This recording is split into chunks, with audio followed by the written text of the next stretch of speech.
probably quite surprising, but that would fall for that.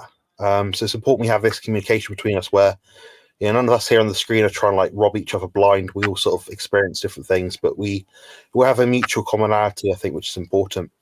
So my sort of stance on like curing autism personally is that it's pretty much the same as you guys. I mean, you can't really cure it. You can sort of leverage symptoms in such a way that you live a bit better. So I've personally found things like injectable carnitine particularly helpful. What it does is basically aids the transport of fatty acids into the mitochondria to be used as energy, which is a cleaner fuel substrate. What we know is, I'm sure everyone in this chat can attest to, is you know, fat is a better source of energy, and ketone production is a better source of energy for the brain than carbohydrates. It's cleaner, goes a bit further, more units of energy per, you know, thing, more ATP, which means you get to execute your blueprint of your body's biology naturally to the best of its ability, which I think is very important. That's probably the strongest mechanism I've found in terms of alleviating symptoms, besides obviously the carnivore diet, ketogenic diet, that sort of high fat approach that I believe we all follow. I think actually now this would be a good question for Frank. Actually, is that he's more of a newcomer to this space to some degree. So Frank, I understand you're sort of doing more of a lower fat approach at the moment. Have you noticed any change of your symptoms at all by sort of having that involved? You know. I haven't actually. So I've been really focusing on the fats for my mental health through the beginning of my journey, and I think I'd been at about the therapeutic 80% fat range, and I thought, well, I gained a little bit of weight in the middle of the journey. I think it was a bit too much cheese. I went a bit crazy with the cheese for a while. I've since recompositioned my body a bit, and I just sort of want to take it a little bit further and see how far I can stretch it. And I haven't actually noticed much difference at all. And I do know, you know, some days I've got a little bit less energy and I just eat a bit more fat. And I have noticed a noticeable slow but sure change in body composition, which is what I was after. So I've been listening to Coach Stephen and Richard a lot, and you know, and they're sort of, you know, they're saying how well, a lot of people are under the belief that excess protein will turn to sugar, but if gluconeogenesis is demand driven, then maybe that's not the case. So I'm sort of just experimenting there. Yeah, yes, that's fair enough. I understand that completely. I've done a lot of like the lower fat, high protein approaches myself, maybe at least over 30 of them. Yeah, I do find it effective. What I find the biggest difference for me is not hitting my protein amount. So that seems to be a bigger lever for me. So if I was on a Western diet with low protein versus high protein, I'd feel better on the high protein amount. I suspect that's just due to things which just biology, basic biochemistry as well. So, like, you know, does my body have enough B vitamins or B2 to support methylation pathways? Is it enough amino acids to, you know, have precursors to certain neurotransmitters and hormones and things? You know, that's my stance on it for me. But I can see how most people, by leveraging the fat, will have a benefit. And people like yourself, Frank, it doesn't really make a difference, really. It's just being on a carnivore diet in of itself is good enough. I kind of want to ask Juliet as well in the bottom left of the screen here what her experience has been. So Juliet's not a bodybuilder. She's a mum of 3 autistic children. She's also autistic herself. And basically what we're trying to ask here is, have you had like lower fat or high fat days? And do you find like there's a real substantial difference in yourself or your children? You know, it's just basically on what my body tells me it wants on any given day. I tend to probably higher protein, moderate fat most days. You know, and my kids, you know, I basically feed them like I feed myself, but yeah, probably high protein, moderate fat. You know, we go for the fattier cuts of beef, put butter on a lot of our food. I can't sit down to a big old whole ribeye by myself. I like ribeye, but it's usually divided between the 4 of us, and then we have other meats with it because it's just, I can't finish that. But yeah, it's just my body's just like, today I want, like, for example, last week I woke up, I was like, I really don't want that burger patty. I'm not hungry for burgers. And a few hours later, it's like, okay, no, I changed my mind. My body wants that beef. So yes, just listening to my body, and it's pretty good at telling me what it wants and needs. Are there any obstacles you've experienced, Juliet, with your children in regards to protein or fat intakes? I mean, obviously, they're dependent on you, sort of thing. So you give them the food, they eat it, kind of thing. But do you find like some days they're more, oh, we're going to gravitate towards fish or dairy or eggs or beef or fatty lamb or whatever? Yeah. Well, with the boys, it's easier. They'll eat pretty much anything, and they're really good with the meat.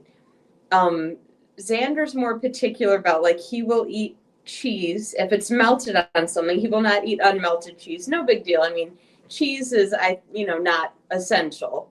But he's good with the meat. Aria was really picky for a long time. Like, she would only eat salmon and plain full fat Greek yogurt, which those are healthy. That's fine. Other stuff I really had to, it was just tricky. And now she'll eat most things. But the problem is that even though she will eat most meats, now she'll eat eggs. She wants some kind of like rice or carbohydrate with it, which is not an ideal situation. But what I try to do is I give her maybe a couple spoonfuls of rice with her beef. And it's a greater amount of beef or salmon or whatever. And so then she'll eat the beef if she sees a little bit of, and there'll even be rice left over. I think just visually she needs to see the rice there, but I'd like to take that out altogether. But other than Aria's pickiness and Xander being weird about unmelted cheese, they've no real obstacles. No, they're pretty good about it. Yeah, fair enough. I follow my macros at the moment because I'm trying to compete in a bodybuilding show. So my experience right now is just based on just doing that thing. But yeah, I think personally I tend to gravitate more towards a high protein, moderate fat approach. But bear in mind that's with the idea that my moderate fat is very high fat for most people. So it's all relatively speaking. But my protein does have to be really, really high. So that's just my experience. But I want to ask Rick as well if you're about your experience with any kind of like mood or disposition kind of things related to your diet.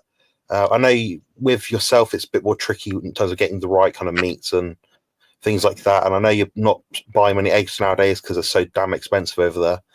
But what have you found yourself in terms of like what you gravitate towards if you had all the money and you could buy whatever meat you want, apart from ducks and iguanas?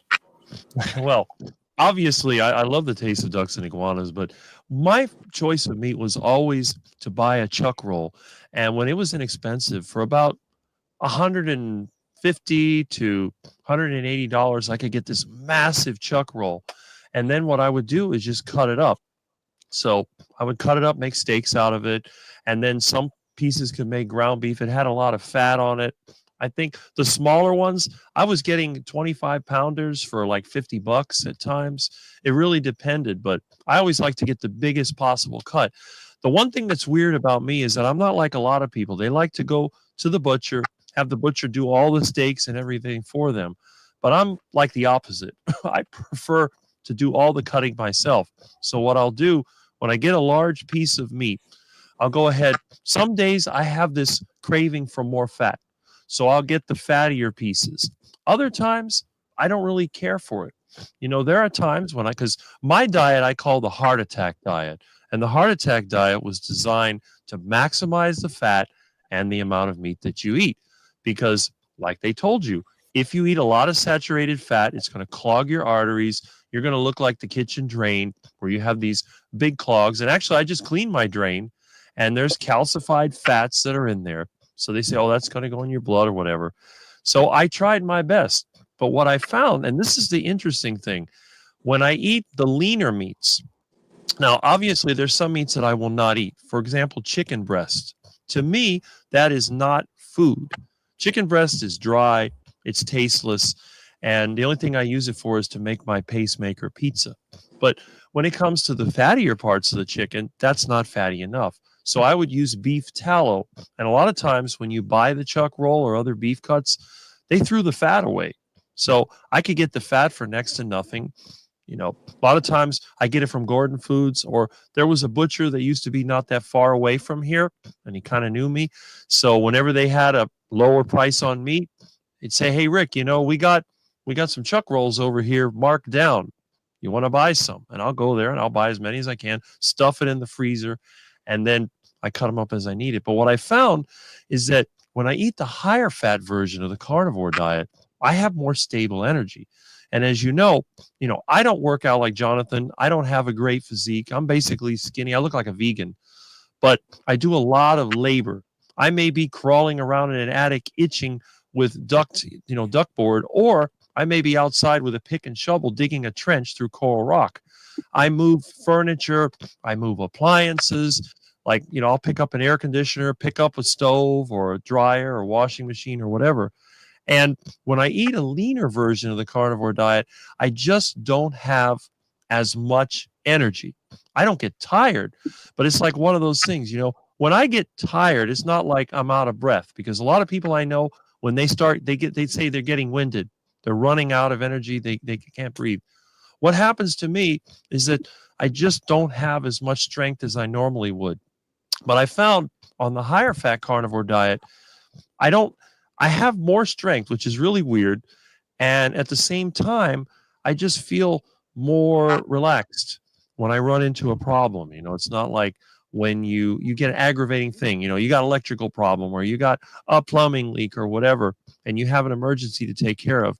When I've stocked up and I've eaten a high fat meal, I can do that. And also I can extend the time between meals if I need to. But that's the experience that I've had. But again, it's just from trial and error. I was never scientific about it. And I really have no idea what my macros are. I don't know how much fat or protein I'm eating. All I know is I just adjust it. And some days I feel like eating more fat. Yeah, it's fair enough. I mean, I probably eat quite intuitively as well. I did the experiment, I think it's about 2 years ago, so about 3.5 years in, and I generally ate what I was going to eat anyway. It didn't really fluctuate much, so it kind of tells me, yeah, I'm pretty well aligned with what I'm going to be doing anyway. So what about you, Frank? Obviously, you're in England as well, I imagine. So what sort of foods do you gravitate towards? Do you have like a shopping preference list? What sort of shops do you go to? Stuff like that. So we have some really good butchers here. I'm in Brighton by the sea, just down from London. We got 3 good butchers here. One's more on the budget side, but it's still local Sussex, and as free range as it can be for as long as it can be on grass. Very good prices. And then we've got a really old butchers, and the guys there are this couple, and they're in their 80s. They only open 2 mornings a week now, and theirs is I think the lamb's regenerative. It's all organic. They're fairly reasonable for that quality. So I mean, and I'm not dogmatic about if I don't have time to go to the butcher's, I'll go to the supermarket. It is what it is. And so personally, my own diet is I prioritize ruminants. I just do best on them, as I think most of us do. Obviously, we have amazing lamb here, so I eat quite a lot of lamb. I'll often just get a leg and just bone it out into steaks myself, and do a lot of ground beef, of course, as everyone does, to save on costs. Currently, I'm doing skirt steak a lot. So I found someone that's doing it very cheap, very reasonable price. It's £10 a kilo, and that's so good for an actual steak. It's quite lean, so I'm adding a bit of butter, and I'm really enjoying them. You can just flash them in a second, and they're almost completely raw still, apart from flash. And just loving that. It just seems to be really tender for such a what can be a slow cooking cut.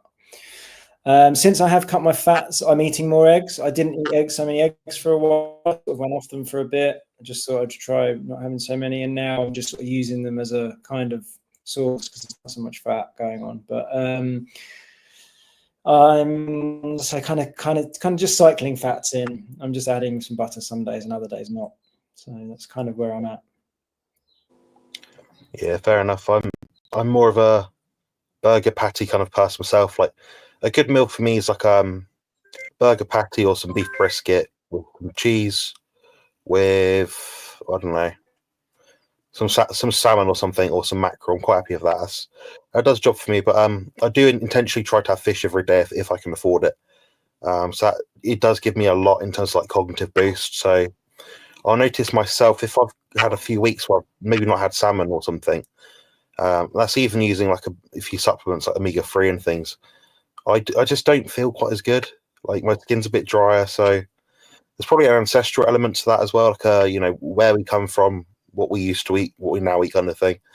And obviously omega-3, especially high DHA content, is important for the brain to allow the neural pathways to correctly integrate and connect through the synapses. So it's a conductivity thing as well. It's not just a macro thing, you know. So, you know, that's the problem I have. You guys probably, I'm sure a couple of you will probably know is that I don't really like the whole idea of ratios and percentages of diets. I'm more of a, all right, how much protein do you need, how much fat do you need? And there's some sort of middle dial where that kind of helps you justify that's too much food or that's too little food.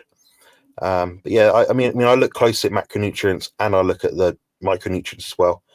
And I'm actually able to sort of pinpoint sometimes using different algorithms that I create to basically create some statistical analysis so I know roughly how my mood is each day and form a correlation between how I feel each day with the food that I take in. And the fish for me is a big one. So it's something I try to actively include as much as I can. Problem with that is the fish doesn't contain really much creatine at all. Creatine is great for brain function and physical strength, things like that. The thing is, it's not quite as high in iron, B12, and the collagen in it is type 2, whereas type 1 and 3, which is probably more useful for us human beings, found more so in beef, as in it will translate more towards amino acid profile compositions of different tissues from our body. It's not to say like if someone just eats salmon and eggs, you know, that they're not going to thrive. They may well do this. I'm not an anti, you know, have type 2 collagen or type 1, 3 sort of thing. But I think it's certainly a benefit to be had by actually looking at closely at the food you eat. And I know, Frank, you just said about eating lamb and stuff, which is much higher in omega-3 as well. So it's definitely a conferred benefit to that one, to quote my friend Richard Smith from lovely Wales. But does anyone else have any sort of integrative thoughts on this? Because my brain's starting to flash a bit, so I'm getting a bit doolally. So I don't know if you guys can chat between yourselves, and I'll just chime in when I can if you want. Well, I guess I could say, I mean, I used to be a massive fish lover and seafood eater, but just since I've been carnivore, I've just sort of taking the easiest option, and I'm just grabbing lamb and beef most of the time. But you have, I am always conscious of, you know, about getting enough DHA, and so I do wonder if I should be, you know, if I'm not eating grass finished beef all the time, if I should be adding more seafood than I actually am. So you've sort of pushed me in that direction a little bit. I think I'm gonna start eating, because I love mackerel and I love salmon. I've always loved seafood. So I think that's a good shout.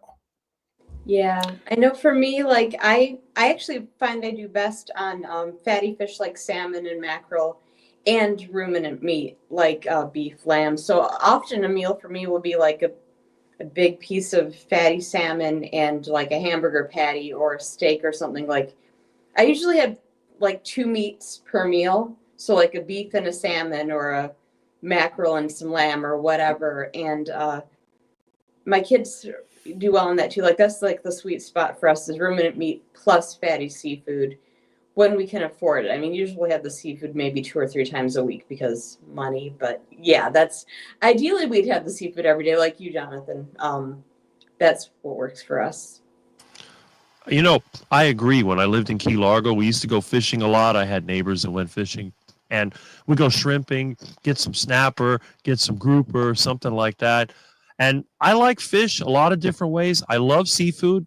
To this day, I try to have seafood at least once a week. My seafood of choice right now is shrimp, because when we go shrimping, we get a lot of shrimp, and I'll go and devein it and peel it, really good. So usually Sunday night, my dinner, tomorrow night's going to be shrimp, and a good surf and turf. I mean, who doesn't like seafood with steak? I mean, that's amazing right there. Combination snapper with a nice steak. I mean, it could be a T-bone is my favorite, so I have a T-bone with some snapper. It's really delicious, and the way I cook the fish, a lot of times I'll either just steam it, but I often fry it because I love fish fried in beef tallow. It's very, very tasty. And but yeah, I do think that seafood is important. Now, I don't know, my heritage is mixed because I'm part Spanish, part French, part German, and part Hungarian. So I got a little of everything. So I guess I'm the ultimate mutt. But I think for most people, seafood is a good addition. And for some other people that I know that have tried the carnivore diet, they have found that adding fermented vegetables did the trick because they had an extensively plant-based, and a lot of the plant-based people do like seafood because you think about it, you have the pescatarians or whatever, and they eat seafood, but they just don't get what they need from the vegetables and the seafood. But if they add a little bit of fat to the diet, it seems to make a difference. But again, I don't like salmon because it's not something you find in this area. And one of the things that I'm really push about my lifestyle is you want to be local. If you live in a certain area, you want to try to get the foods that are readily available to you. That's my theory. Now, again, I'm not saying everybody has to do that because obviously I don't think too many people want to end up like me. But on the other hand, it's worked for me. I feel really good. I mean, I could die tomorrow. I haven't been to a doctor since 96. But I like the mix of seafood and ruminant meat, and even the non-ruminant meats. I eat parking lot chicken. I eat iguana. I eat Muscovy duck. They're not ruminants, but they're actually, I think that a mix of meats is what works for me. But I've experimented. I've lived for months on just beef. It's fine, like Sean Baker does. Of course, I don't look like Sean Baker, but I had no symptoms. I had no problems. The only time I've ever had bad issues was when I tried to go plant-based, and that destroyed me. So I learned back then in 93, don't go plant-based. But I think mixing the meats, and some people that are on the carnivore diet, they get bored. They get tired of eating just beef all the time. I mean, I don't. But if you could add seafood to it, that I think that makes a difference. And then there's other people like my mom that hated seafood. If anything was even slightly fishy, she wouldn't eat it. But to me, it doesn't matter. I tell everybody, if it's got a tail, it's on Rick's menu. Yeah, that's cool stuff. I just wanted to make the guys on the page right now and also the channel that are watching aware that we just basically set a world record. Believe it or not, it's not much. It's a small, tiny grassroots thing, but we had 38 people in the chat for a carnivore autism neurodivergence based themed live stream, which is the best we've ever had. So I appreciate that everyone that's joined in, and it does make a difference, and it's helped sort out the algorithm as well. Puts in a good sort of word with the man above if you believe in him, or the woman above, or whatever you believe in. So yeah, and please like, comment, subscribe, and share the stream if you can at all, because it'll hopefully help some people give some better ideas, really. And I've got a small playlist on my YouTube channel titled Autism, all related to autism stuff. So there's some mini documentary style things, some personal anecdotes, experiences, interview sort of things in there.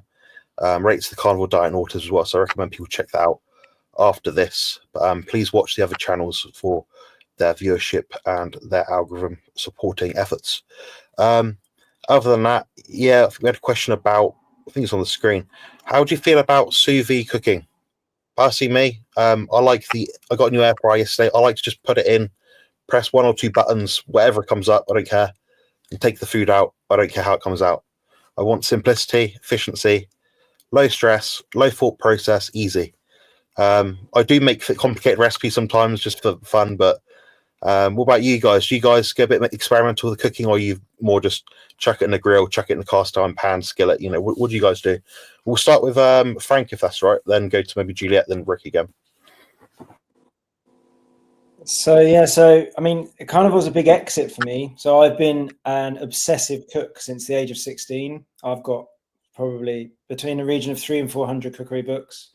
I'm very well versed in all world cuisines. And I actually retrained as a pastry chef at the age of 32, and I've been working in sort of quite high profile places for the past 10 years. This is my exit now because I've just retrained as a naturopath. So carnivore's been a big exit for me. I found that I would think about food all the time, you know, and the whole thing, you know, when you're eating mixed diet and the snacking, and just my brain's always, what am I going to cook? And then it would take me 3 or 4 hours going to the supermarket. I walk around there and I wouldn't find anything, you know, and I go to another shop, and I mean, it's just a massive breath of fresh air that I just feels like I've got more than half my life back. So I still don't have an air fryer. I can see a lot of people using them. I can see that they're pretty efficient, and I think I will get one. So I'm just a cast iron or stainless steel pan guy, small one and a big one, and that's it. Occasionally I put something under the grill. I was doing a lot of slow cooking in the beginning, I guess a bit through winter, but I sort of I've gone a bit more in that research of keeping nutrients bioavailable and keeping everything rare. And I just, it's nice to have something slow cooked every now and then, but I just, I would rather gain greater nutrition from rare meat. So that's kind of where I'm at. Fair. What about you, Juliet? Yeah, well, it depends on really how much time I have. And if I had a bigger kitchen, I'd probably have a lot more stuff in it to use. But I do like, if I have the time, I like to make bone broth in my Instant Pot, or I like to slow cook some oxtail. But usually I'll just like a frying pan with burgers or steaks, or I'll do some chicken thighs in my air fryer, or I just do salmon in the oven. Yeah, frying pan, air fryer, oven. Keep it simple.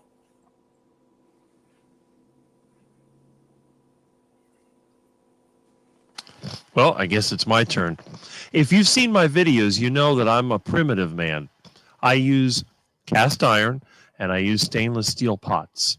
I don't have an air fryer. I have an old convection oven from the 80s, which I guess is the original version of the air fryer.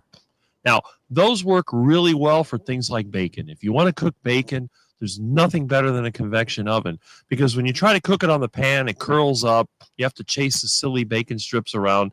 They actually have a rack you can put the bacon in, put it in the convection oven, you turn it on, you walk away. It cooks perfectly all the way around, and you get the crunchy bacon you like. But when it comes to meats, I have to admit, if I didn't have to cook them, I wouldn't, because I love raw meat. I just don't eat it very often because I don't trust it. I don't know where it came from. If I had killed the cow myself and I knew that it was safe, I would eat it raw. But a lot of times what I'll do with store-bought meats, I'll just boil them. For example, pork chops. Now, again, not everybody can eat pork because it's not a really good meat. But if let's say we got a wild hog, and we've used to shoot those all the time. Now, the only hogs we have now have 2 legs instead of 4. But you get one of those, they often some of them had parasites. Some of them were just not that good of a meat to eat. So you would boil it, or you could roast it. And that's one way of doing it. I don't like the idea of the sous vide cooking, although a lot of people do use it because of the plastic bags that they use. I think they're silicone or something like that. They're supposed to be inert, but in my lifestyle, I'm kind of anti-plastic. Now, yes, I have computers and telephones, and they have plastic on them. But if you've ever seen the way that I drink water, it's always from glass. And I don't use plastic containers for storage. I typically use either glass containers or enameled steel or even stainless steel. And if you look at my ratty refrigerator, you'll see the way things are stored in there now. Again, meat comes in plastic, but it's cold, so it's not reactive. So the idea of heating up something in plastic, same thing with air fryers. I know a lot of the air fryers have the Teflon or other type coatings, ceramic coatings or whatever. And I'm suspicious of that because they do have a chemical smell to them. But when it comes to just the regular cooking technique, I do also slow cook. Now, slow cooking works when you have wild meats that are really tough. For example, a parking lot chicken, like a rooster, if you've ever tried to eat one of those, it's like chewing on shoe leather.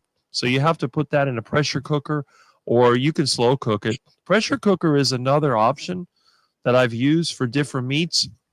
But, and like with Muscovy duck, they can be a little tough too.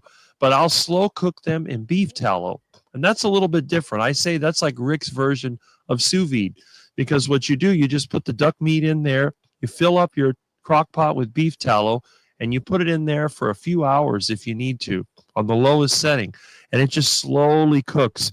And that tough old Drake that you'd have to rip apart or use a chainsaw to cut up, you can chew it. It's actually very flavorful, and it also makes the meat fattier.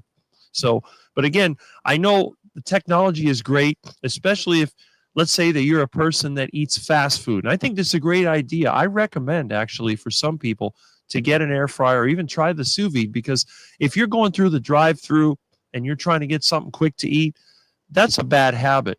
But if you can move to cooking it yourself, that might be a good first step. You could simply put the meat in there, set the timer, let the technology do the work. Maybe you have an app on your phone that allows you to do it. And it takes away that temptation to go and drive through the nasty drive-through and eat the duck food. So if you can do that, that's great. But in my case, I'm kind of a primitive guy, and I'm not saying everybody has to be this way. But anyone that has challenges, I think, could benefit from the technology. The sous vide, the slow cooking makes sense. But I think once you become a carnivore long enough, you could probably just hit the raw meat, or do like Frank does, just cook it enough to cook it, and it's still raw inside, and that's good too. So, but that's pretty much the way I think of it, and everybody's opinion varies. Yeah, quite evidently, we've got someone that desperately, they're absolutely frothing at the mouth for attention today. So we're going to give it to them. So this is someone commenting on what Rick just said about plastics and metals, and I mean, guys, come on! If you use an air fryer, brand new like I did yesterday, and it stinks of plastic when you heat it up, it's probably not going to be good for you. It's probably not going to be ideal. So I think it's good that Rick at least mentioned that. Just to give this guy some more attention, because he's obviously not getting enough at home. I'm sorry. What can you do?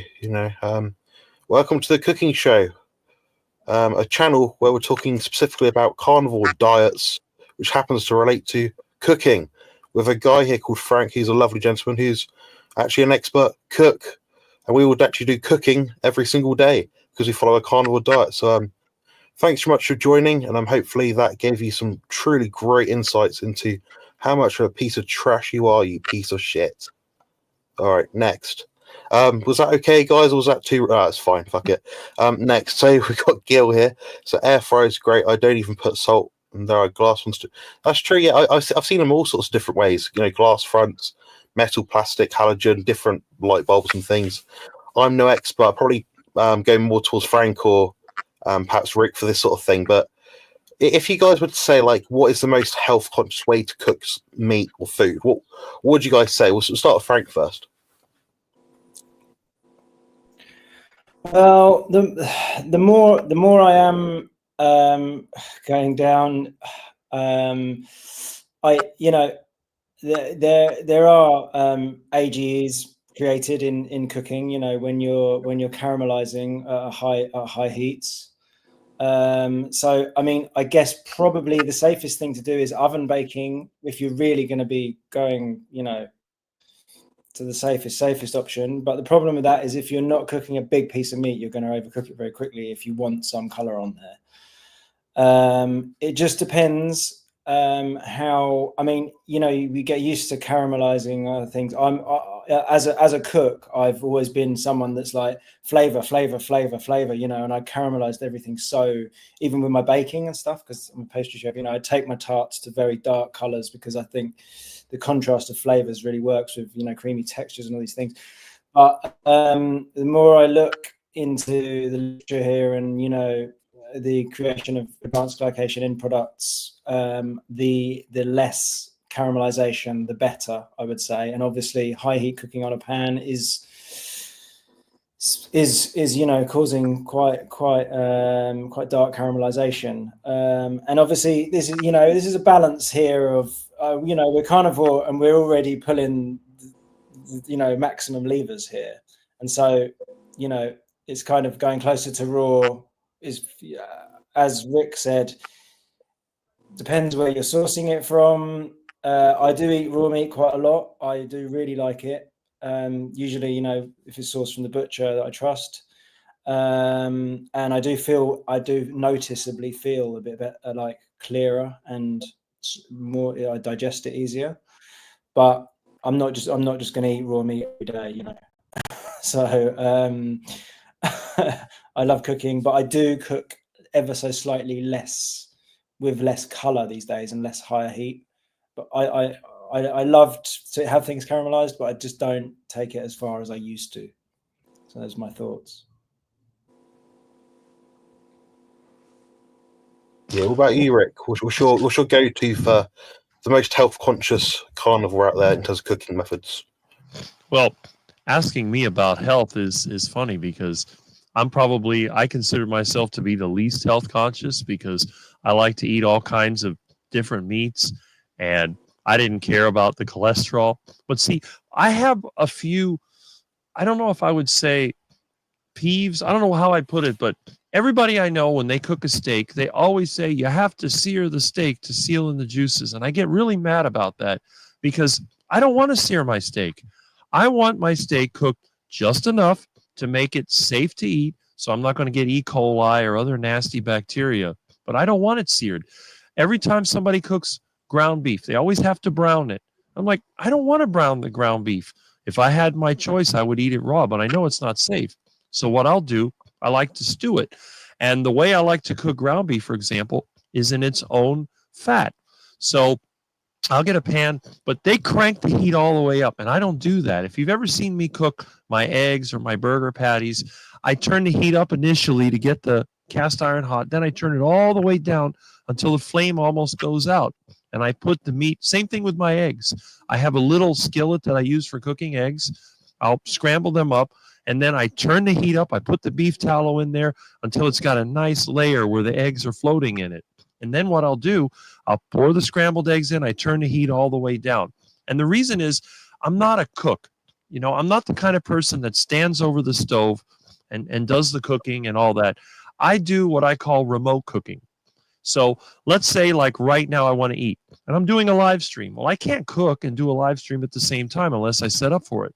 So I'll put my meat in the kitchen and I'll do the same thing. The meat goes onto the pan or onto the griddle or whatever, and it's on a low heat and it cooks. And then the smell goes through the air. I feel it coming through the air conditioning. I have a good sense of timing. I'm one of those people that can tell you pretty much whatever time it is.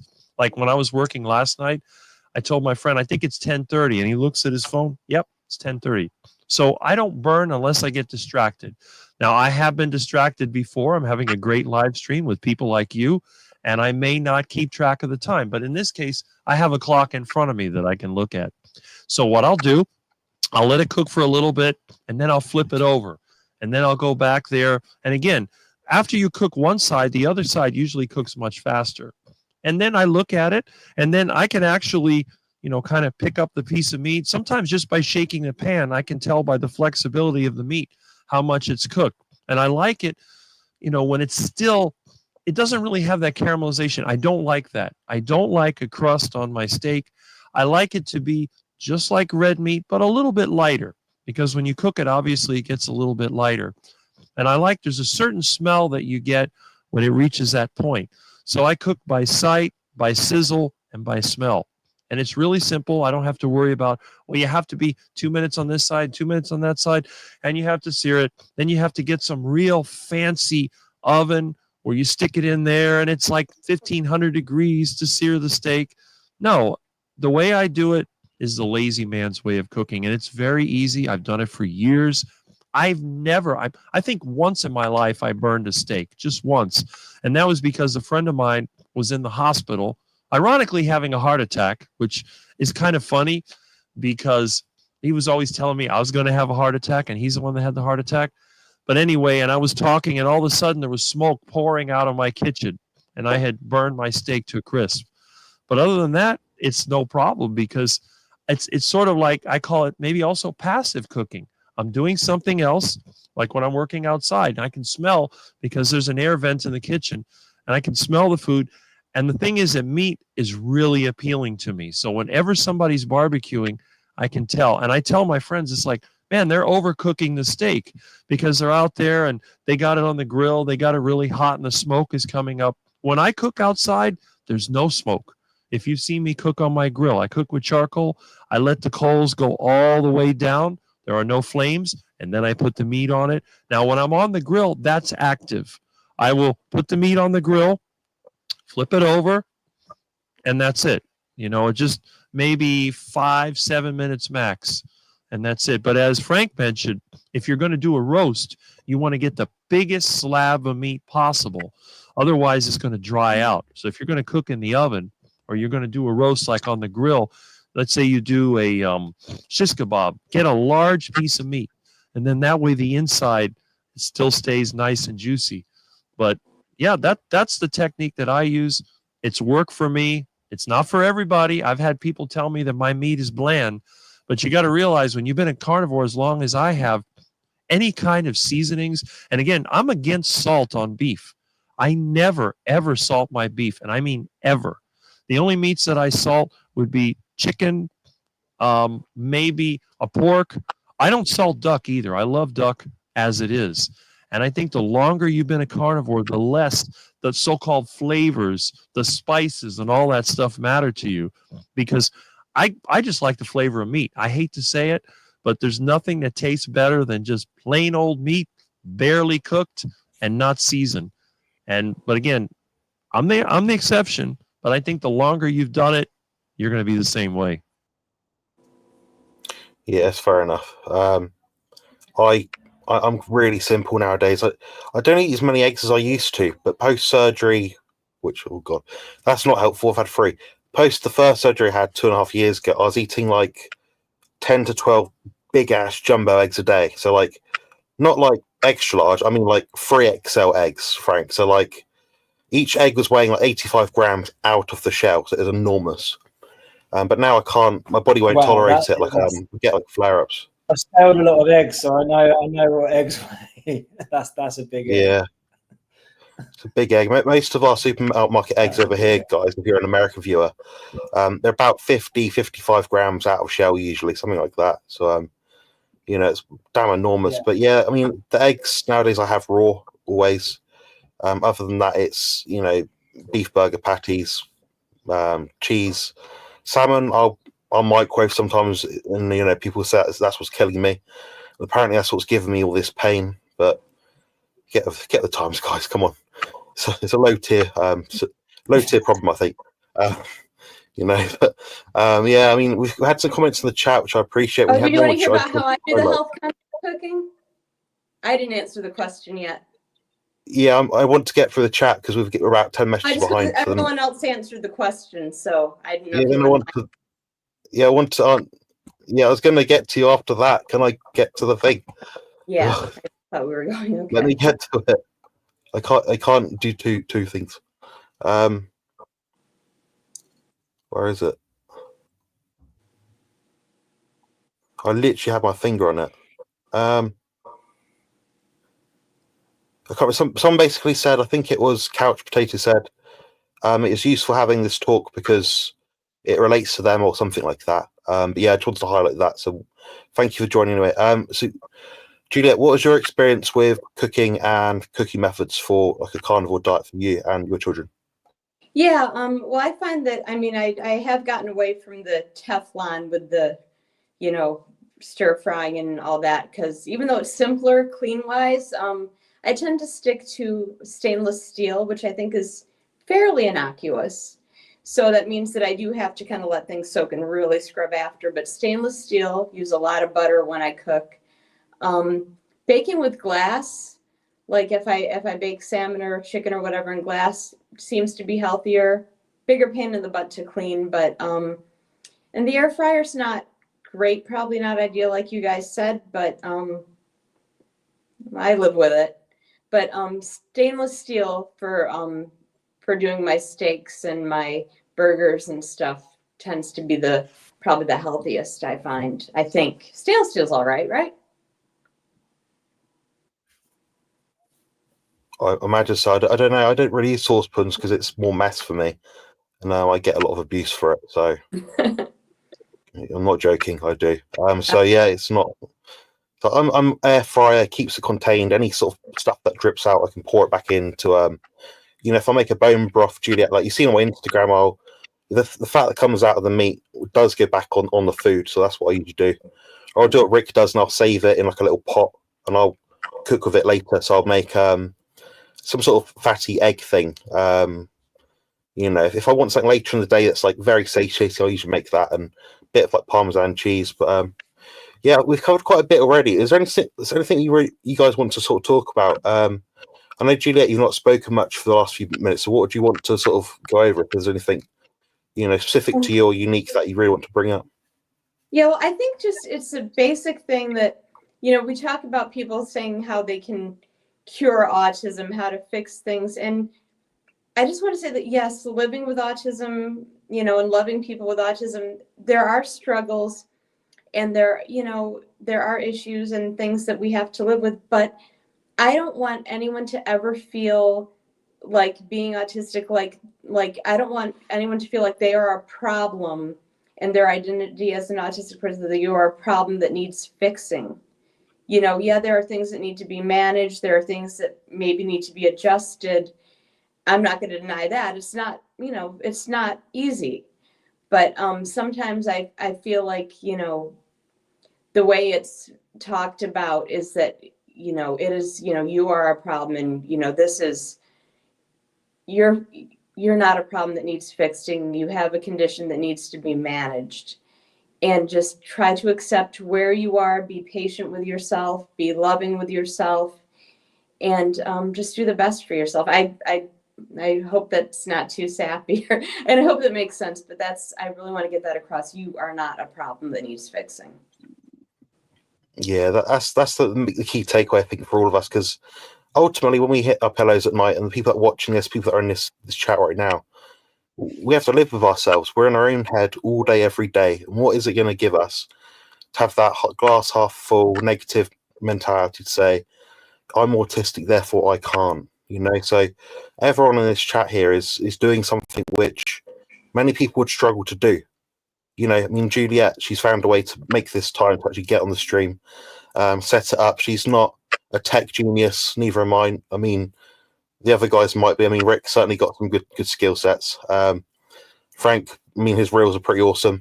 So, they're much better than mine. So everyone in this chat has some skills that are much better than mine, and some of mine are much better. Like, I'm quite good at bodybuilding, apparently. But it's transferability. It's how do we use it? So I can use that targeted passion towards being strict with my food or more diligent with my clients. So I'm using it in a way to leverage my own lifestyle, my own well-being and satisfaction. Rick's the same. Rick's in a position where he's finding a way. He's finding a way to make it by with expensive bills, house prices. I'll say it quite loosely because it's not really my field of expertise, but the working market around him is probably undercutting him in some ways, which is preventing him from getting the business he might want sometimes. Frank's starting up new as a naturopath. He's endeavored his own, I'm using the wrong wording here, but he's endeavoring to sort of get forward and put his own best foot forward in regards to like health, nutrition, exercise, all that sort of stuff. And he's got away from perhaps a lifestyle maybe wasn't quite perfect for him, given like the addictive personality side of things that's quite common amongst people like us. We've also got Juliet, mother of 3 autistic children, not 1, not 2, 3. They've all got complex needs, and she's managing it fine. She's sat on the stream, she's chatting to us, she's integrating fine, communicating much better than I do. So there we go. We've all got a unique skill set, and we're doing our best, really. So that's I just wanted to highlight that because a lot of time we sort of sit here and sort of say, it's amount of times in my life, in an immediate day-to-day basis, it's because you're autistic. It's like, what about someone saying to me, oh, you're good at whatever it is, or anyone else here, because you're autistic, you're very passionate, therefore, it sort of transfers to other areas of your life, but we don't often highlight that, and that's degrading. It's sad, yes, we're all obsessed with carnivore, meat, food. So comment earlier about, this is a cooking show. None of us here are cooking anything right now. We're talking about cooking because we like food. and we've seen the value of the carnivore diet. So there we go. There we have it. I just want to say hi as well to Kitchen Witch 1885. I think that says. Sorry if I got it wrong. I do recognize the name. I'm not ignorant. But thanks very much for the super chat. I think it's gone to me. Wherever it goes, it all helps someone. So that's what's important here. Right. What I'm going to do is I'm going to head off for a bit of time. I may or may not come back. What I'm happy to do is leave this as like an open forum. So there is anyone on the channel now that's watching this or anyone that's on the panel can either stay on now. It's completely up to you. The only thing you can't do is put message on the screen, but feel free to chat between yourselves. I need a bit of a refresher because I'm quite burnt out and I didn't really do much in terms of sleep last night or the night before. But I'll be back at another time if you guys are still streaming. And I'll probably pop a message in the chat as well, but I need a little rest if that's all right. But are you guys happy talking between yourselves? Like, is that okay? Or It's fine with me. Yeah. I know it's fine with you, Rick. I didn't have to ask you. You took all day. Maybe for a few more minutes with me. I kind of have a bandwidth, as you know. Yeah. Yeah. I mean, Juliet and I, we've got a very interesting friendship between us. We somehow managed to make our sort of chats work between our time zones. So she's 5-6 hours behind, something like that. But where she is right now, I think we share our first message some mornings at like 3 a.m., 4 a.m. in the morning for her. But I'm just waking up. That's just the way it works, But yeah. So what about you, Frank? Are you happy to stay on? It's completely up to you. Come back on later. It'll be the same link. But it's just an open forum for anyone that wants to chat. It's just running, is it? Yeah, it's just running, so I won't be able to put anything on the screen. But okay, yeah. I can stay for a bit. Yeah, sure. So it might be just you, Rick, in about 5 minutes. There we go. All right. Let's see what's going on. So I'm just going to check the chat again in case I've missed anything. So I'm trying to find the messages. I have a few that like eggs over easy as well. How do you guys cook your eggs out of interest? Like your best day, you're having the best day of your life. You got one opportunity to make eggs. What do you do? Most days I scramble my eggs with some butter, some heavy cream, some salt. Makes it nice and fluffy. And I'll top it with hot sauce. I love hot sauce. But ideally, if I have time, I like to poach them. So scrambled or poached are my favorite, but scrambled is what I do most days. And mine normally is scrambled. I'm still of the thoughts of not oxidizing the yolk. So I love poached eggs, but I'm the same. I just lazy to do them. So I fry them very gently and I put a lid on usually, just to so the yolk is completely runny still. Try to anyway. Sometimes you get it catch a bit on the bottom, but I mean I've always loved scrambled eggs, but I'm just trying to keep everything as bioavailable as possible now. And I just love it. I love a fried egg. So, yeah, I like when the yolk is like that cross between runny and a little jammy, and it's so delicious. And it gets onto your meat. Yeah. Yeah, I'm like that as well. I'm probably like most. I love it when it goes crispy on the bottom too. But yeah, I try not to. Yeah, poached eggs is my thing. What we see if you look at a nutritional perspective as a nutritionist, I'm probably going to say cook the white, leave the yolk. That's pretty much it. It's not like you're going to lose a massive amount by doing it either way. It's something like 15 to 25%, depending on what kind of nutrient you look at. Of course, if you cook the white, you get rid of a lot of the avidin, which binds to biotin. And there's also some immunoglobulin things which upset people's guts sometimes, so that can be part of it as well. So, your body will tell you if you're having poached eggs every day, it doesn't work. Try something else. If you have them raw and it works, you feel good, have them raw. The likelihood of getting, these bacterial infections is very slim, guys. It's dreadfully slim. it's something like one in hundreds of thousands. It's you have to be sort of trying to get it sort of thing. But there we go. I just want to say hello to my Norwegian friend, Norse Carnivore. His name is also Jonathan, friend of the channel, and he'll be on here someday soon, hopefully. But Jonathan, if you send me a message on Instagram or something, I can provide you with a link if you want to join this. I'm about to head off in a second, but it's an open forum basically for anyone who wants to chat about their experiences and as a carnivore dieter who lives with autism or someone that has a friend or family member with autism as well. So feel free to jump on if you want. Just let me know and I'll ping you on the Instagram thing. But yeah. I think I'm going to be going as well. I have some things I need to attend to, but as always, it's been a great chat. So yeah. Yeah, we reached 41 today, Juliet, thanks to you and the other guys. So much appreciated. That's awesome. Yeah. Okay. All right. Talk to you soon. Cheers. See you in a bit. All right. Now it's just us two for a little bit, Rick. There you go. It's usually that way, isn't it? Yeah, it seems. Yeah. Yeah, guys, if you have any questions, just leave them in the chat and the elites will answer them. Anyone that's saying, wondering why we say elites, it's more of a irony kind of thing because we're probably the least egotistical people out there going.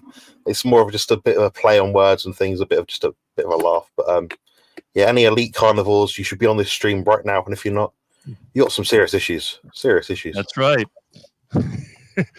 Yeah, I like satire and obviously because I consider myself to be one of the least in the carnivore space because I've been on YouTube for so long. I have a lot of subscribers, but not that many. I mean, I think everybody else has more than I do.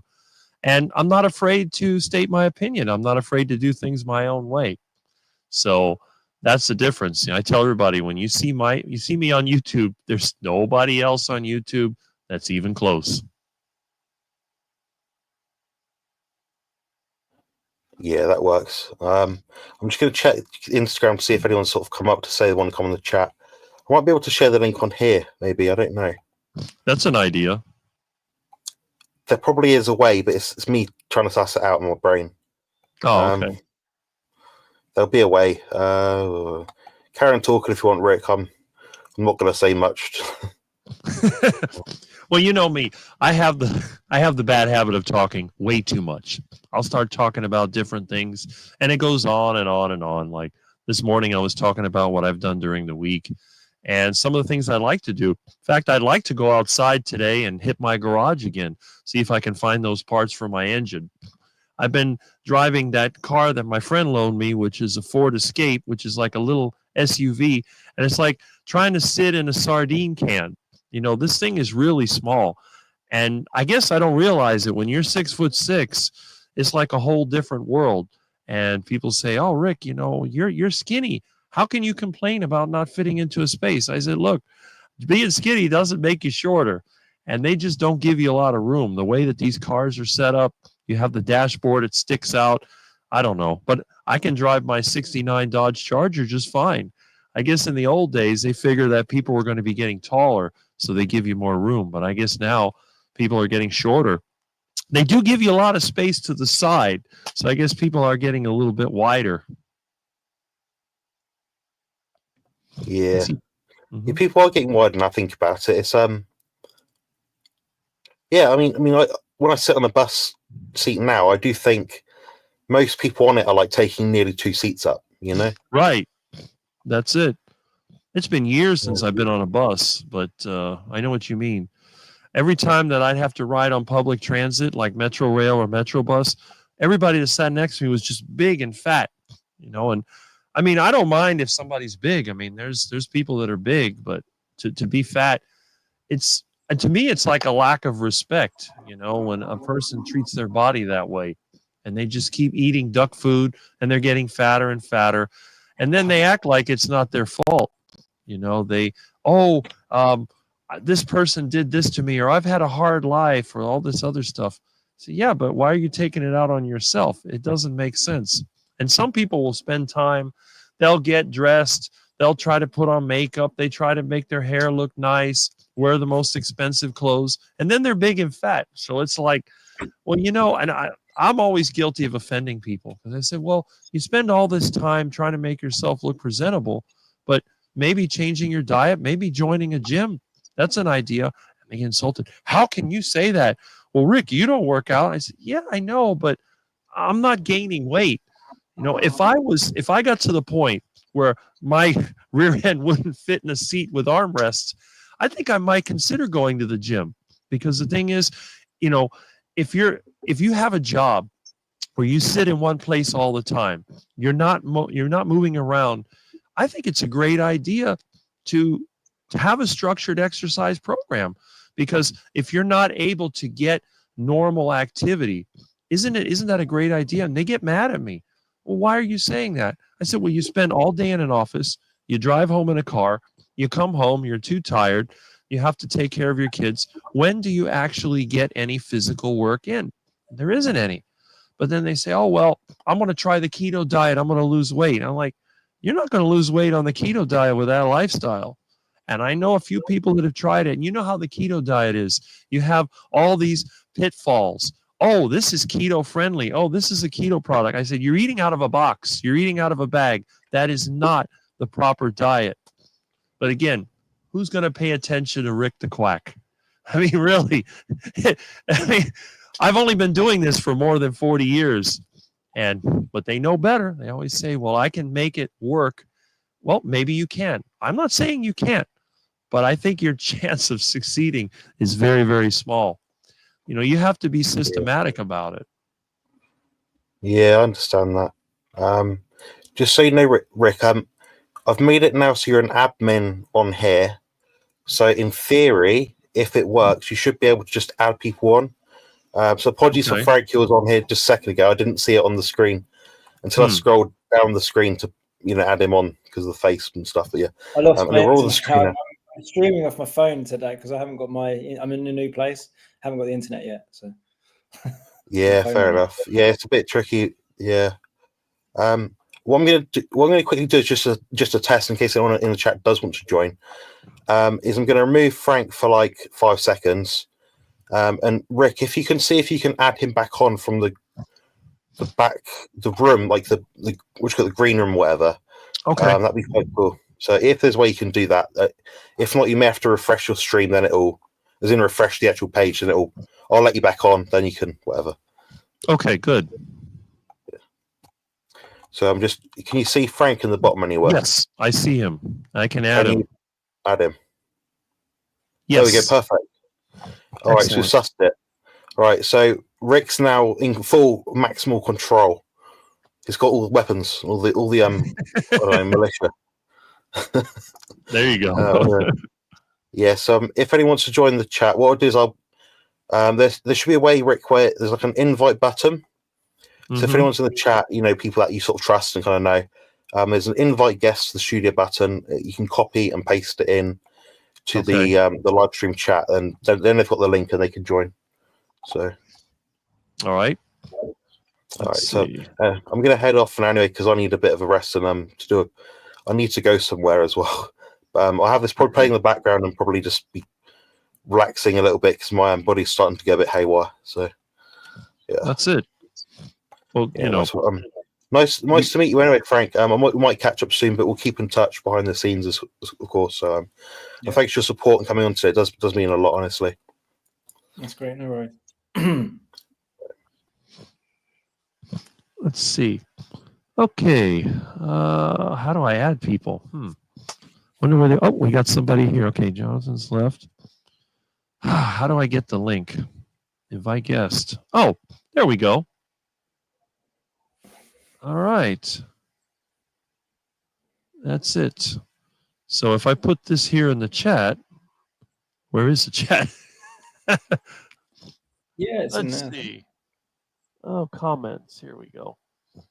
My computer is a little crazy. If I do this, that should give me a link where people could add.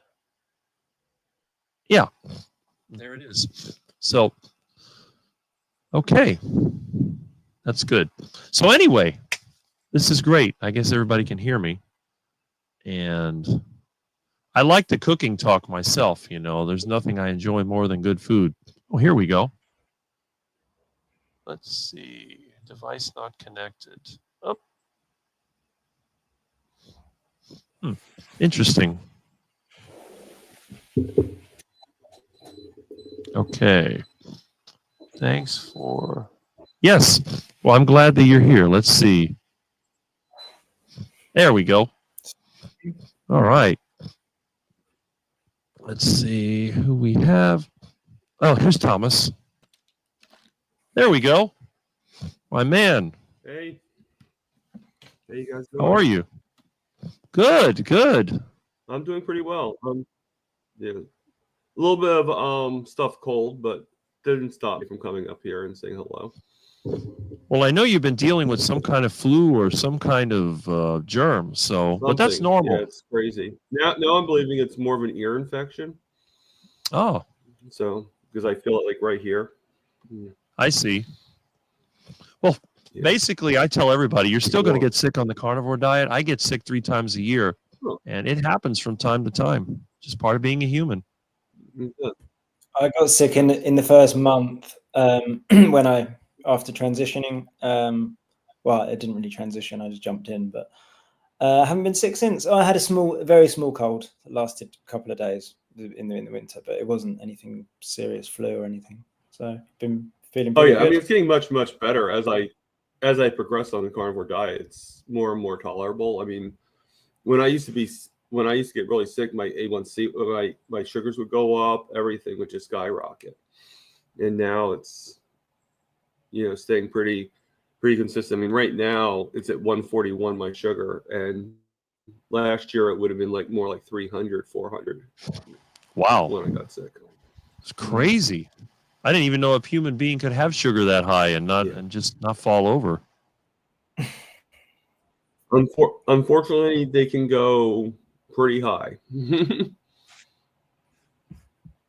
My only regret is that I haven't been to a doctor for so long. I don't even know what mine is. I have no idea what A1C is. I know nothing. I mean, the last time I had a blood test was in 1996. So, and I don't have access to medical care at this point.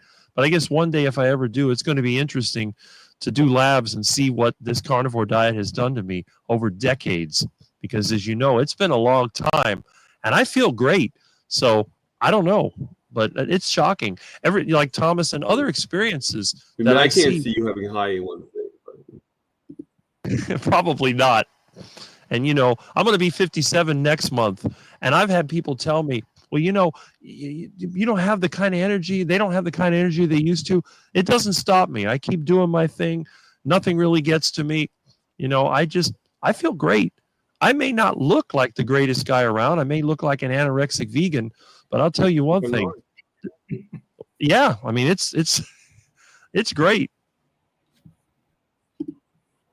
So I don't know. Maybe some of us haven't seen your story, but Thomas has been everywhere. I don't know if Frank, have you seen Thomas before? I haven't, I don't think. Okay. Because I know, Thomas, you've been interviewed by, I know, Carrie at Homestead Hal. And were you also on the Ferrigno channel or? I'm not sure. Yeah. He's been on a lot of channels. Were you on Dave Mack, Thomas? Were you on Dave Mack? I was also on Dave Mack. Yes. Okay. Maybe where you got yours. I was also on DC. Yeah, and shout out to DC. I've been interviewed by DC is wonderful. Yeah, David. Yeah, and I've also been interviewed by Nia Nova, which will come out. Mm-hmm. Right. I don't know why David or DC isn't more popular because he's amazing. Yeah, it's I mean, probably the least popular, but I think he was actually a really good one. Was Carnivore Transformer interviewed me, Graham. But I noticed that he doesn't really have that huge of a following, but I think he's pretty good, and I think that more people should follow him. I think more people should follow all of us. I think we all have something to contribute. to, you know, it might not all be the same thing. Like not everybody's diabetic, not everybody has cancer, not everybody's with the autism or anything like that. But I think there's still a connection in some way or another. Even if we're not diabetic, you probably have somebody in your family that is, you know, and same thing. And there's like this connection, like, oh wait, that can help that. Oh wait, that can help that. You know. What was that, John, Frank? I didn't hear what you said. I heard pre-diabetic. Yeah, at least pre-diabetic in the family. I think everyone. Well, oh yeah.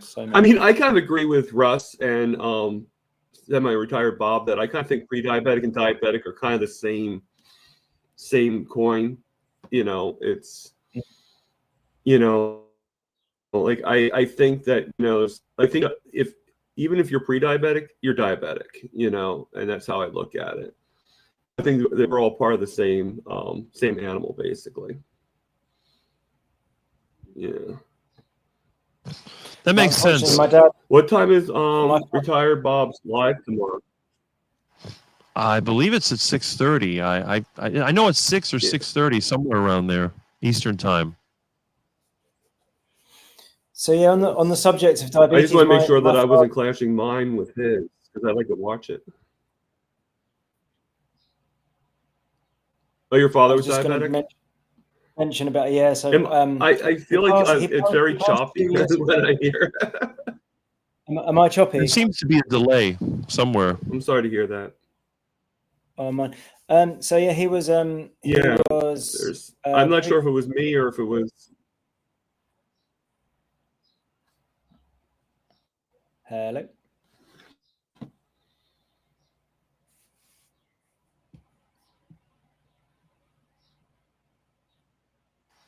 Okay. Yeah, there seems to be a 2 or 3 second delay. I'm not sure what happened. Is it coming from me or? I don't know. I guess before you were on, we didn't seem to have a delay, but maybe it's something with the StreamYard software. It's hard to say.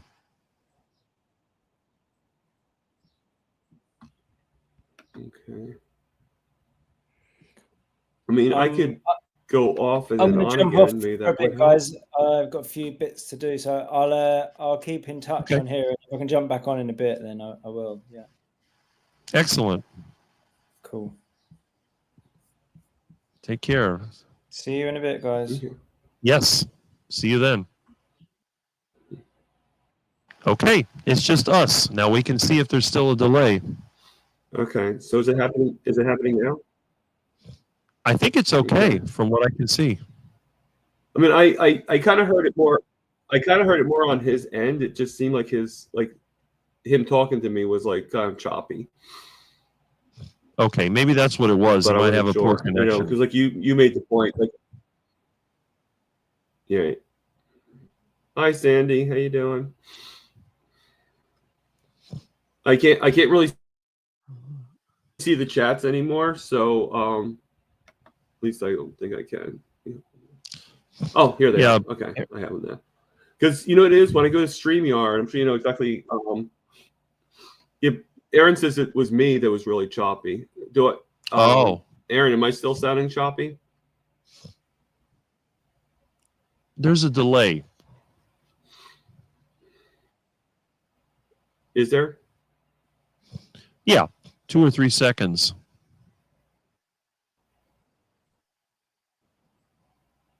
Okay.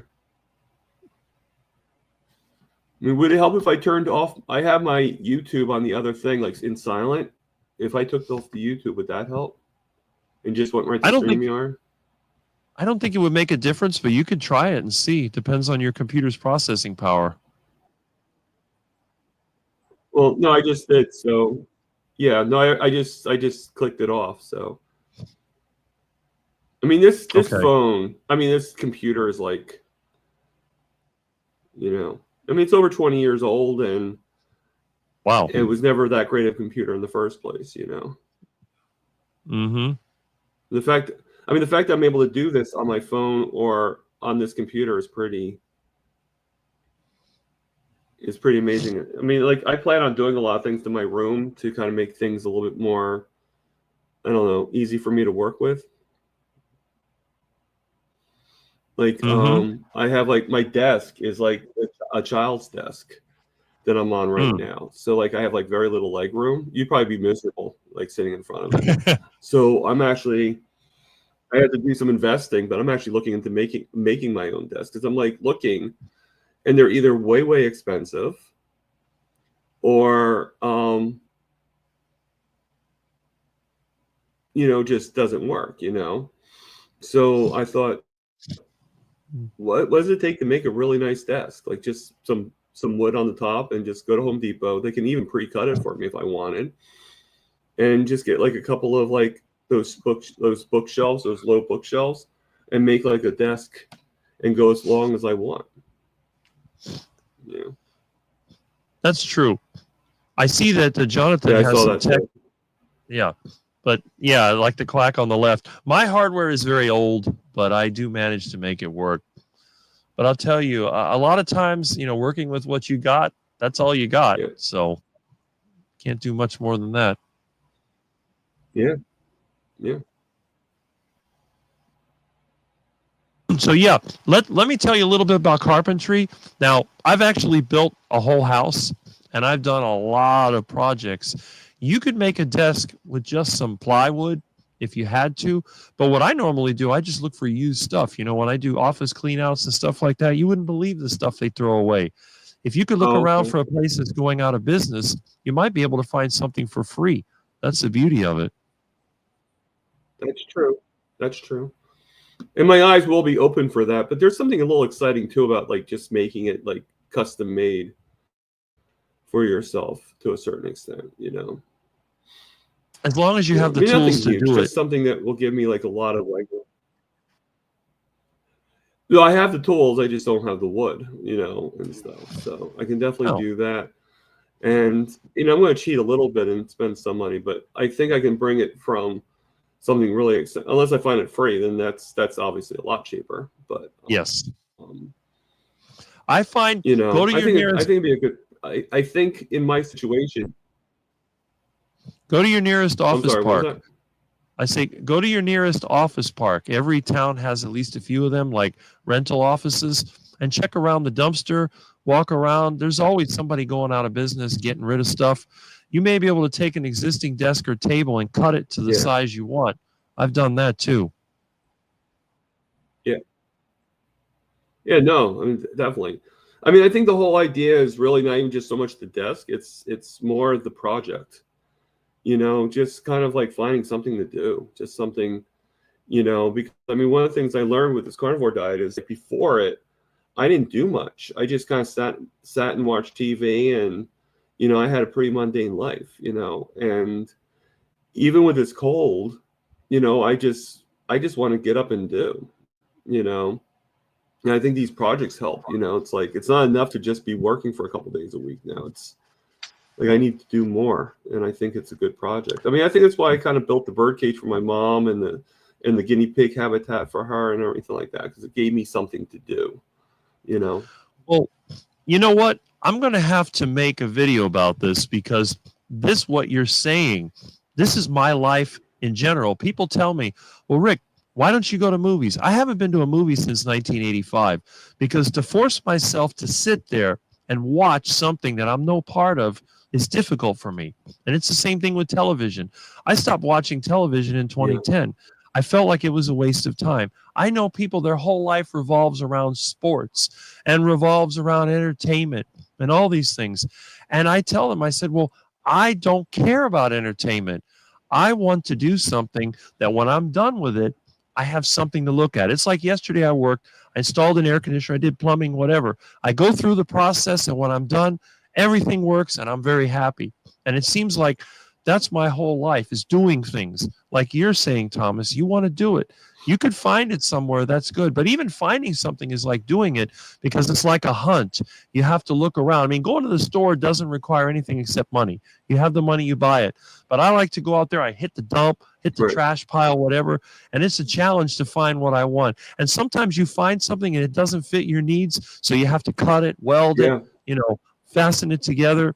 And that to me is rewarding. And I think that might be the carnivore diet. So what you're saying, you Yeah, and I were think like the average person. Yeah. right.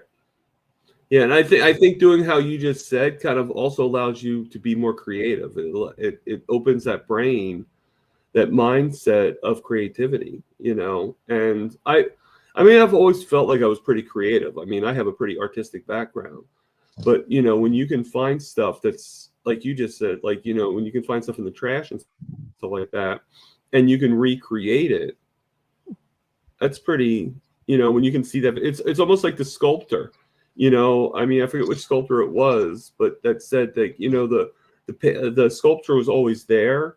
I just had to nip away the pieces in order to find it.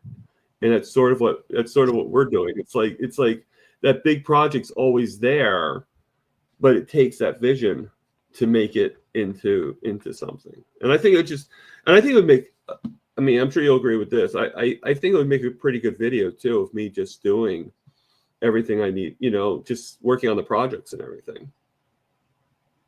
Oh, I agree with that.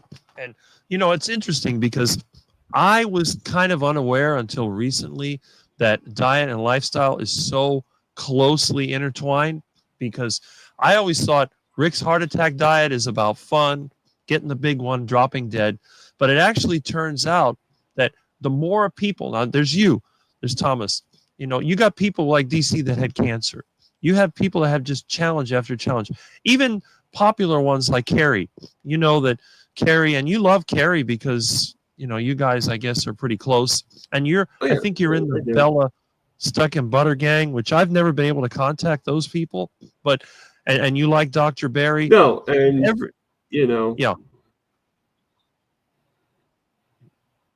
Yeah, there's really very few people in the carnivore community that I don't like. I haven't met anybody that has really turned my stomach to that completeness. I mean, there's some people that are just like, I don't know. They're a little too far-fetched or something like that, but I don't really dislike them. You know, it's just, you know, it's more of like I don't think they really like me, so I'm not going to really like them sort of thing, you know? And I'm sure we've all had that. So it looks like Papa Carnivore's back. And you know, Peter, if you want to join, you can click the link and you can join. I don't know if I pinned it or not. Let's see. Oh, where is it? It's probably way up there at this point. So you might want to put it back in if you need to. Yeah. I'm going to try to pin it. I mean, it doesn't hurt to every once in a while just like keep on like popping it in, you know?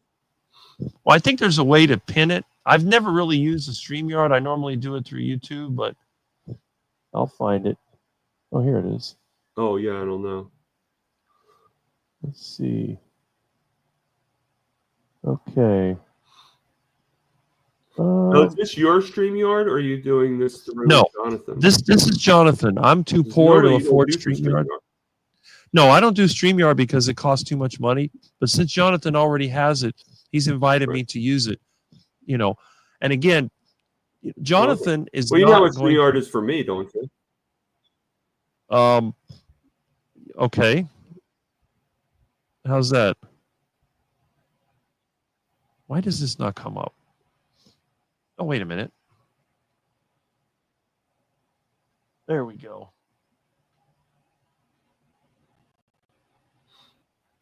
There it is. I see it. Yeah. Let's see. Yeah, I mean, right now I don't spend any money on StreamYard. It's free for me, but that's why I'm like limited to 5 hours a month and all that stuff. Right. And I don't think you can do live invites on the free version. I mean, other than certain amount. I forget. No, I do. But yeah. Yeah, well, that's how I was able to get you on there. So right. Yeah, no, I've done live invites. But you know, it's like I can only do up to 6 people. I can't do any more. It's like Jonathan said, I'm one of those people that likes a challenge. And if I can find a way around an existing system, I will do it. And I think one of the reasons I like him so much is that he understands me. You know, we kind of connect in a very interesting level. This is what I love about the carnivore community. There's nobody out there that's like me, but yet there's a lot of people out there that connect with me. I mean, you got semi-retired Bob, you got Dave, You got Russ. We're totally different people, and yet we connect. And I really like these people. So the benefit, the biggest benefit of the carnivore diet is being able to meet people like you. That's the secret, because I would never meet you otherwise. I'm here in Miami. I'm in the septic tank of Florida. I don't meet anybody else. If I meet someone, it's just for work. But now I get to meet you people because you've come to my channel and we get together. Yeah. Or even just meeting through other means. Like, I don't think I would have met you if it wasn't for Russ and Mitch. That's right. And that's another one. Good old Mitch. You Which would think I don't that even, Rick, I don't remember when was the actual first time I met you. it might have been on Mitch's live stream. But the thing is, you think of Mitch and you think of Rick, two totally different people. But yet there's a lot of similarity. And I've had people tell me that I'm like the younger version of Mitch because there's a certain connection. This is one of the people I want to meet. I want to meet everybody that I've been communicating with in the carnivore community in person. And hopefully in November, I'm going to be going over there to Tampa. They're helping me to go there, and I'll be able to meet some people. And you can see the tallest, quackiest carnivore you've ever seen. But, I'm just looking forward to it because I want to see him in person. Yeah. Right. I see there's comments about dumpster diving. I love dumpster diving. Good morning, Jeff. No video. I'm wondering, what does Terry Sue mean about no video? Like, I hope that we haven't a problem. I don't know what's going on, but we'll see. Just makes me wonder, Let me just go a little bit. I mean, the last thing she says was about desk goggles. Well, it's like beer goggles. The old desk and like using beer goggles, so to speak, You look at something in the trash and you see what it could be and not what it is. Oh, yeah. Was anybody, hopefully somebody out there has the courage to join in. I saw Peter over there. I figured he would drop in because he loves to join in the stream. But this is your chance. You can click the link. Now, I could even grab my telephone and make it a call in. I mean, I could still do that. But if you want to join into this, you feel free to drop in.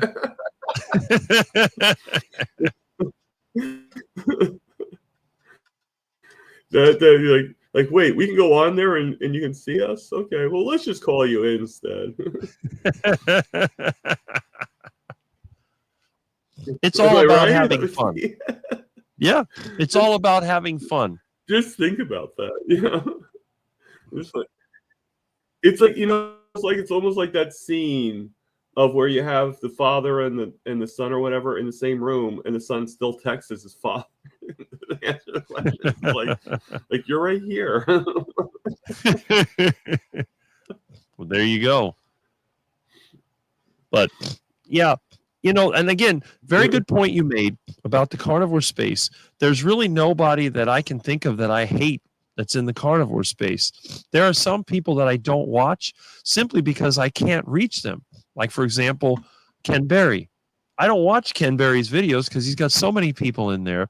I've tried to reach out to him. I haven't been able to contact him. So I don't watch it. That's the way it is. Some of these other groups, you have hundreds or thousands of people. I don't watch them. Even like Homestead How, I watch that just because I recognize some people that are in the chat. But if I was new and I saw that group, I wouldn't go there. There's just too many people.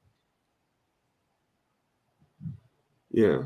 I mean, it is. I mean, I'm sure you find this too. Like when you're in the, like how you're in the KMT and you kind of be laid back and see the Zoom calls and stuff like that.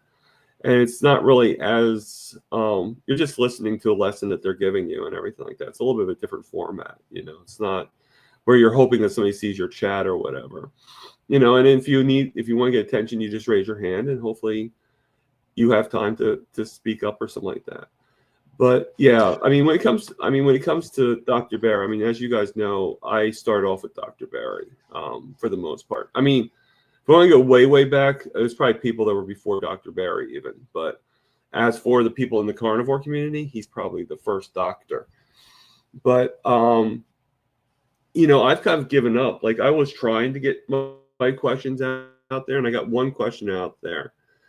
And it cost me a lot of money to do it. And I just kind of like finally said, you know what, this is ridiculous. You know, I'll put questions out there. I'll put things in the chat, but if they never come up, they never come up. You know, like, I just don't care. Like, what's the old saying? Like, you know, no expectations, no regrets, you know, so you just don't expect anything, you know, and, you know, but I'll listen every once in a while. I just, you know, like, he's not really the first person. Like if I have like all these other things like Zoom calls and stuff like that, I'll probably prioritize them before I prioritize his Monday nights, you know. And if I can see his Monday nights one night, then I'll do it. If I can't, I can't. No big deal. Right. And that goes with anything, really, you know. Yeah. I mean, my first priority, and might sound selfish, but my first priority is me.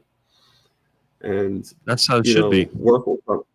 Yeah, I mean, work and sleep definitely.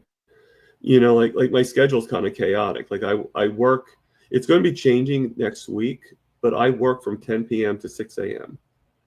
and 2 days a week. Now I got my boss to agree, and I explained to her the benefits of it. You know, like how I'd be more efficient and stuff like that.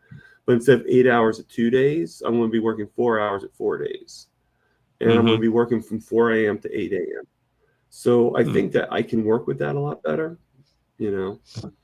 Unfortunately, I won't be able to see Dr. Kiltz because it'll be during the weekdays. So 4 of those days I won't be able to, you know, obviously I can't go while I'm working. So I'll just see the replays, you know. I'm pretty satisfied with the Dr. Kiltz group experience. I don't know if you feel the same way, because I'm usually against groups, but I think this one is pretty good because there is that sort of free level to get in. And I think they're on the mission to interview as many carnivores as possible. I mean, they put me on there already, and I'll be again this following week. So, you know, I guess they'll let anybody in there. So, well, they let me in, so that's right there. There you go. Well, I mean, you're actually. I mean, I've only been in once, but still.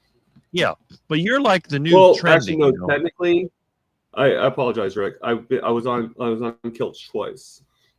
Once was planned, and then we had that. There was that one afternoon live that you and me were on. Right. About a week before that, about a week or two before that. I don't know if you remember that or not, but. He has the Monday Zoom calls, and then now they've expanded to afternoon in addition to the morning. I think Kiltz is starting to get more, you know, more of a following, because it was kind of niche in the beginning. He concentrated mostly on fertility and had some pretty strange people in there, but now it's more of the carnivore thing. And again, he tends to sensationalize it a little bit. He's always talking about, you know, eating raw meat and fat and all that. And, you know, but that's what he likes to do, and it works for him. And how old is he? Is he like 68 or I don't know? He's going to be 70 next year. I think he just turned. Yeah. Well, I'm not sure when he turned 70, but he's pretty close. Look at what he looks like, and look at his energy. You don't see him stuttering around. He's moving. He got I don't know how many houses. He's got his business. He's successful. You know, he may come across a little bit like a used car salesman, but I kind of like him. You know, I'm one of those people, I may judge somebody by the outward appearance, but the more I get to know him, I realize, you know, it seems like a good guy. But it's like Thomas said, there's really nobody in the carnivore community that I would consider to be a scammer. Like in the vegan community, I can show you a whole list of vegan scammers. They're trying to get you to eat this raw plant crap, and they lie to you and they pretend. I think some of them are taking supplements in the background, you know, maybe a lot of creatine, maybe steroids, who knows what else. But in the carnivore community, it's all pretty basic. And Thomas over here, you know, this is a guy that is living the lifestyle. And again, there's more of you out there. Come on and join in here. You know, we're not going to bite. I only eat I only eat things with a tail. So unless you have a tail, you're okay. You know, then. But yeah, this is a great community. You know, it might be. You know what this might be like? I mean, technically, this is really Jonathan's channel. So, Yeah. like they might be, a lot of these people are thinking like, it might be like, you ever babysit a house, like do house sitting before or no? No, nobody would let me in their house. Okay. That's for sure. Okay, I can see that. But but no, like no, it's kind of feels weird when you're like house sitting for somebody and then you have a friend come over. You're sort of like, and then the friend feels weird about it too, because it's like, well, this isn't your house, so maybe they're just leery because we're inviting them to somebody else's house, That's a good point. I'm just saying, like this is their brain set, Yeah. Like this is not Rick's childhood. I can't be my old self. I can't do. They're gonna be like going on tippy toes, like, oh my god. That could be it. I say the wrong thing. But then again, I mean, I'm probably wrong, but I just, that is a valid point. It's That just is a a comical valid point. thought out there, Yep, that's a valid point. But I mean, it's funny. It's like, I last week, when I did my live, I was very grateful for the people that came on, like for the people that showed up in the chats. And I don't remember if you actually showed up or not. I don't remember. I'd have to go back and see all the different people. What day was it? It wasn't as big of the 4th. I thought I was there. 4th? No. Like I said, I don't remember. I have to see who was there, who wasn't. And I mean, I remember CB showed up, I think, and then Sandy definitely showed. Sandy was the first person, so I know she definitely showed up. And I'm fine. People had things to do and stuff like that. Right. But it's just, like it's kind of weird. Like when I didn't announce it, I had more people than when I did announce it. And it's just sort of weird how that happened. So I'm hoping, I think what it is I think, I'm doing tomorrow because I said I was going to be doing it every week on Sundays, but I'm actually thinking maybe that might not have been the best idea. So if anybody, whether here or tomorrow when I'm on, if you have a better day or better time that you think would be better, we'll figure something out. I just want to accommodate I kind of want to make everybody happy, including myself, and and accommodate everybody. But it's kind of hard when you're like worldwide and you have different time zones and stuff like that. That's true. Like that is an issue. Yeah, I mean, one person, I was on a Zoom call yesterday, and it was with Amy Haas. I'm sure you've heard of Amy Haas, the lady that's made the children's books for Carnivore and everything. And she was like, I listen, but your thing is that when I'm going to church. I'm like, okay, know.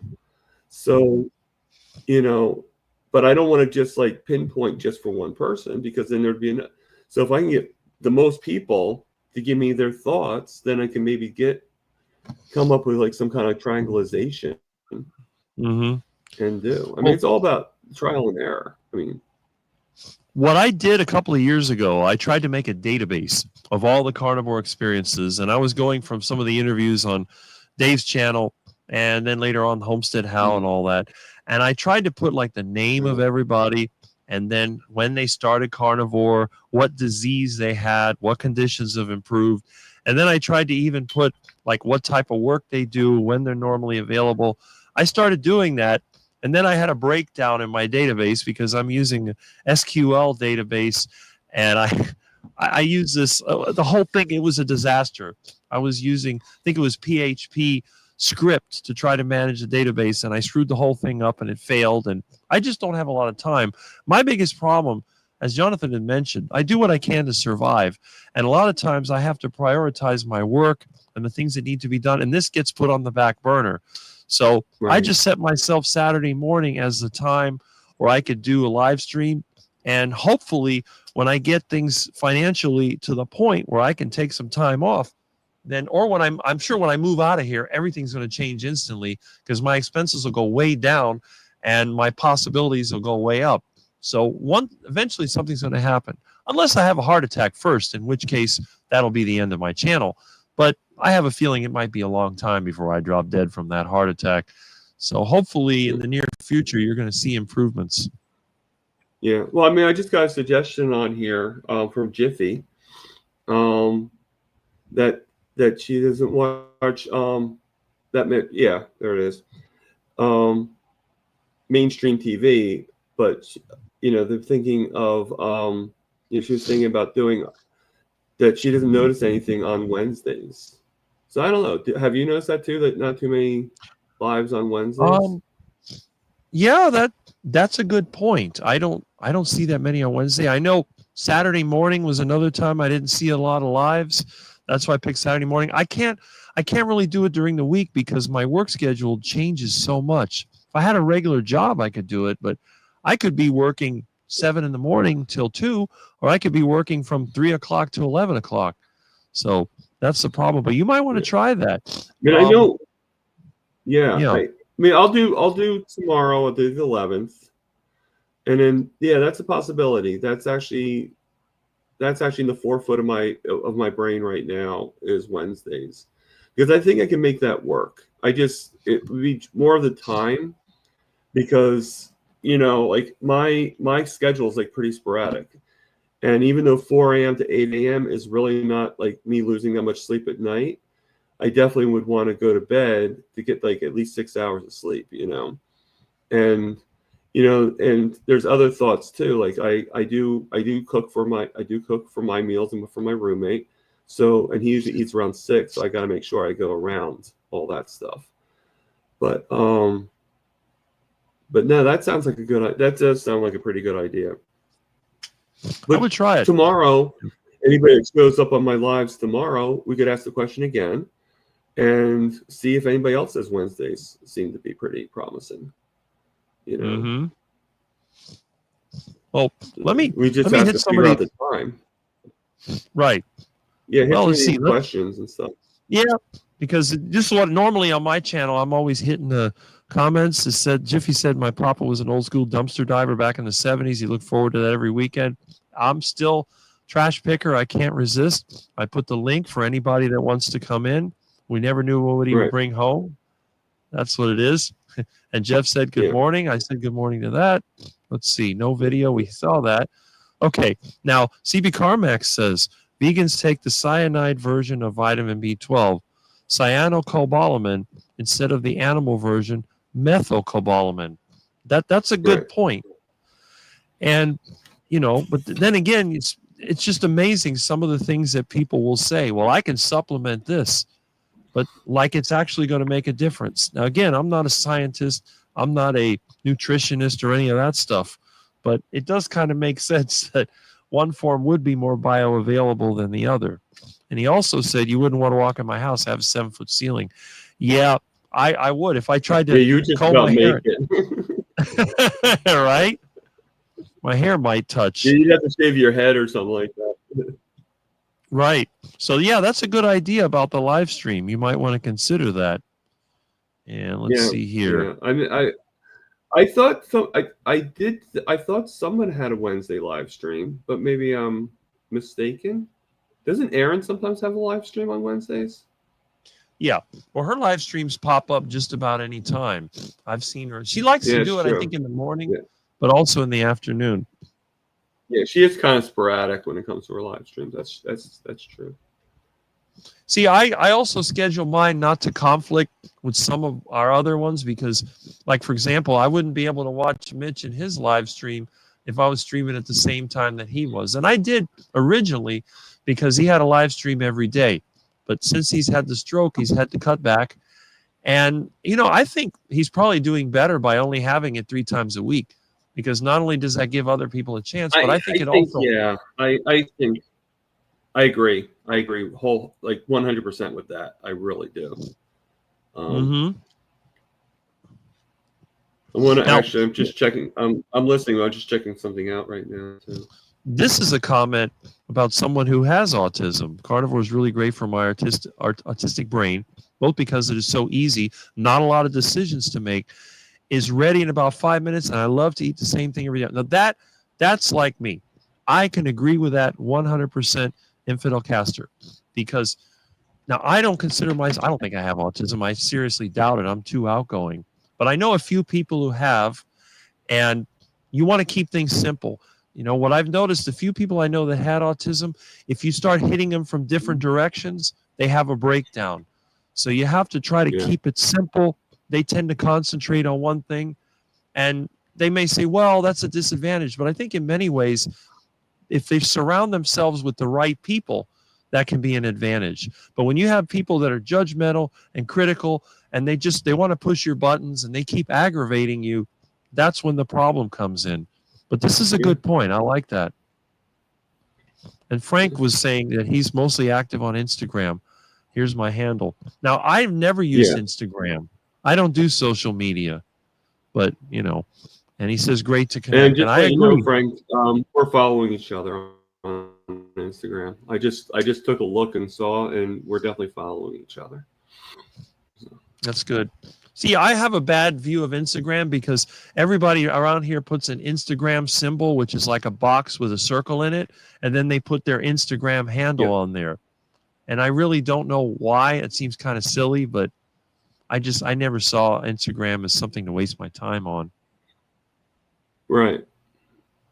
But it is popular. I mean, I got so many family members on Instagram, so that's part of the reason why I'm on it. But I'm getting more and more people in the carnivore community that's on it too, and you know, and in a way, I think I'm on it too because by having people carnivore, you know, by us talking, you know, and everything like that, I think it allows my family to sort of see like, oh, this is what he's doing, and I don't really have to kind of like blatantly just like say, hey, I'm doing this.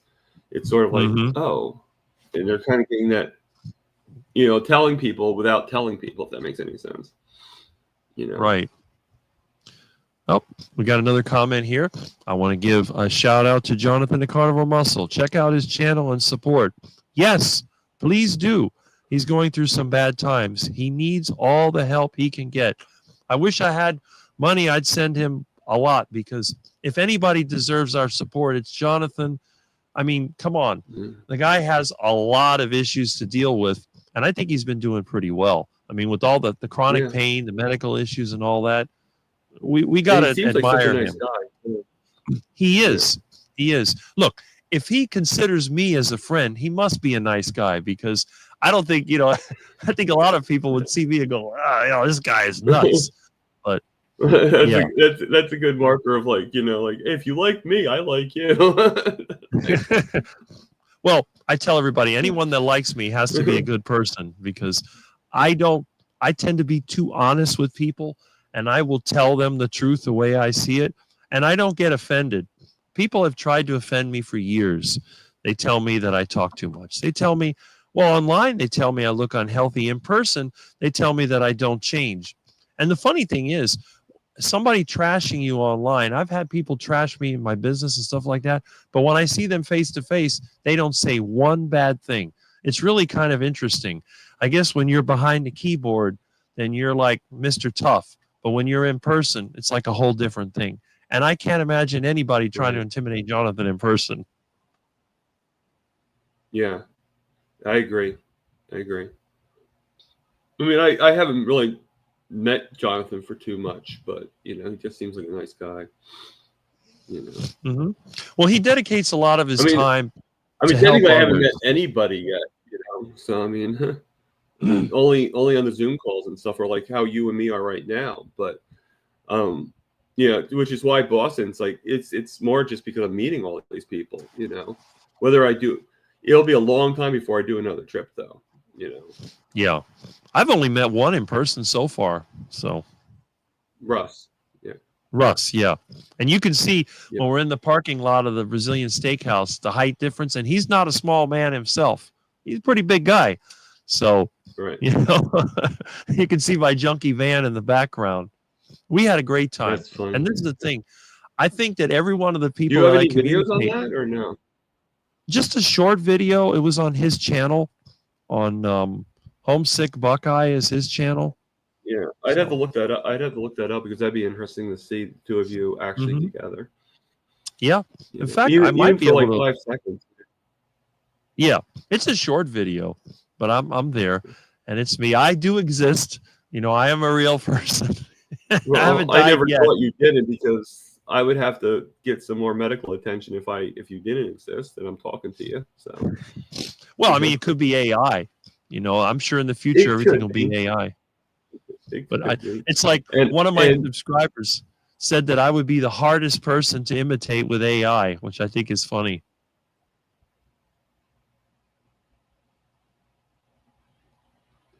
I mean, if you were AI, I would definitely have to put my hat off to AI, because that would be pretty impressive.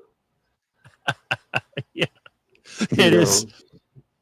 Because I mean, like, if you think about AI, okay, AI can be pretty realistic, but there's still a certain way the person talks.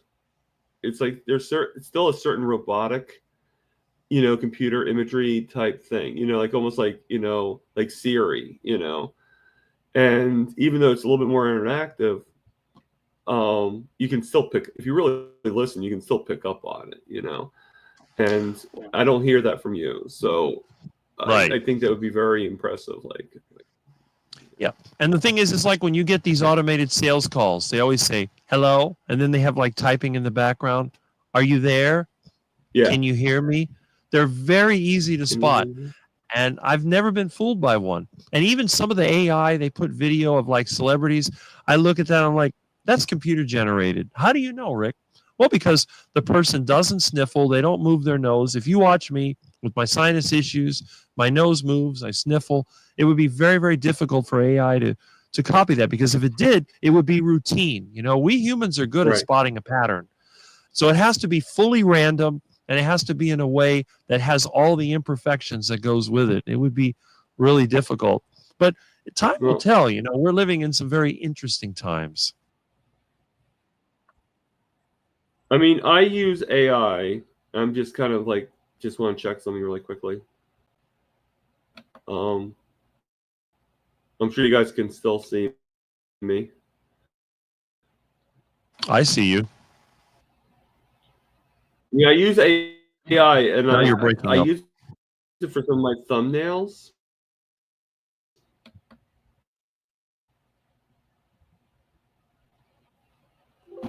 Okay. Then I will stop doing what I'm doing, because I guess it didn't work. I was trying to upload a background image of the thumbnail that I actually use, but it may have overloaded your system. Your yeah. CPU may be bogging down. That might be the latency. Oh, maybe. How would I fix that? You need a more powerful computer. In other words, a new computer. Okay. Or newer. Yeah, because the problem with computers, That's generally, fine. you're going to have the processor, but then you have the bus, the data bus that connects everything together. Then your GPU is connected through the data bus. And even if you were to upgrade the memory or processor or whatever, it just, you can't get the power to the parts that you need. So you'll have to get, I mean, if you have a computer that's older than 5 years old, like I do, it can be a real challenge. But Russ did give me his old computer, which is what I'm using now. And that's an improvement over what I was using before. That's cool. Yeah, this has to be it's an HP, and it's pretty much a laptop computer. Before, it was like right before they came out with the iPads and stuff. And so I mean, like I said, I want to do the desk thing, but I want to also go a little bit better on the computer. And I'm thinking, like, tell me if I'm wrong or not, but I'm thinking an actual desktop would actually be a little bit more upgradable as well. So if I needed to move it up, I can move it up, and because I really don't need a laptop. Right. It's hard to find desktops anymore, but mine, I use desktops that are old that I pulled out of businesses, and I try to upgrade them. But yeah, generally a desktop, the case, I mean, a lot of it depends on the motherboard. Sometimes you can get a used laptop pretty good, but you need at least a quad core processor. And I mean, if you have less than, let's say, 16 on your RAM, you're really dragging along, and 16 gig Oh, you gotta get boost those specs up there. Otherwise, the system will just bog down. Yeah, I mean, I count myself. I count my blessings every day just because of the fact that I haven't crashed or anything fully. What is your operating system? That I'm not sure. You know a lot more about computers, so I wouldn't even know how to look that up, to tell you the truth. I mean, is it Microsoft Windows or is it some other operating system? I don't think it's Windows. Oh, it actually has apps on it and stuff like that. oh, you think it's a type of Linux? Might be, yeah. It says it has the Pentium Intel. And I mean, I'd have to flip the computer and see the bottom and see what's on there, Right. You guys would get rid of my beautiful face if that happened, But, I mean, one thing. I mean, my last computer before this happened, I remember that it had Word on it, and like the main reason why I wanted it was so I could write my book and like type and like even like maybe download the program for the Dragon program where you can actually talk and you could, you could do your speech. Voice to text. Mm-hmm. Yeah, exactly. And, I thought that would be really good. But then when I got this computer, it was like, oh, we don't have Word. You have to spend like $20 a month to get Word and get Excel onto your computer. And I'm like, okay, this is ridiculous. I'm not going to spend $20 a month on something that I can still type. I just, If you're willing to learn, there's a program. It used to be called OpenOffice. Now it's called LibreOffice. Libre, Libre. Okay. And that's, an open source office program. That's what I use. I started using it when it was called Star Office back in the late 90s. I got away from Microsoft Office because they went from a program to a subscription. Everybody now wants to have a subscription, software as a service or SAS.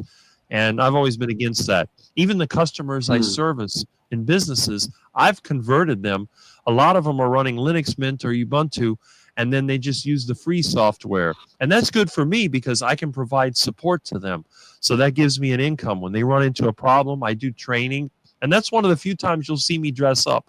I'll wear long sleeve shirts. Sometimes I'll wear my coat, jacket, like a business jacket. And I'll walk in there and nobody recognizes me. They're like, is that Rick? Yeah, that's Rick. He's actually clean. He's got a white shirt. Wow, look at him. I mean, it's pretty funny. But yeah, you could do that. But I mean, again, quad core processor, you got to have enough memory, and a good GPU, especially if you're going to do these live streams, is critical. Yeah, which I think, like I'll save money for different venues, and I think once I save up and do the Boston trip, I think then my next venue is going to be just getting a better computer and stuff. Yeah, I agree. Or maybe if you contacted enough people online, they might try to get you a computer. Maybe they can. Yeah, I'm sure if enough word goes out and stuff like that, I mean, one thing I've learned from all this is a lot of the generosities that I've gotten from being on Carnivore is like pretty immense. I mean, I think it's pretty generous when people allow me on their channel and and let me interview, let me, do, because that in itself is generous, because they could just be like, oh, this guy's a quack and we're not going to have him on our channel, And, that's me. Yeah. And then I would have to become the fourth quack, the fourth duck man. Well, that's it. And that's another thing. The ability to laugh at yourself. Bad, I'm just saying, The ability to laugh at yourself. I only know 3 quacks, so, The ability to laugh at yourself is important in this lifestyle, not to get offended, because if I would have been offended years ago, my parents pressuring me to eat fruits and vegetables, all the people telling me I was going to die of a heart attack, instead of worrying about it.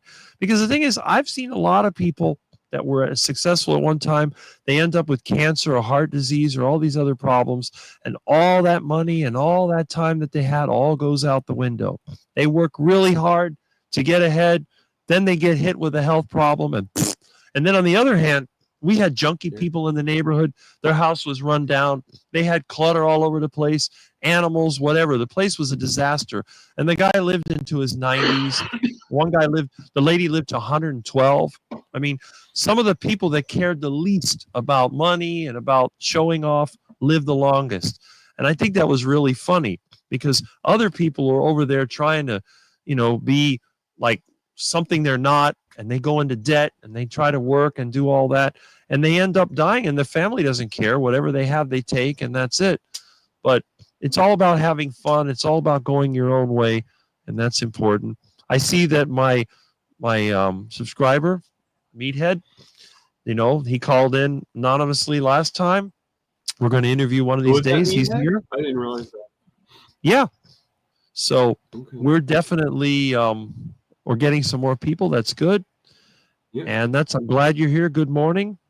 I enjoy having all of my subscribers that discover this.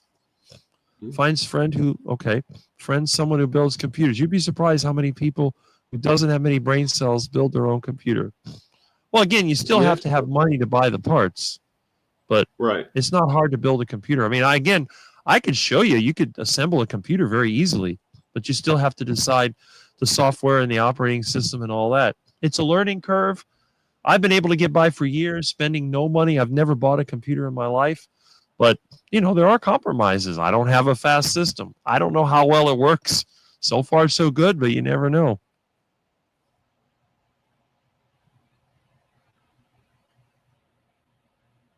Yeah, that's true. I mean, again, it goes with the same thing I was saying about building a desk. It's not really so much of the desk; it's more of the project. And just I mean, one of the things I like to do is like if I built a desk, I like to do it like it's going across the whole room, and maybe put in a drafting table too, so I can start doing some more of my drawings and stuff. Good idea. I remember we used to have drafting tables at the college where I worked at about 20, 25, 30 years ago. They threw them all in the garbage. It's just amazing the stuff they throw away. It's hard to find them now because everybody uses CAD, but, you could always build one. I mean, the only hard thing about me doing the dump is, like right now, my roommate lets me use his car, but only for work. And the good thing is there's a Home Depot right down the street from where I work.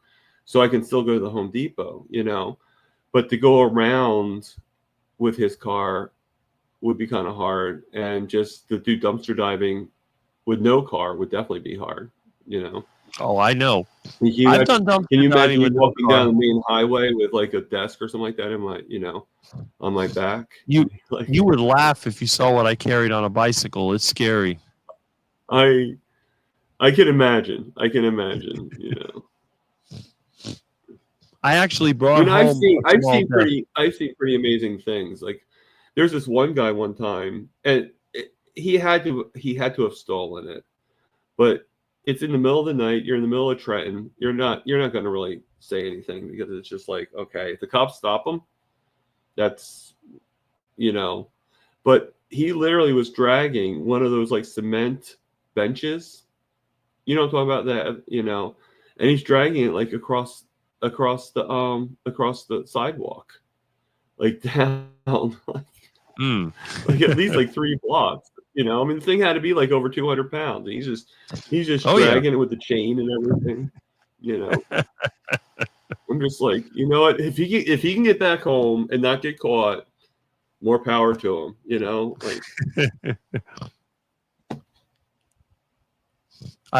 I brought home it literally bicycles. looked like one of those park benches, It definitely wasn't something that somebody has in their home, Well, I've seen people move stuff like that with a hand cart. Put it on the hand cart and roll it down the street. I've seen some crazy things. Oh, this guy didn't even use a hand cart. He just dragged it across. It's just like you literally hear that's what I was saying. Like if the cops don't stop, if there's no cop or anything like that stopping him, And you have to have noticed it, it's like, oh my God. Yep. Have a great day, Jeff. Glad you were here. Let's see. Now, have I seen Jeff on with Mitch or no? I think maybe. I don't know if he's been on Mitch. Might be. There's so many new people with Mitch ever since he had his stroke. It's hard to tell. Mm-hmm. Well, they got a lot of interest. I have a feeling a lot of them were always on there, but then they left.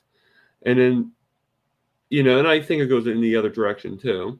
I think a lot of people left, and then they found out about him having a stroke and got concerned, and they went back on again. And then, I mean, I'm sure there's also people like these like groupies that like to see if somebody's sick and stuff like that. I think a lot of it just the live streams became routine. It was day after day after day, and I guess people kind of figured, well, I know what's going to happen, so they didn't watch. And then he had a stroke, and all of a sudden it's like, oh, I got to see it. So when he came back on, there was 300. There was a lot of people that came in there. And then it kind of tapered off. But his usually ranges anywhere from, I'd say around the 150 range is pretty typical on his stream. Mine is like a 30 to 40. It depends. But yeah, I think that is kind of interesting to see it. Yeah. I mean, the one thing I've learned about doing this world is when it comes, like, I kind of find it to be funny at this point. I think I've always found it to be funny, but I always worried about the other person's channel more than mine, obviously. And there was a couple of, like, when I was on with Carrie Mann doing that open mic night, I went to the comments after, and there was this one person that I obviously is either a troll or a bot, but was like saying, like, don't put, like he was saying to Carrie, like things like, don't put Tom on there.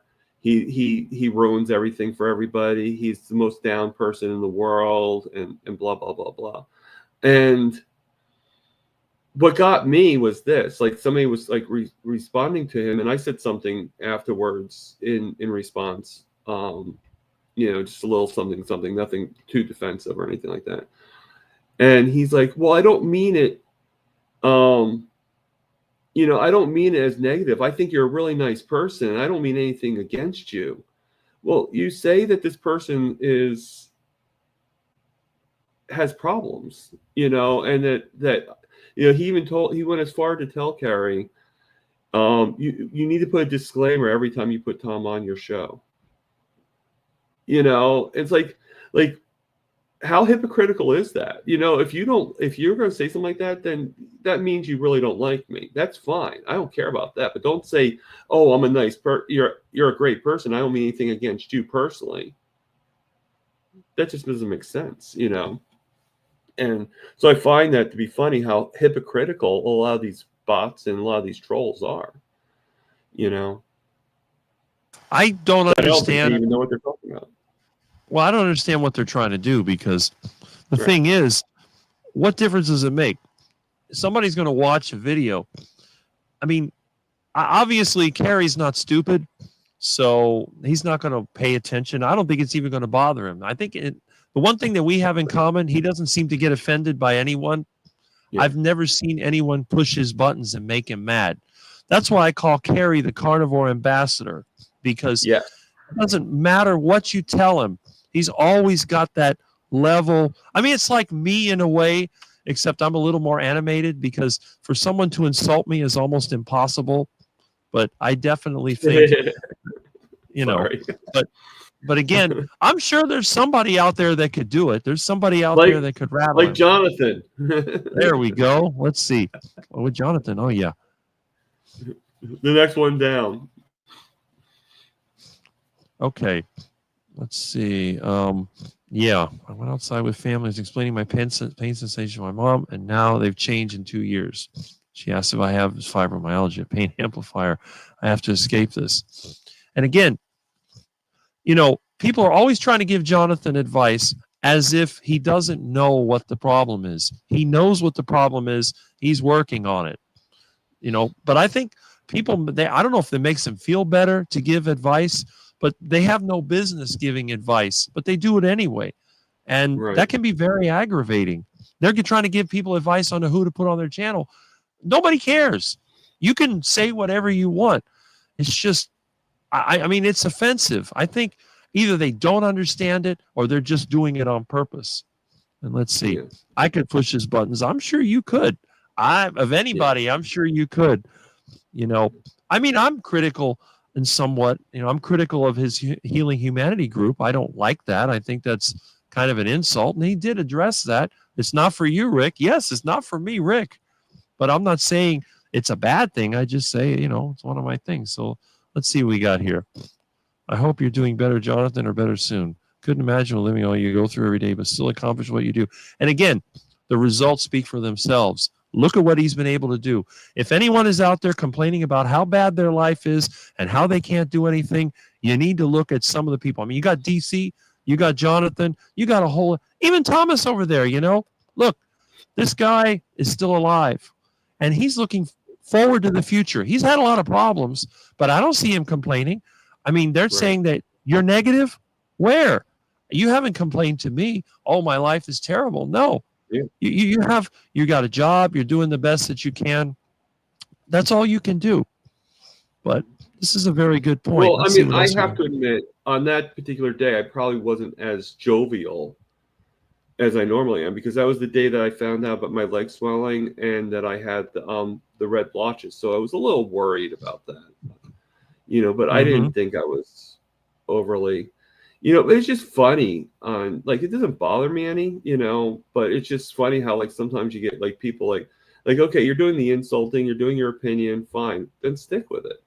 You know, then you go like, oh, I didn't mean to offend you. You know, I think you're a great guy. Like, no, you don't think I'm a great guy because you wouldn't have said what you said. You know, right.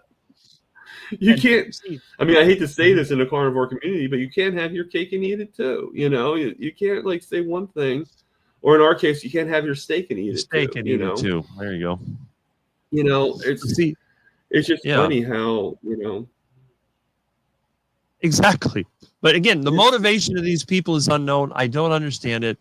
I don't see the advantage of trying to trash somebody, even if the person is somebody you don't want to be around. Now, there's a difference. I can see warning people individually. Maybe they're following some cult leader or whatever, and you warn them individually. But to put it out in the open, all you're going to do is stimulate interest in that person. You're not going to help anybody. They're going to get defensive. How can you criticize my guru? Like, no. But I don't see the point of it. I think they just do it to push your buttons, or maybe it makes them feel good. I don't know. Maybe they're trashing other people. Or they're a bot and they're being programmed to do it, or, you know, like from like either big pharma or, you know, big food, and they're just going out there, you know. Yeah. There's many reasons. Look, Jonathan has a good thing here. You might want to, you know, listen to the live stream with my friend Professor K. He looked into it. See, Bart K is not to everybody's liking, but he does have good information, and he admits to not being totally carnivore, but he's been low carb for decades, and he even he was losing his eyesight, and now he's been able to regain that. So every one of us has a story. And again, I'm sure if you met him in person, he'd be a perfectly nice guy, but he does like to trash. That's what I hear. You know, I hear he's very nice. That's it. And then, you know, if I live close, I've seen one or two of Bart K's lives. They're kind of hard to follow, but that's just the way he is. You know, I mean, I don't really can follow. You know, but right. I'm trying to actually watch a lot of people's lives. Like, I'll try to watch tomorrow. I'll try to watch Semi-Retired Bob. I mean, I can't always get onto everybody, you know, and to do videos and stuff. None of us can. None of us can. Come on. Yeah, I mean, you know, it's just getting so much bigger and everything. When I first started, I maybe had like 6 people I followed. Now I probably subscribe to about almost 200 people. So that's a big, there you go. That's a pretty big jump, you know. I mean, yesterday I was not on it, but, you know, just in the chats of these people that were actually on. The wife was on Lioness Lifestyle last week. JJ and Eric. I don't know if you ever heard of them or not, but And I'm not even sure if they're Texas? fully carnivore, to tell you the truth. Okay. Starting to get a lot of comments here. Yeah, this is good advice from Meathead that you can look at. That's good. I'm going to send you an email. You know, the people have been harassing Jonathan for a while. I don't know what's wrong with these people, but it's ridiculous. It's depressing. Well, yeah, but you're not that negative, buddy. Okay. But I'm going to have to what check that though? out. To go with what Meathead just said, I think you need to be a little negative in a way, because I think we would not have opened our eyes if we didn't have a little negativity to Oh, what was I around don't us. call it. There's nothing negative. To me, negativity doesn't exist. There's no such thing as positive and negative except in physics. Right. But what I'm skeptical. I am a skeptic. This is the thing. I'm not negative. I am a realist. I'm a skeptic. And that's one of the things that people don't understand. Well, Rick, you're always negative. I am not negative. I am a skeptic. You can prove me right, but I'm going to assume that entropy and the way things always have been are going to continue that way. You may have this great revelation on how to make money or how to get free energy or how to be healthy, and I'm going to be a skeptic. I'm going to look at it. I'm going to analyze it with known science, and if it seems good to me, I'll try it. And it either works or it doesn't. I tell people the same thing with the carnivore diet. You want to try the carnivore diet? Don't expect it to fix all your problems, because it won't. It could help, but it's not going to solve your problems. It's not going to regrow missing body parts or make you the perfect person. It's just another tool in the toolbox you can use. You can use a chainsaw to cut firewood, or you can cut your leg off with it. That's your decision. Yeah. But and then again, I mean, I totally agree with that. I totally agree with that. People I don't like, I avoid like the plague. That's right. Let's see. Okay. Now, Jonathan's got a good point here. Autistic folks have a specific skill set and usually specific weaknesses. We don't know how to react emotively. That's a very important. That's that whole neurodivergent spectrum. They can be really nice 1 minute and just blow up the next minute. And it says it doesn't mean we don't feel empathy or others' pain. Sometimes they don't even show anything. They just sit there. So, it's up to us to understand where they are. And if we choose to have friends that have whatever, autism or any other difference, we have to know how to deal with them. It's up to us. And quick question, Rick. Yes. I can stay on here, but I have to just leave for like a few minutes because my roommate is going to need breakfast cooked. Feel free to leave. You can return anytime. Okay. I mean, I could stay on and, or I can go off and click off and then go back on again. You can click off and you can click back, and hopefully somebody else will have the courage to click in. Yeah. I mean, I figure if anybody can hold their own, it would be you. Oh, so, you know me. I can hold my own all day. I got no problem with that. I'll probably read in the chats when I get back. Oh, thank God that guy's gone. Now let's. Nah, no. We love you. We love all of our carnivore brothers and sisters because we're not all the same. We should never be the same. Just like Tanya said, she calls me carnivore brother. So That's right. All right. Now, if everybody was like me, I wouldn't complain, but it would be kind of a dull world. It would be. If everybody wore these like ugly hats that my mom got me. All right. All right. I'll be right back. Okay.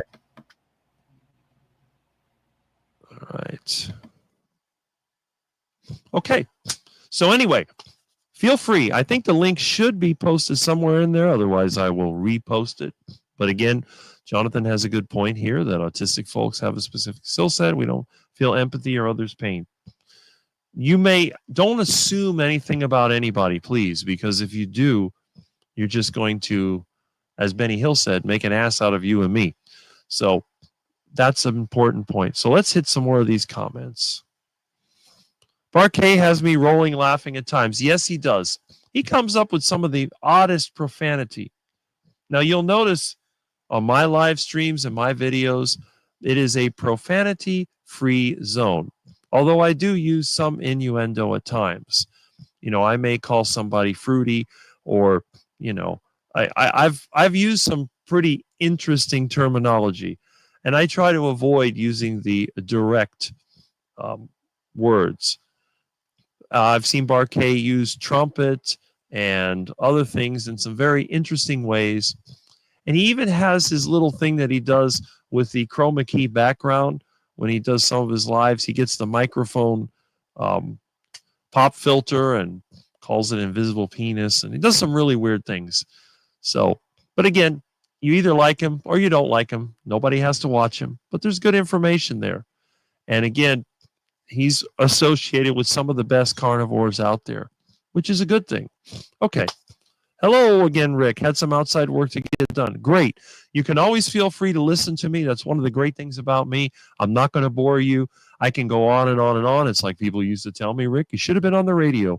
Well, I could sit on the radio, but it's not the same thing as being in broadcasting or DJ or whatever. I couldn't be a DJ, though, because most of the music today I really hate. Let's see. Thanks for continuing this treat, guys. Well, hey, I can't help anybody financially, but I can definitely give you my time and try to keep it going. And again, the only way the stream really goes is because of you. Because if I was by myself, I would just be outside with the ducks. I'd walk over to the canal. I'd talk to them about duck food while I'm giving them bread and desserts and whatever else my friends gave me or I found in the trash. So, all right, let's see. I see a lot of new comments. It's really picking up. This is the Rick live stream that I really like. It says Carnivore Power. Yes, you know it. This is a place where you can show it off too. Plants are for peasants. That is correct. You know, you want to graze, go ahead and graze. You want to have the brain of a cow. Okay. I mean, I guess being a cow is better than being a mouse. I don't know. That's a good question. But yeah. But again, I'm not saying you shouldn't eat plants. On my diet, on Rick's Heart Attack diet, we avoid all roots, stems, leaves, and especially seeds. You don't eat seeds on my diet, ever. I think that the seed is the most defended part of the plant, as Dr. Anthony Chaffee says, and I have a feeling that it's a disaster in the making. Don't eat seeds. Now, I do have exceptions. There is one seed that I will consume at times, and that is the coconut. But that's because the coconut is a tropical plant. It doesn't need to use defense chemicals because it has a physical defense. If you've ever gotten a coconut in your hand, it's got a thick fibrous layer that's very difficult to remove. And then you have the actual shell of the seed, which is very hard and no animal can really go through it. So it doesn't need poison to defend its seed. And also because of the nature of the coconut, the way the seed develops, it can't have poison because the plant actually grows from the end of the coconut. Oh, we got somebody that wants to come in, and look at that. There's the man. It's a headless carnivore. Well, you know, I saw you had a bodiless. link up for people to join and didn't realize I had on a green shirt until I was already sitting here and had everything turned on and decided, Rick won't mind me being the floating head today. Not at all. We love having you, Bob. You're in the top of the carnivore elite with us. So we're glad that you're here, as you always say. Well, I appreciate that. So I actually just tuned in. What are we talking about today? Oh, we're going through the comments. It started off with Jonathan's autistic carnivore conference, which was excellent. But then again, there's nothing that Jonathan does that's not excellent. We know that because he puts his time into it. And the people that come on his channel are the best of the best. Look, we got two of them right here. There's the quack, and then there's the actual carnivore that you might want to follow because he gives you walk and talk videos, he gives you ideas, and he's going to be the off-grid carnivore, which is really a good thing because I guess eventually, I mean, I'm technically semi-off-grid. This is semi-retired Bob, and I'm semi-off-grid Rick. So, although for a different reason. Yeah, just a side note, I did mention Jonathan in the video that's coming out today for my birthday.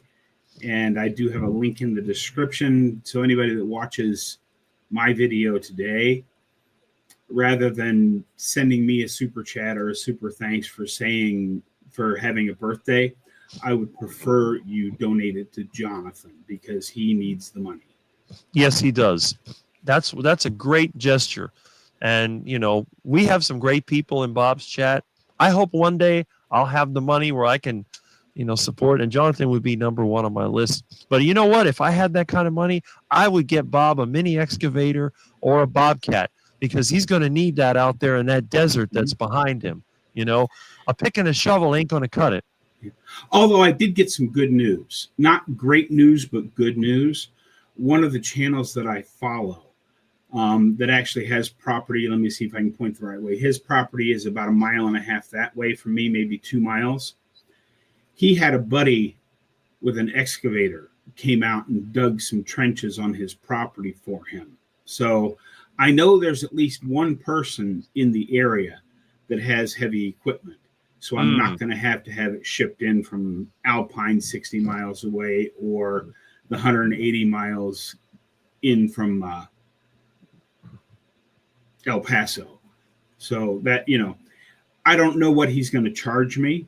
I have no idea, but I won't have to pay massive gasoline fees just because, you know, if I was looking at getting somebody to come out of El Paso, I would have spent, you know, $1,000 on their shipping to get their heavy equipment there before they even did any work.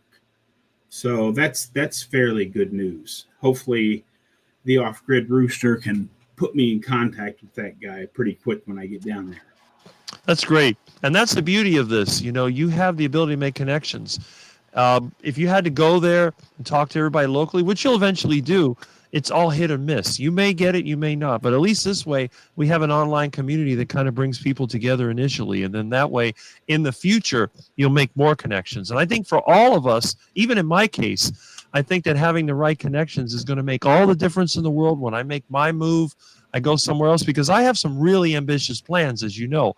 I am not going to go to a desert because I hate deserts, but I'm looking for a distressed county. I'm looking for a place that's just a disaster. You know, you got towns that are half empty, but it has to be in a place that has, I mean, it may be here in the South, and I guess it's going to have to be, that has rainfall and has plants and whatever.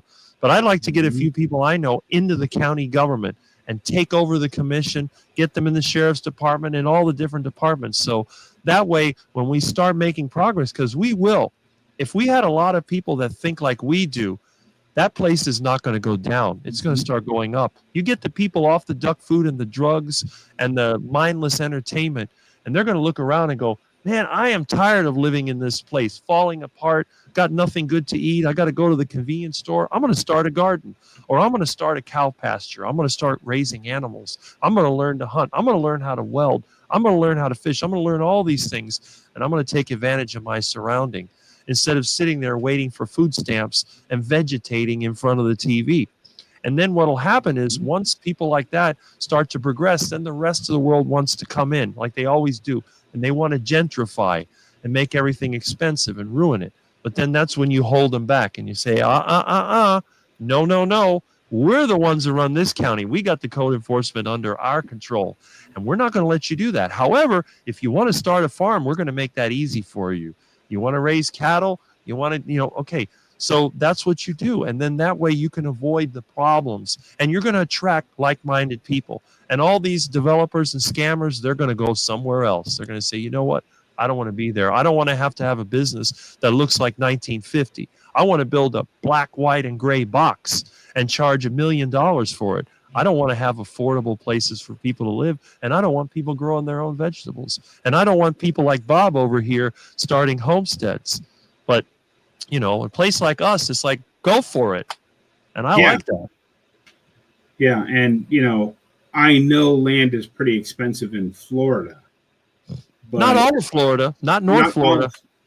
But the one of the other places you might look is backwoods Mississippi. Mississippi, Alabama. Yeah, because Mississippi, they've got the casinos up in the northwest of Mississippi and the casinos down around Biloxi. And those are two very wealthy counties, but the rest of Mississippi is fairly poor. So I'm guessing you could get some pretty good land deals there. I remember about 25 years ago, the last time I drove to Mississippi, I thought I was in a third world country. It's shocking. Some of those towns, you have one or two buildings that are occupied and everything else is sitting there. You have, it's amazing. Even parts of Alabama in the southern, not into the major cities, but especially Alabama, Mississippi. I don't know what it is about that area. It doesn't seem like a bad area because the people that I've met, I mean, you have a lot of, I would say, African descent people. Maybe that's what it is. But they have some neat little businesses. There was a barbecue place. I'm trying to remember what the town was in Mississippi, and you could smell it for like a mile away. And you go there, it was like going back to 1930 in this place. But it was cheap. I was like, wow, you know. But people are living in trailers and living in rundown houses. But yeah, that is a possibility. But see, like you said, there's other people here that probably know people. So, you know, I'm going to get ready. That's what I'd like to do, because I think if there was enough of us in one place, we could actually make a difference. Yeah. And that's, you know, that's the one thing that I've noticed different in becoming involved with the carnivore community over the last 3 years, is that we've all got a different mindset, even about YouTube. When I was in the photography section of YouTube, everybody acted like there were only so many views to be had. And it was like you were in a competition with everybody. But in the carnivore community, we talk about each other's channels. We talk about the people that run those channels. And as somebody has said on my channel many times, and I've heard it all over the place, you know, a rising tide lifts all of the boats. And as long as we stick together, we should be okay. I agree.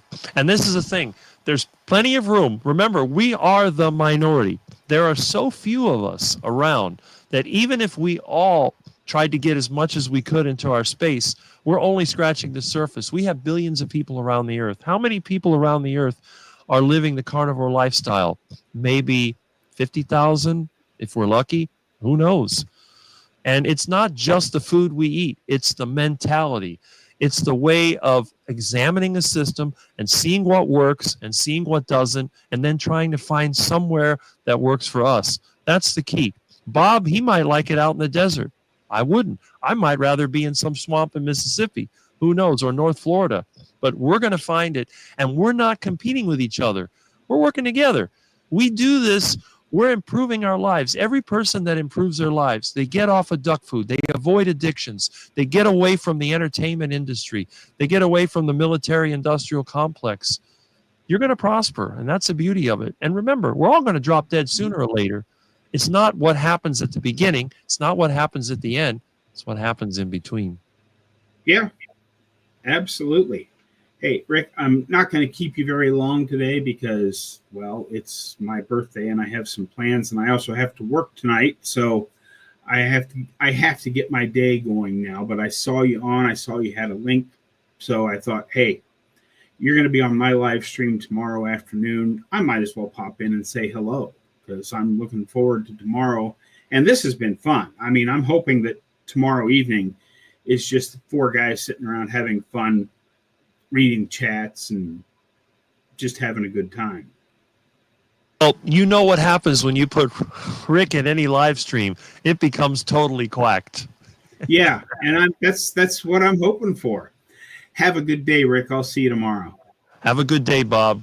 Be 1% better every day. All right. So Bob dropped in, and that's good because, again, when you're in the carnivore community, you're not afraid. So let's get back to some of these comments. I skipped over a few, but let's see. Okay, awareness is fulfilling the deal. Yes, it is. Brain power and confidence is my 2 main positives of carnivore. Then off 7 prescriptions? Really? Dude, you're younger than me. That's kind of a shock. I don't have to spend $15 a pop on it. Remember, that's a copay. Can you only imagine what that crap costs, you know, the whole payment? It's just ridiculous. And Meathead is already at work, or he's getting ready for work, so we're not going to scare people, but we're glad that you were here. I'm glad for everybody that comments and drops in. Feel free if you want. And this is Jonathan's stream, but he's made me in control of it. So you're welcome to come on in and share like Bob did, like Thomas did. And I don't know, I have to deal with my friend's legal crap, even though I'm not an attorney, but I'll get that over with because friends help out friends any way that they can. Yeah.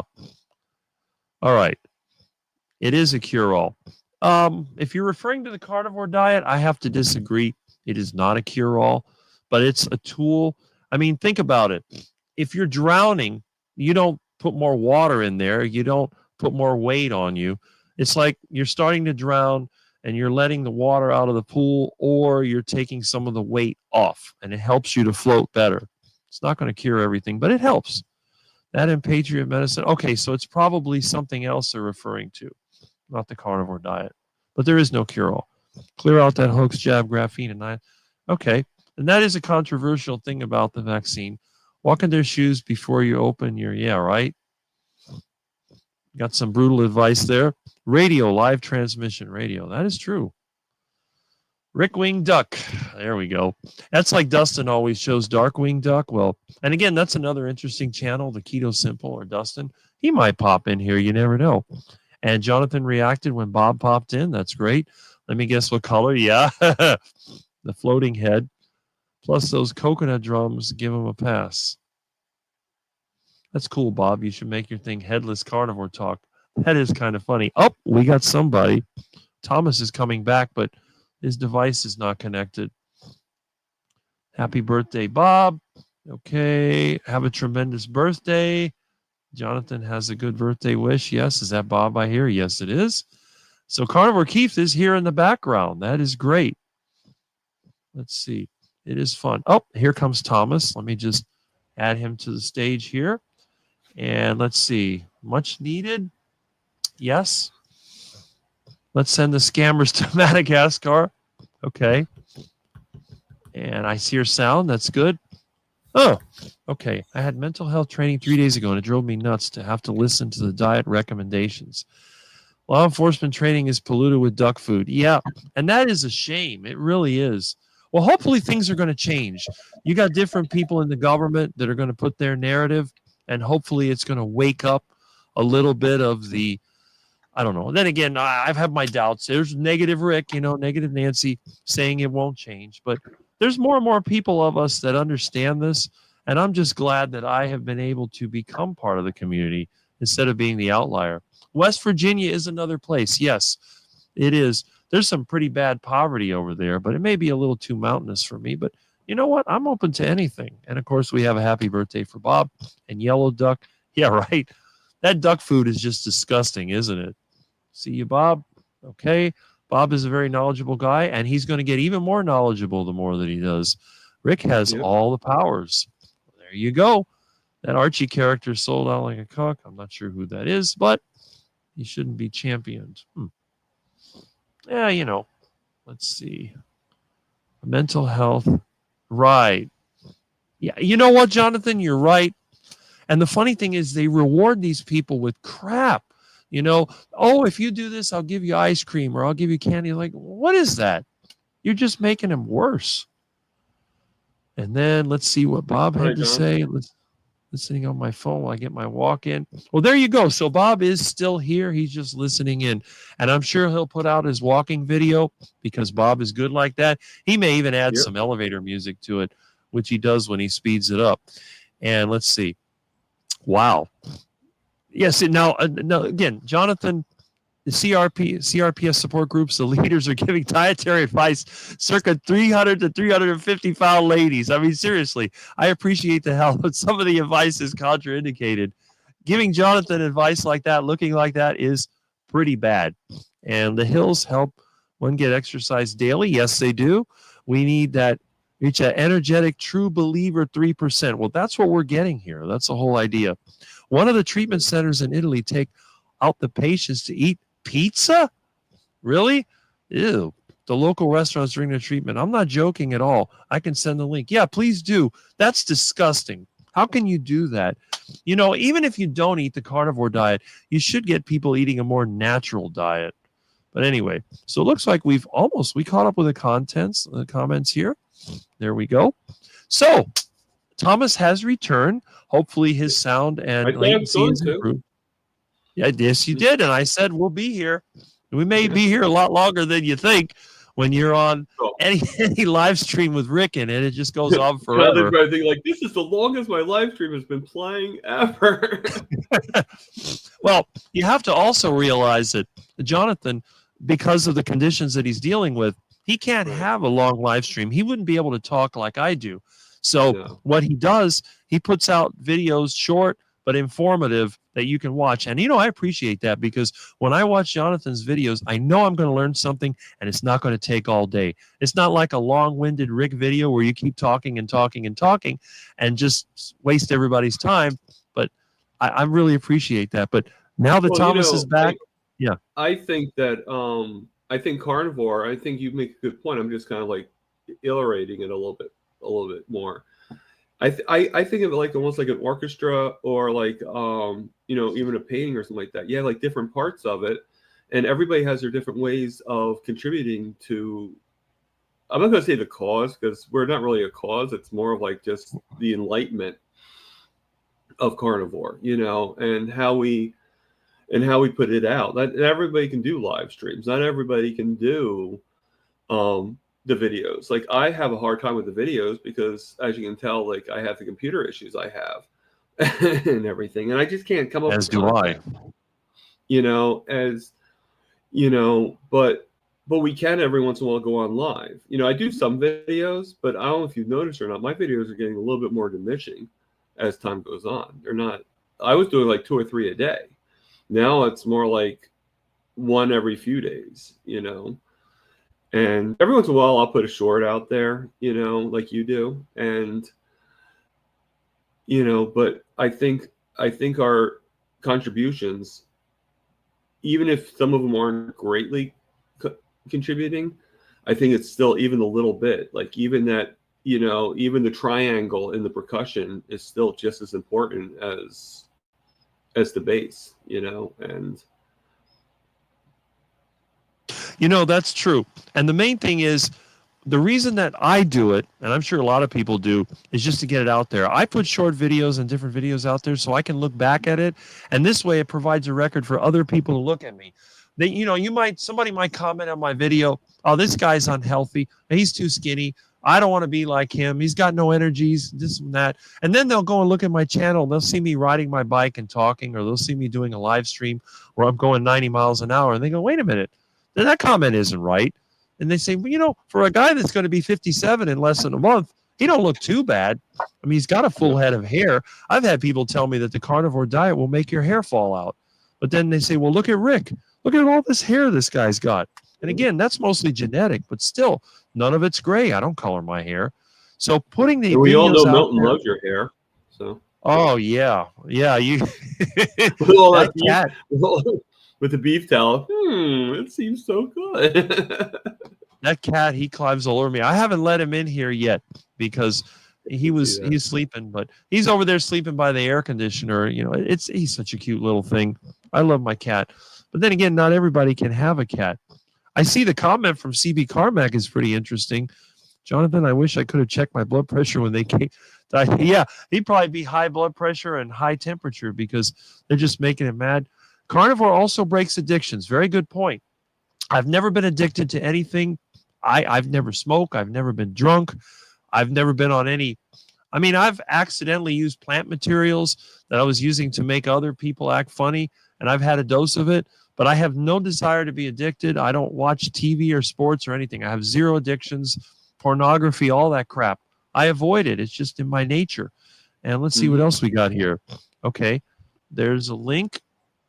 All right, and 2 minutes and 42 minutes. Okay, I present it on the screen. Okay. Oh, yeah, that's the video. Okay, let me see if I can show that. And look. Oh, is that the video we were talking about earlier before I left? Yeah, that was the video. I'll have to play that and see if it works. And then Jonathan actually gifted Carnivore Muscle memberships. Look at that. Now, you see, that's the thing. Jonathan, he needs help, and he helps other people. So good for him. No wonder I like him. It's one of the reasons I like him so much. Look at that. Eat within 30 minutes of walking because it sets your metabolism. That's Now, crazy. here's the question I have. I saw on the thing, I saw he gifted 5, and right Yeah. after it said he gifted 10. Does that mean he gifted 10 total or 15 total? I don't know. That's a good question. That is a good question. But anyway, let me see. This, I mean, either way, it's super generous. Wow. yeah. Okay, what happens? I don't know. I guess I can't open this directly, but it doesn't matter. But yeah, Yeah, I would, Jonathan's whenever generous. you get gifted from the chats and stuff like that, I never understood how that works. Like, how do you know when you get gifted? You know, You'll be notified, and then probably the like through email or symbol. something. Yeah, you get an email, and then also the symbol comes up next to your name when you log into the channel, whatever symbol they chose. So, but I used to get gifted memberships, but then YouTube hated me and they don't do it anymore. Either that or maybe when my channel became more popular, they don't give it to me anymore. But that's okay. It doesn't matter. I'm already the member of, the all original Carnivore Quack channel. And that's all I need. That's where all the cool quacks hang out. And let's see what else we got. Oh, we got somebody else popping in. Who else do we have here? Guessing that's Jonathan himself. Oh, wait a minute. That didn't last too long. There we go. That's interesting. Oh, well. Something in the private chat. Maybe that's what it is. Oh, you know what? He has the link in the private chat. I'm just going to click it on. Oh, okay. That's what it is. But anyway, let's see. It's two Jonathans. Yeah, it's actually a link to the video. Okay. Morris Sophie's Journey, CRPS. Okay, treatment in Italy. Okay. Oh, you know what he's probably showing? He's probably showing those people eating the pizza. Oh, man. Okay. Pizza's disgusting to a real carnivore. I'm going to pause it, John. Yeah. I paused it for myself, and I'm going to watch it later on so I can put a little bit more attention to it. It'll overwork your computer. That's the problem. But anyway, let's see. Let's see here. Yeah. Comments. I mean, I did actually delete. Like, I went into cleaning my files, so that I think that helped a little bit. It's interesting because CB Carmack says he was a whiskey drinker every night. A carnivore maybe want more in life. I never understood the appeal of alcohol. People always serve it. I avoid it. I don't like the taste of it. It doesn't do anything for me. I would rather eat more steak. That's why I tell everybody, Rick, why don't you have dessert? Can I have more steak, please? That's all you want to do is eat meat. Yeah, that's all I want to do is eat meat.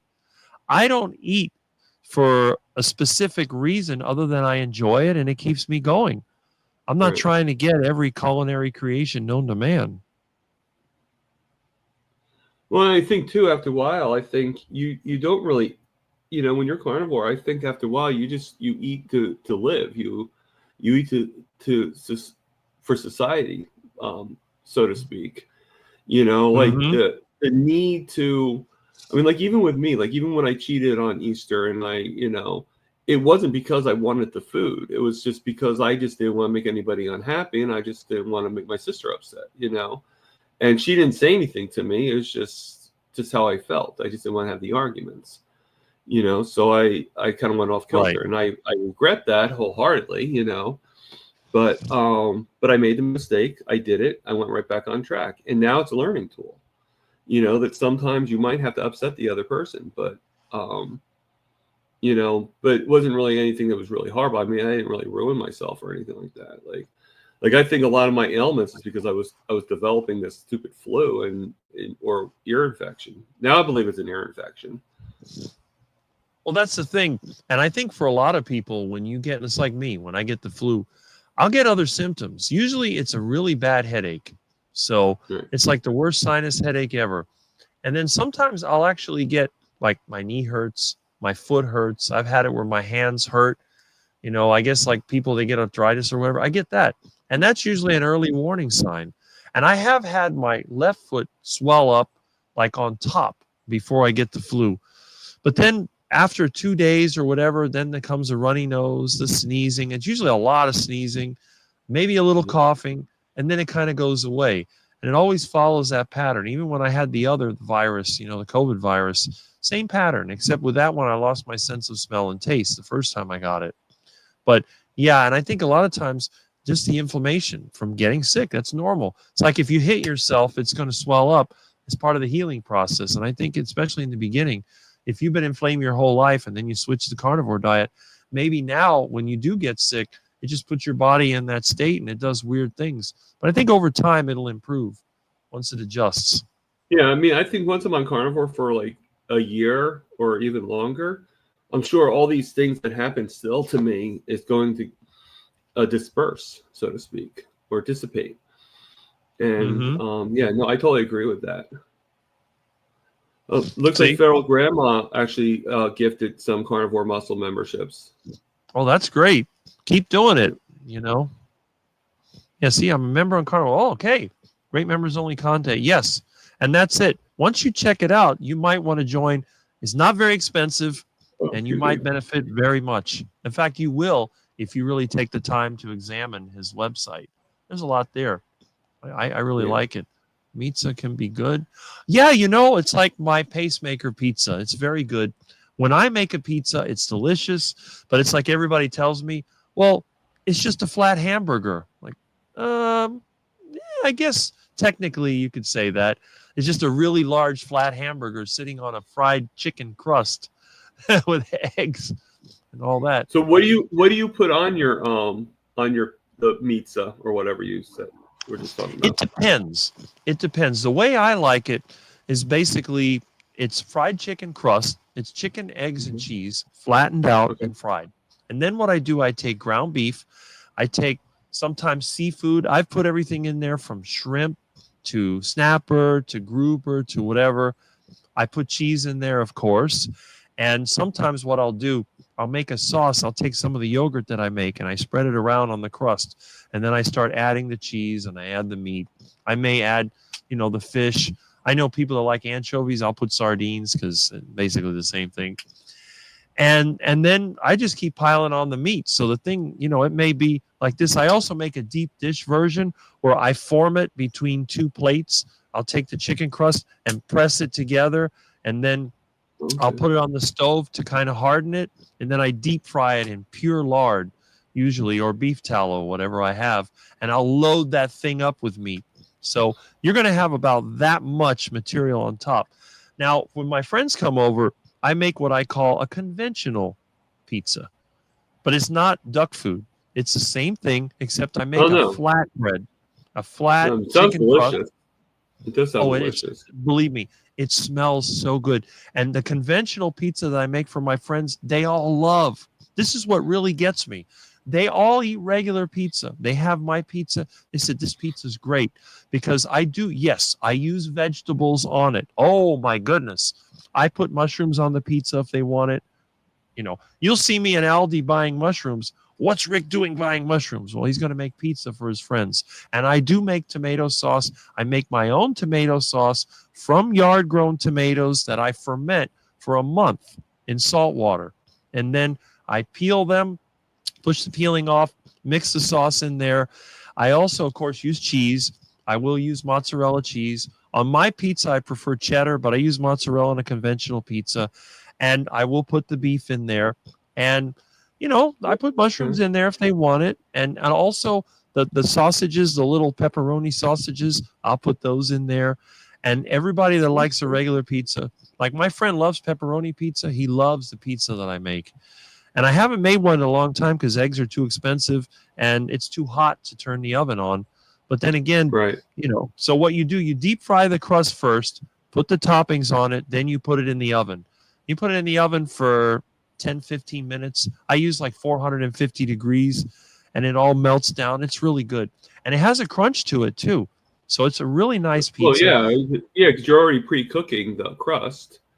That's right. When you put it in again with the ingredients, you're cooking it again. So that would probably crisp up everything. It does. Especially if you add like a little butter to it or something, like to get. You can do that too.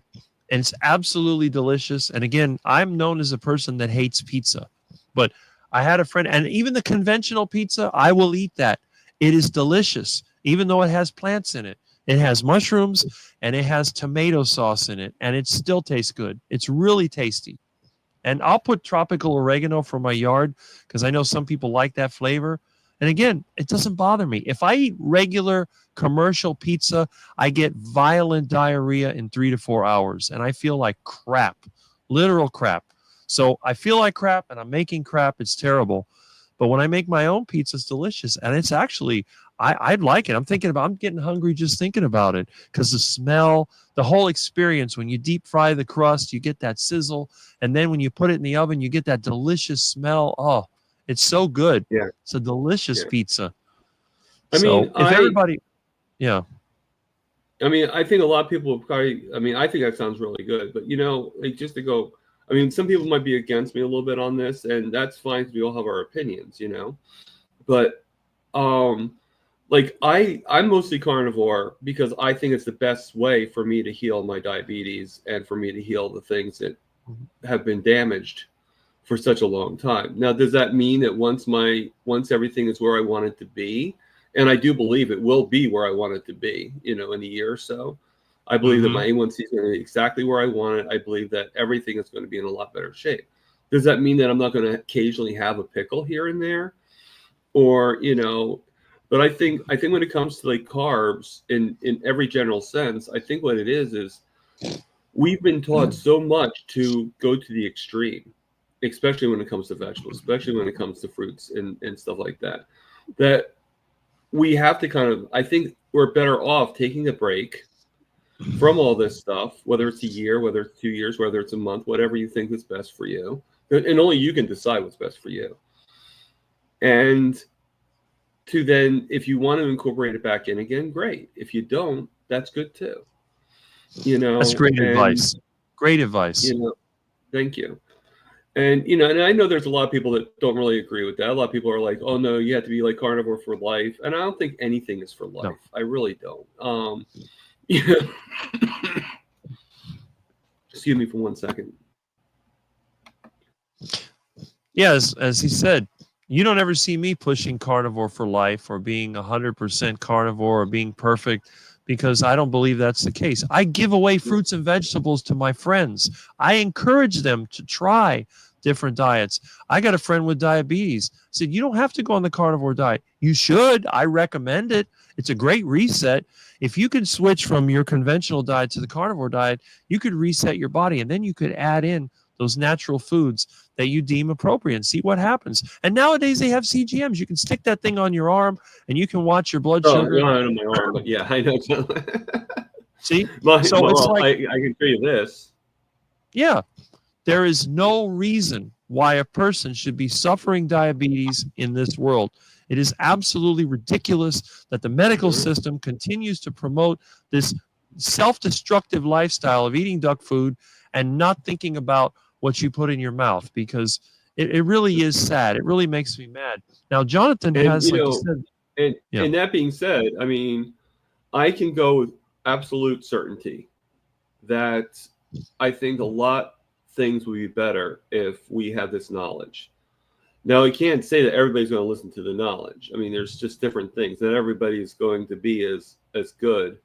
And it's not like we say about like how like we've been influenced and everything like that. And it's true. There has been a lot of influence from like big pharma and big food and stuff like that. But at the same time, there are people that even if you did tell them the right thing, they wouldn't listen. It's just the way people are. Well, this is a good point.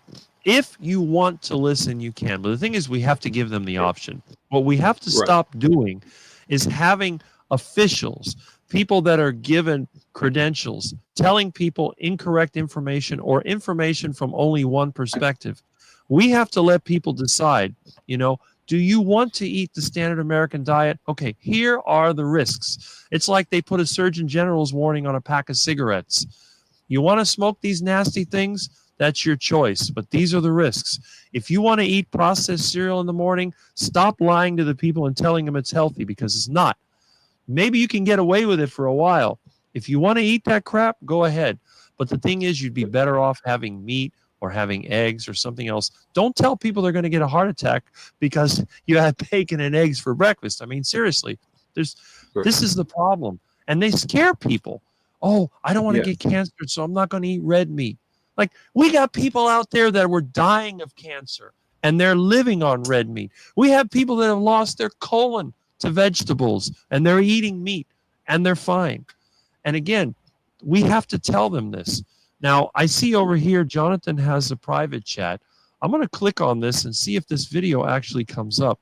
This is going to be interesting, so bear with me. Okay. I can see it, but I guess nobody else can. I could see the other video, the one of the the pizza thing, but I can't see the new video. So I guess it went to just you on that one. Okay. I guess which I'm shocked that the other one came to me, but because I know when I use OBS, I'm not connected through OBS. I'm doing it through a browser. When I do OBS, I can share my screen. I can upload the video. But yeah, the vid is in the private chat. I just don't know how to show it. I mean, he gives instructions on here to you right for the pizza video. Yeah, there it is right there. There it is. Okay. He's doing it. Excellent. And if there's anything that can be improved to volume help you feel better. So we went into I guess I could do the same thing on my lives. I just never figured it out, you know. Had really nice right. pizza. I mean, how much does anybody, do you know how much, or Jonathan, how much it is to go to the most basic package right after being free? Like, what's the next step up? I mean, they should have it on their website. I never even looked into it. It's good. It's a little bit different to what I had. I mean, you still get quite a bit with the free. I mean, you get 6 people who can go on your panel. You know, you get 5 hours for the month. You know, I mean, technically speaking, as long as I stay within the confines and everything, the only difference is I could go live then on like Instagram too, if I do payment. But I really don't need to. One platform should be more than right. Well, that's interesting. I know this is coming from Jonathan's end because he's got premium and I don't. Let's see. Okay.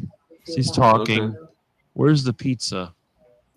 We went into Verona, which was really nice. I mean, I could be wrong that maybe it's not the pizza video. I just figured it was.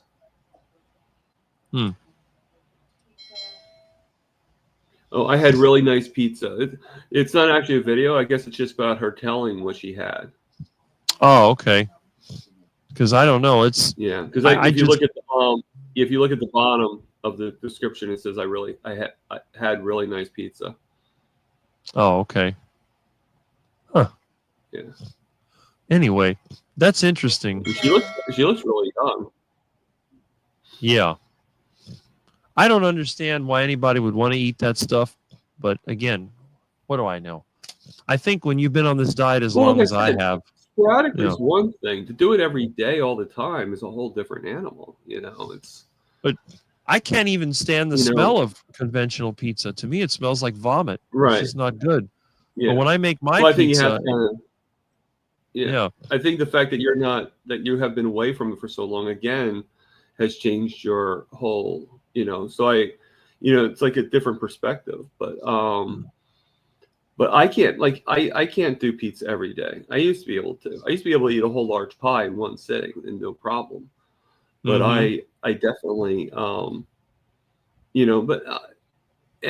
I say on occasion, in my case, on occasion really means like maybe once a year at the most at this point, But I mean, I'll be honest with you. This is my pizza now. Is to take some ground beef, melt some mozzarella cheese over it, and that's my pizza. There you go. Like I don't even put tomatoes or anything like that in it, you know. But you I can mean, make what's called a pizza bowl. You just put it in a bowl, melt the cheese on it, and that's it. Makes sense. well, pretty much pretty much the same thing. Or burger pat. Like I buy my burger patties at Walmart, which I've mentioned before. I buy them in a box. Right. It's 100% beef, no fillers, nothing in it, and it comes 32 in a box. And I buy it for like about $29 a box.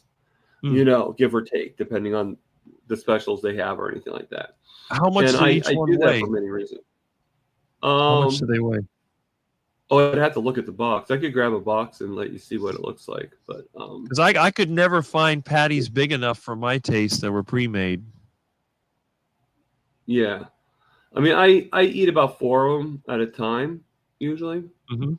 So, I mean, I'd say they're at least might be quarter I'd say at least pounders. a quarter pound. Yeah, because I eat 4 half-pound patties when I have my heart attack burger. It's you know, pretty good sized thing. You know, it'd make the heart attack grill proud. Well, you know, normally I would just get like where you just, you know, you get the big thing of, you know, and you just like make your own patties and stuff like that. And I'd rather do that. But the reason why I don't is because I get my food mostly delivered. And I've made this comparison before. Like if I was to buy a steak, like anything weighted items is always more money. And how I mean by that is, like, say I buy a steak. Say I buy a steak for $10. I'm just doing easy math now. Say I do a steak for $10. Well, I expect it to be a little bit more, you know, because of delivery and weight and all that stuff. But when I go to the final totalization, it literally, that one steak is like, now it's about $24. So it's way over the 100%. And if I'm buying like more than one steak, that's a lot of money. You know, you know, like I could practically buy like a whole nother 5 steaks on that difference, right? You know, and so if I do the box burgers, it's the same price every time. They don't charge the extra.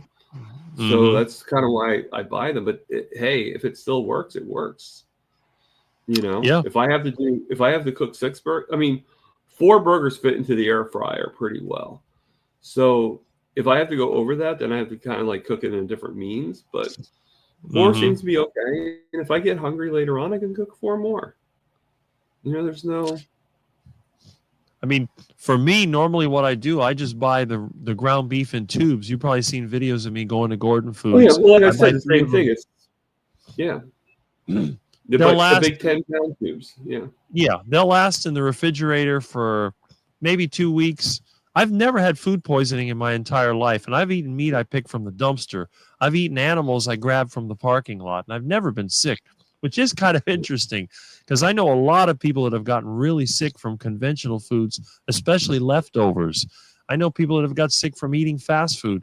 I know people that got sick from McDonald's, you know. I never get sick from the stuff I make. And look at this comment from CB Carmack. It says they mentioned portion control is the key to health, especially mental health. Instead of getting a large size, get the small. That's just wrong. You're telling a person to starve themselves. They want to eat a large, let them eat a large. You got to have a diet where you can eat as much as you want, like I do. I eat whatever I want. I don't worry about portion control, and there's nobody skinnier than me that you'll ever find. And I eat whatever I want, and I don't suffer. And your body knows. Your body knows. Yes. Your body knows. Once you give it the right food, it knows how much to eat. I could eat 4 pounds of meat, no problem. But a lot of times I don't want to. I go, you know what? I'm just going to get full. I'm going to get lazy. I'm going to fall asleep. I think the most I've ever eaten in one sitting was 5 pounds of meat. Now, can you imagine 5 pounds of steak in a skinny guy like me? I was so stuffed. I laid down on the couch and I fell asleep. It was at least an hour before I even woke up. And then I was super sluggish. I couldn't do anything. I mean, my brain was going, but I just didn't feel like doing anything. It's like, Rick, lay down. I turned the air conditioner on. I start sweating. I had to turn that thing down to 65 degrees. I guess that's what they call the meat sweats. My metabolism went to the stratosphere, and I was sweating in front of a 65-degree air conditioner. It was 4 hours before I finally felt normal again because I ate way too much meat. But if I eat 2 pounds of meat in one sitting, I feel so good. I can go right back to work. I feel great. You know, your body knows. Like, listen to Thomas. Your body knows. But when you're eating crap, you're eating duck food, you're not getting the nutrition you need. And then you keep craving and craving and craving. Like the people I know, they go through a bag of goldfish crackers. Then they got to have nacho chips. Then they got to have the other crap, the Takis or whatever. They eat this garbage all day, and they're always drinking an energy drink. It's like up and down and up and down. They eat all the crap, and they got a lot of energy. Half an hour later, man, I'm tired. I got to hit the Monster Energy, and they grab the energy drink or the whatever, the stupid goat fuel. Oh, they got so many stupid energy drinks. And they're like, Rick, how do you not get tired? I said, I don't get tired. I ramp up and I slow down. It's like a machine, you know. You go up to a certain RPM and then you go down. But this advice that they gave him here is wrong. You can't, it's just terrible. And this is what they're telling people. And see, carnivore gave me the energy to create art and vote and write. See, that's good. That's great. I self-medicated. Yeah, that's probably the alcohol. 2 to 5 times daily, you know. There you go. Let's see. I like a slider all the way over to max. That's true. Okay. Barkay said it best a few years back. The issue isn't the amount. The issue is the root cause, which is overeating. Eat the right foods, and things tend to correct themselves with appetite. Just like Thomas was saying. Same thing.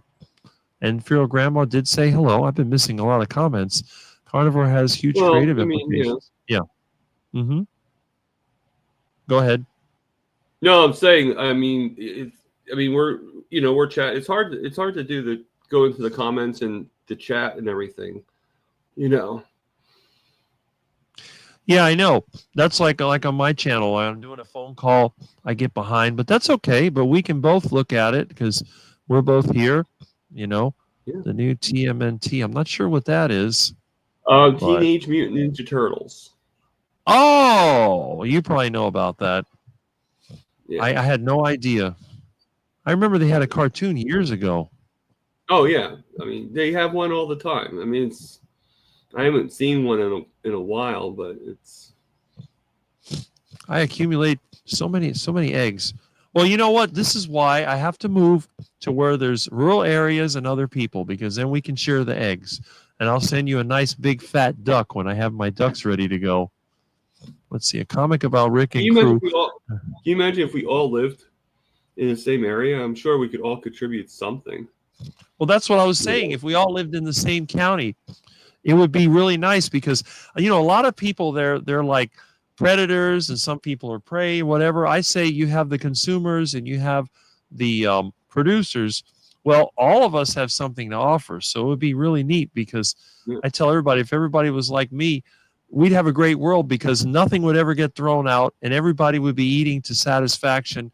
There would be no hunger and no waste. So there's no way, like my house, I hardly throw anything away. I recycle everything. You know, if somebody didn't want something, there'd be no hoarding either because it's like, man, I got all this junk. I got all these old computers. And I'd tell, hey, anybody want this stuff? And one of the kids would go, wow, you got an old Mac. Can I have it? Yeah. And you give it to them. Oh, I need a rotary phone. Well, I got an extra one here. And you just start giving this stuff away. And next thing you know, nothing's getting thrown out. This is a good comment.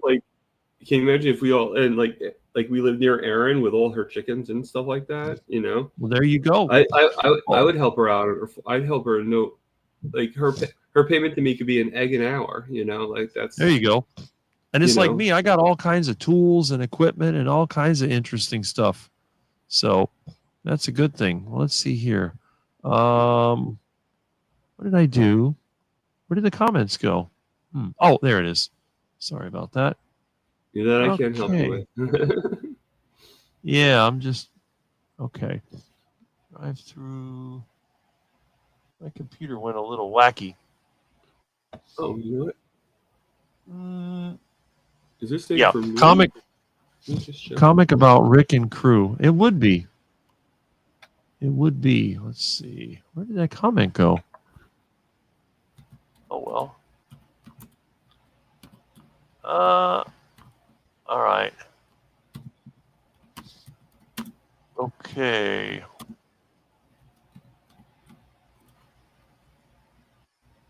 Yeah. Broke that addiction when body told me no more. That's right. Good. Quite a showcase. That's cool. I didn't realize I could Yep. do that until just now. No, you know what I'm talking about or no? What's that?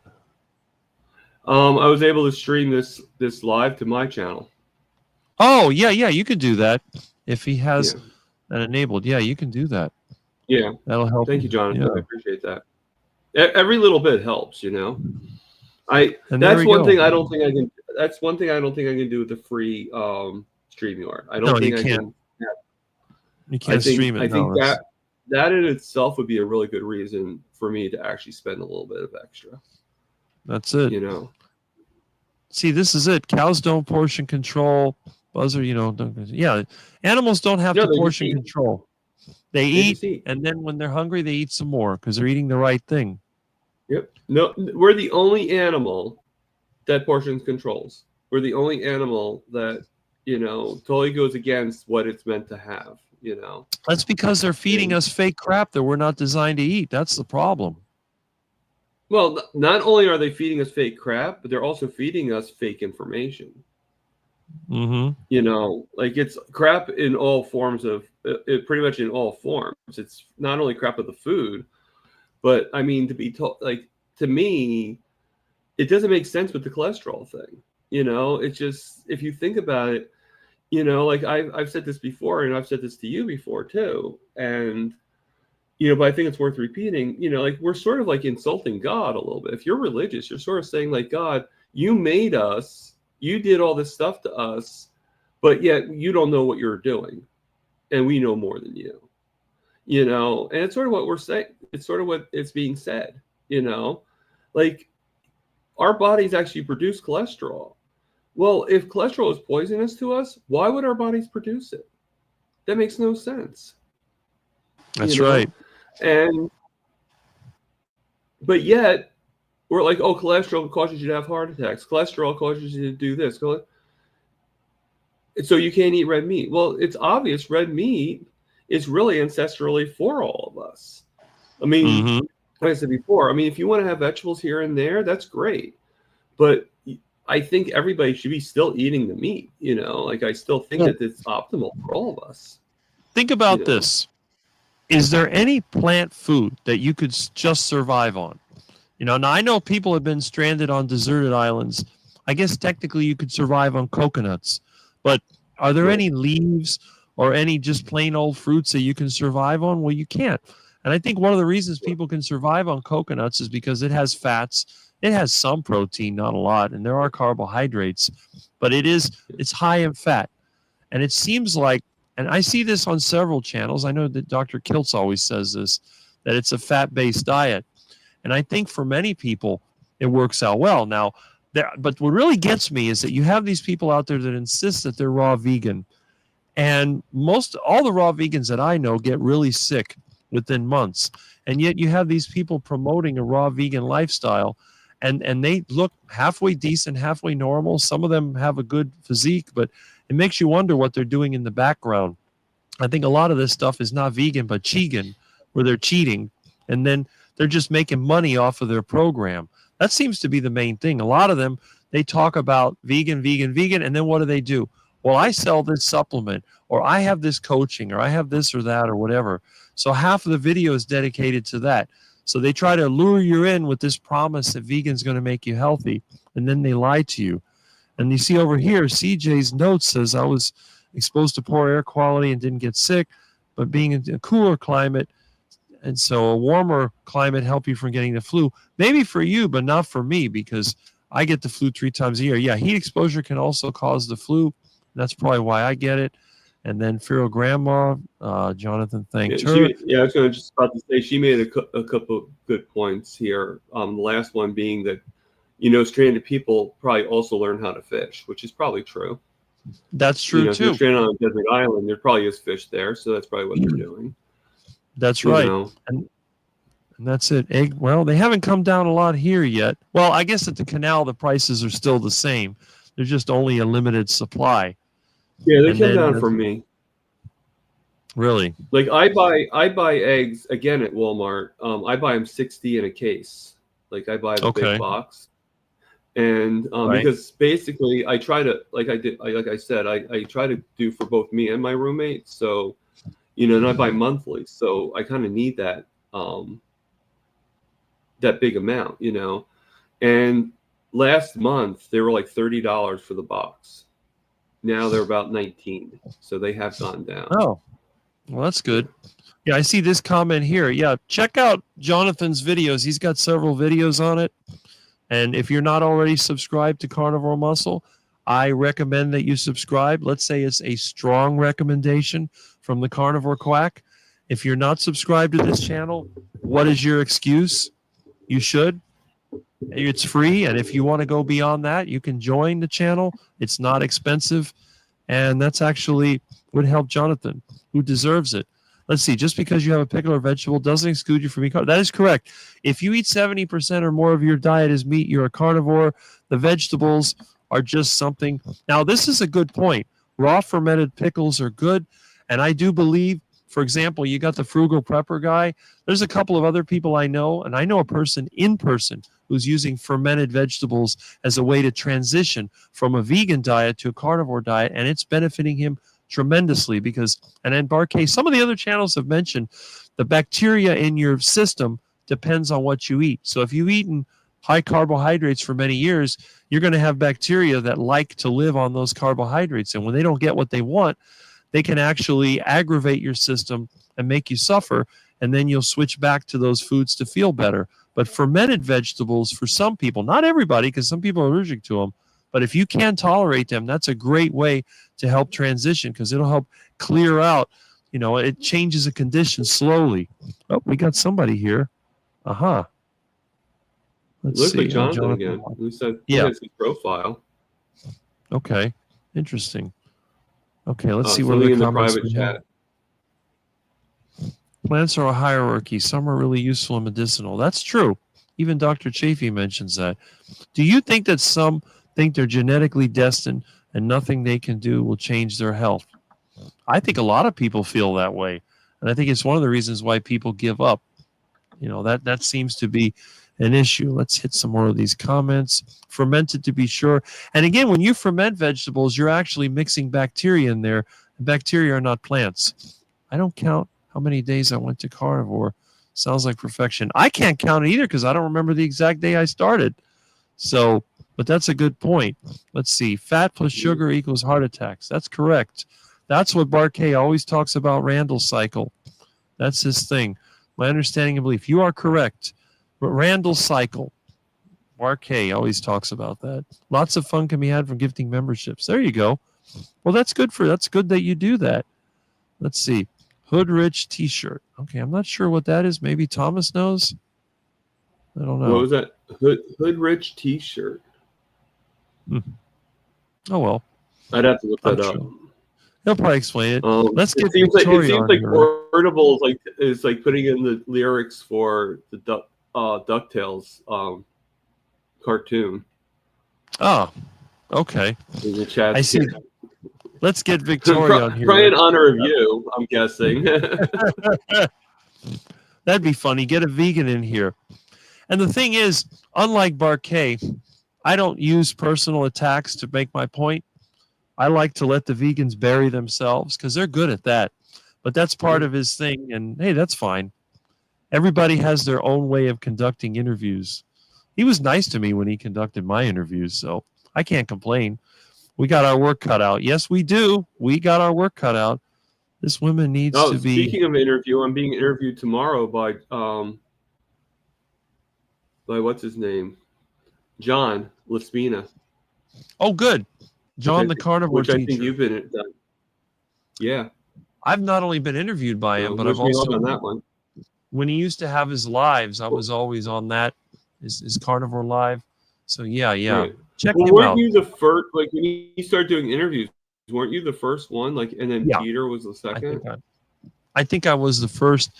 I tend to be the first in a lot of carnivore channels. For example, Dave Mack's channel, I was the first. That is true. Yeah. You know what it is? It's like Alia Wells, and you know her. She says, if you want to start a YouTube channel doing interviews, get Rick to do the interview, because all you have to do is say a couple things and Rick will do all the talking. So I think that's why I'm such a popular person on the channel. That's why I had you on my channel for that first time. There you go. And see, Yeah. so the smart YouTubers that maybe they're new to it, they want to get somebody easy, they pick me. So I end up being the first on a lot of streams. And I'm perfectly happy to do that because I'm a big talker. And I think, again, I never had stage fright. I don't mind talking to people. I tend to be reserved when I'm around a group. I don't really talk to people until somebody says something. If somebody says, hey, Rick, hey, I'll come out of nowhere. But otherwise, I just keep to myself. But once people start talking to me, then I don't stop. But I'm very respectful. When I get in a group, I'll sit in the background and I'll wait. And then they say, well, what's your opinion, Rick? And it's like, uh-oh, here it comes. And the talking and, but I try to not go on forever. I don't keep repeating myself. A lot of people. You're like very reserved when you were on my channel. And I appreciate that because you knew the time limit I had and stuff like that. That is correct. And that's one thing. Timing, I'm very aware of. Whenever I would do presentations for my business or for other people, they tell me how much time I have. I didn't use a timer or anything. I could go through it. I didn't even have to rehearse. They gave me the outline. I'd go through it piece by piece. Okay, everything's right up here. It's like when I was a kid, I never used a map. I would look at the map and memorize it, know where to go. And my parents would ask me for directions. Well, where do we go? Well, you got to turn over here. But if you go that way, it's a shortcut. It's just one of the things that I have. And being on the carnivore diet, I think, has actually helped that. Let's see what we got here. Yeah, to me, too many people count how many days. But if you had duck food in between, then you need to cross that day off. That's true. I've had duck food in between. It's like when I went plant-based in 93. It was like 7 months I was plant-based. So I subtract that from my time because I started carnivore in August of 83, which means that this August it would be 43 years. No, 42 years. But I say 41 years. Oh. Now who's calling me? Is that somebody like that's calling in? No, that's on the other line. Hold on, let me see. Oh, okay.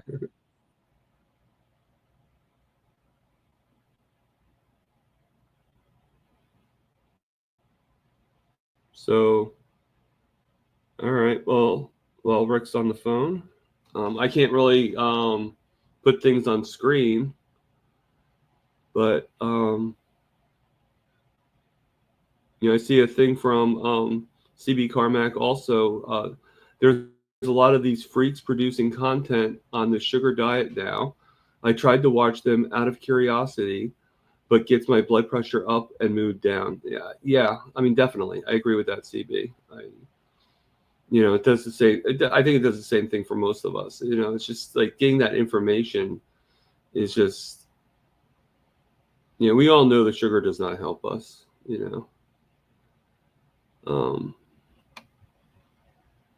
I'd have to go back a little bit more. I mean, that's pretty much at the bottom of the chats. I mean, after that, I have a few from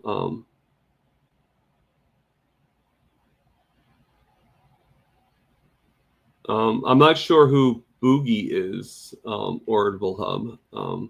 Did you mean Booby? Booby Goats?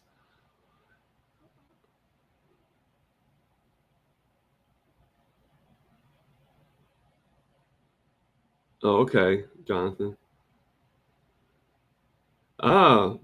Maui, Hawaii. That's cool.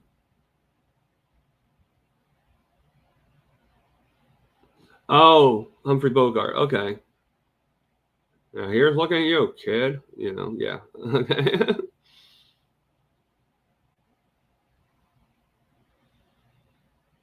Okay. So Kai Ma, are you new to for Jonathan or no? I'm very new on Jonathan's channel here, and I do appreciate, Jonathan, you allowing me to come on here, because to me this is your home.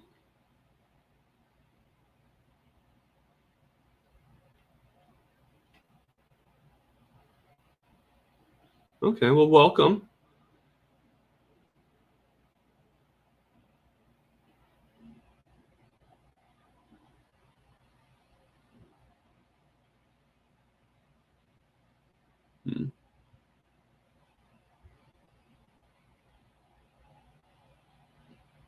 I mean, I know there's a lot of people that I don't really know on here that may not know me. I mean, if you have any questions, for me, like I'm not as experienced as Jonathan or Rick, but I do have some I can answer. I tried holding up the fort, Rick. So. Oh, I got You a okay? customer that's got problems. Yeah, I got a customer. Their air conditioner is broken, and now the world is coming to an end. I said, look, open the windows, put a fan. I will get to you later. But I told him it's going to be double the rate if I have to take my time off and go over there. So, but, they said, oh, I don't Which is care. I fair. got to get it done. But yeah, Which when is the air fair. conditioning breaks, it's an emergency. You know how it is down here. It's terrible. Okay, let's see. Most eat for pleasure. Well, I eat for pleasure and nutrition. Thanks to you guys, everyone in this active, paying, joining, sharing, liking. I don't have to eat duck food this one. There you go. See, that's it. I mean, that's great. And it looks like Jonathan's channel is getting kind of active now. All of a sudden everybody's popping in. I can't see the stats from the StreamYard section, but yeah, I can imagine. Yeah. I mean, I don't see how many people do we have. I don't know. I have to get familiar with this. But yeah, they turn food into a drug. That's correct. Nutrition is a real pleasure. I agree with that. Feral Grandma, that is important. Yep. See, there's good comments here.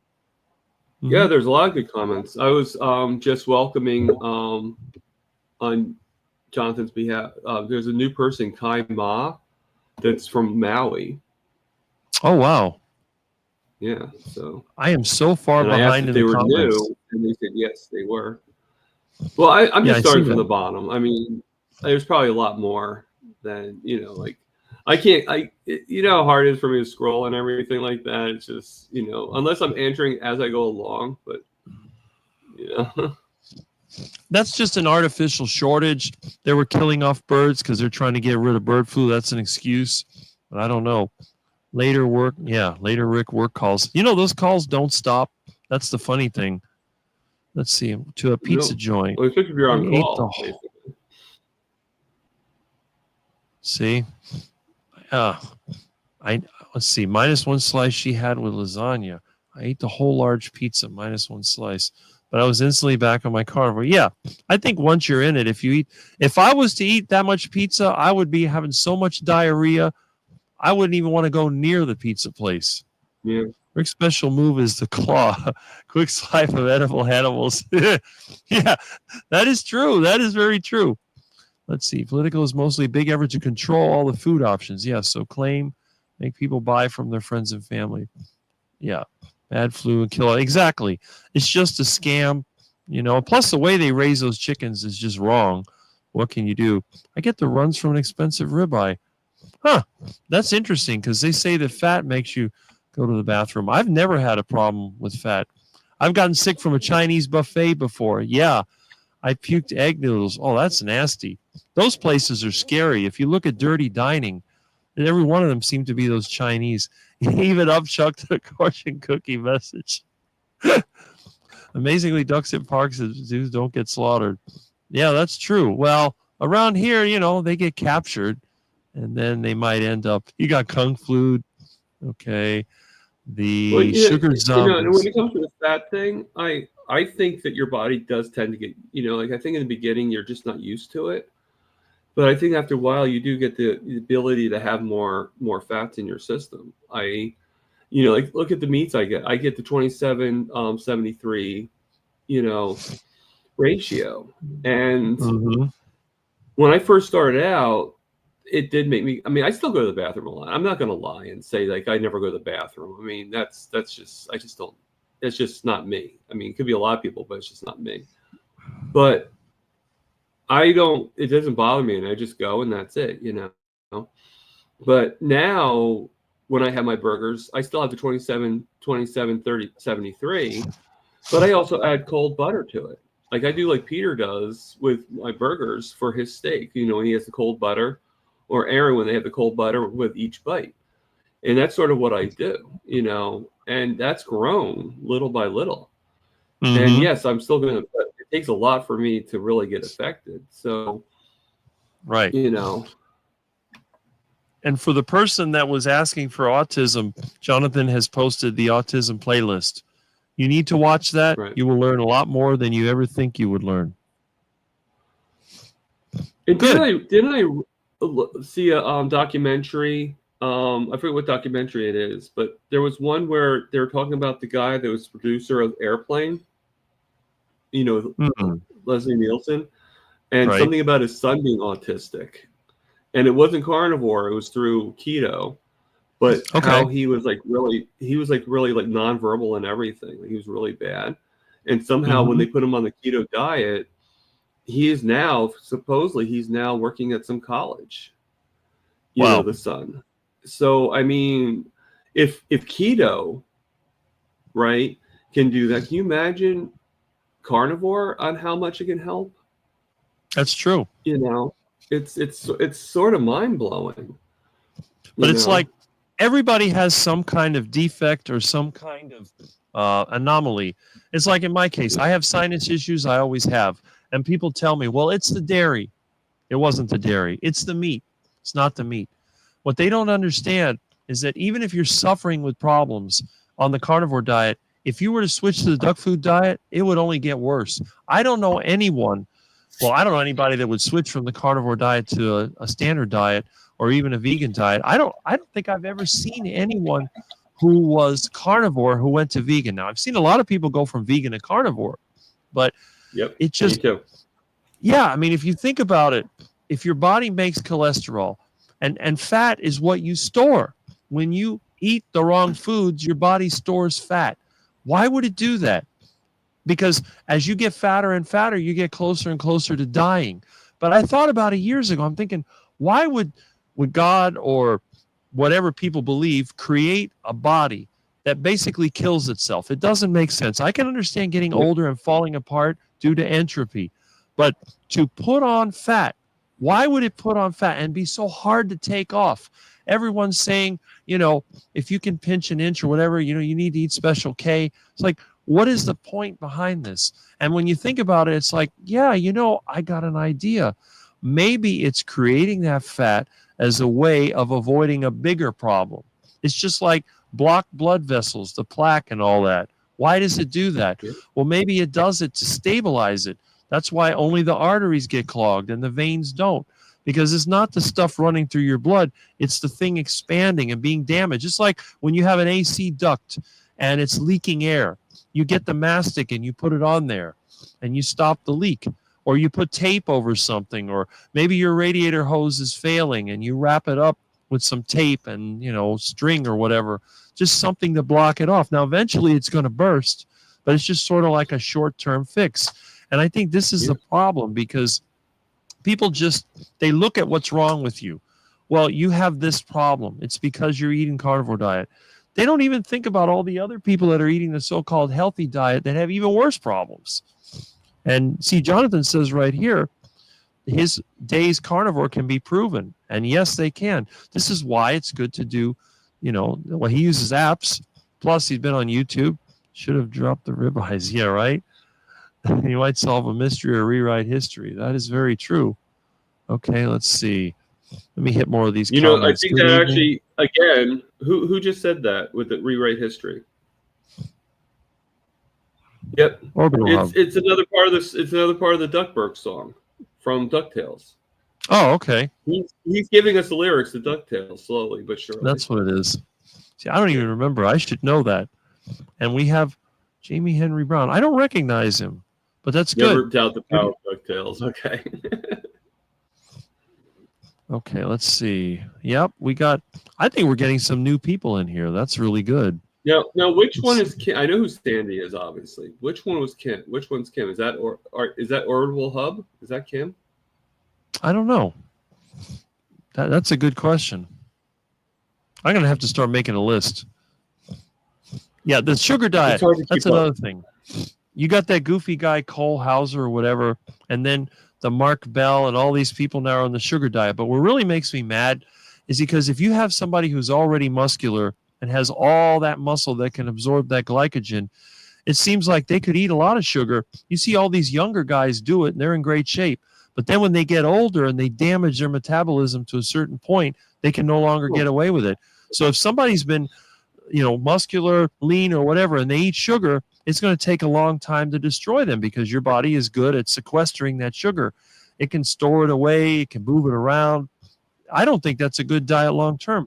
Basically eating carbohydrates with no protein, what good is that? But they'll make a trend. Some people make money off of it. Then people suffer. It's the same old thing. But you notice that even though the carnivore diet, keto diet have been around for a long time, they were able to corrupt the keto diet. But the carnivore diet, it kind of comes in cycles. The only thing they can do is to try to trash it. And now there are people like my friend that tried the carnivore diet and failed. But again, they didn't transition to it. And I believe, this is just my personal belief, I don't have any science to back it up, but I believe that some people, especially those that grew up plant-based, they have adapted their body, and I don't think they'll ever be able to live on the carnivore diet and feel good. They can eat meat. They could have 50%, maybe, I don't know, maybe more. But I think in their case, concentrating on keeping some of those whole food plants and vegetables in there that they can tolerate and adding the meat is the best strategy, because my friend is doing fantastic. I just can't get him to get the courage. And this is the other thing.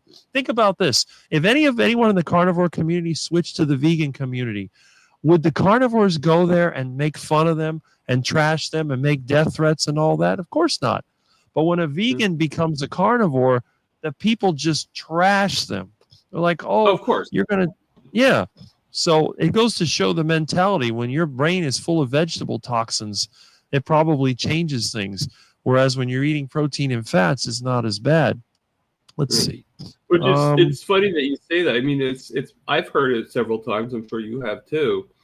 That carnivore is like a cult. It's like it's like this religious thing.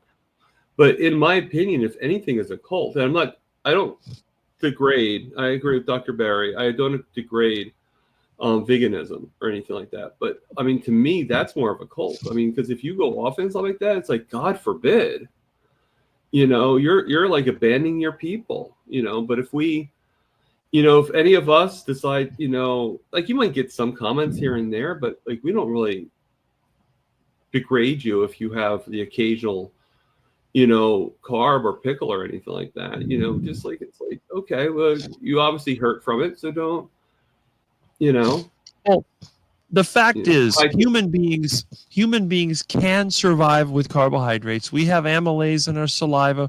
We have a body that is designed to absorb carbohydrates to a point. But again, flooding it's like water. I need water to live. I can't produce water myself. My body can produce all the carbohydrates it needs, but I need water. But what would happen if I took a 55-gallon drum and I tried to pour it down my throat? What's going to happen? I'm going to die. I'm going to drown. Right. It's just a matter of you're drawing your tissues. Yeah. Right. How much you can actually die from drinking too much water.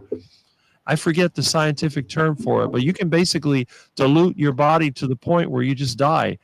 And the thing is, it's the same thing with this carbohydrate thing. Why in the world would you eat processed carbohydrates, the absolute worst food that you can eat? You're isolating it from the original plant, and then spike your blood sugar. And then you have to have that thing's in your bloodstream. But if you eat too much fat, it's very hard to get fat through your system because your body can only absorb so much. You need the bile, you need your stomach acid and all that. If you eat too much, it just goes out the other end. So to me, it made no sense. It's like when I was younger, they used to talk about a French paradox, that the French ate a lot of fat and they were skinny compared to other people.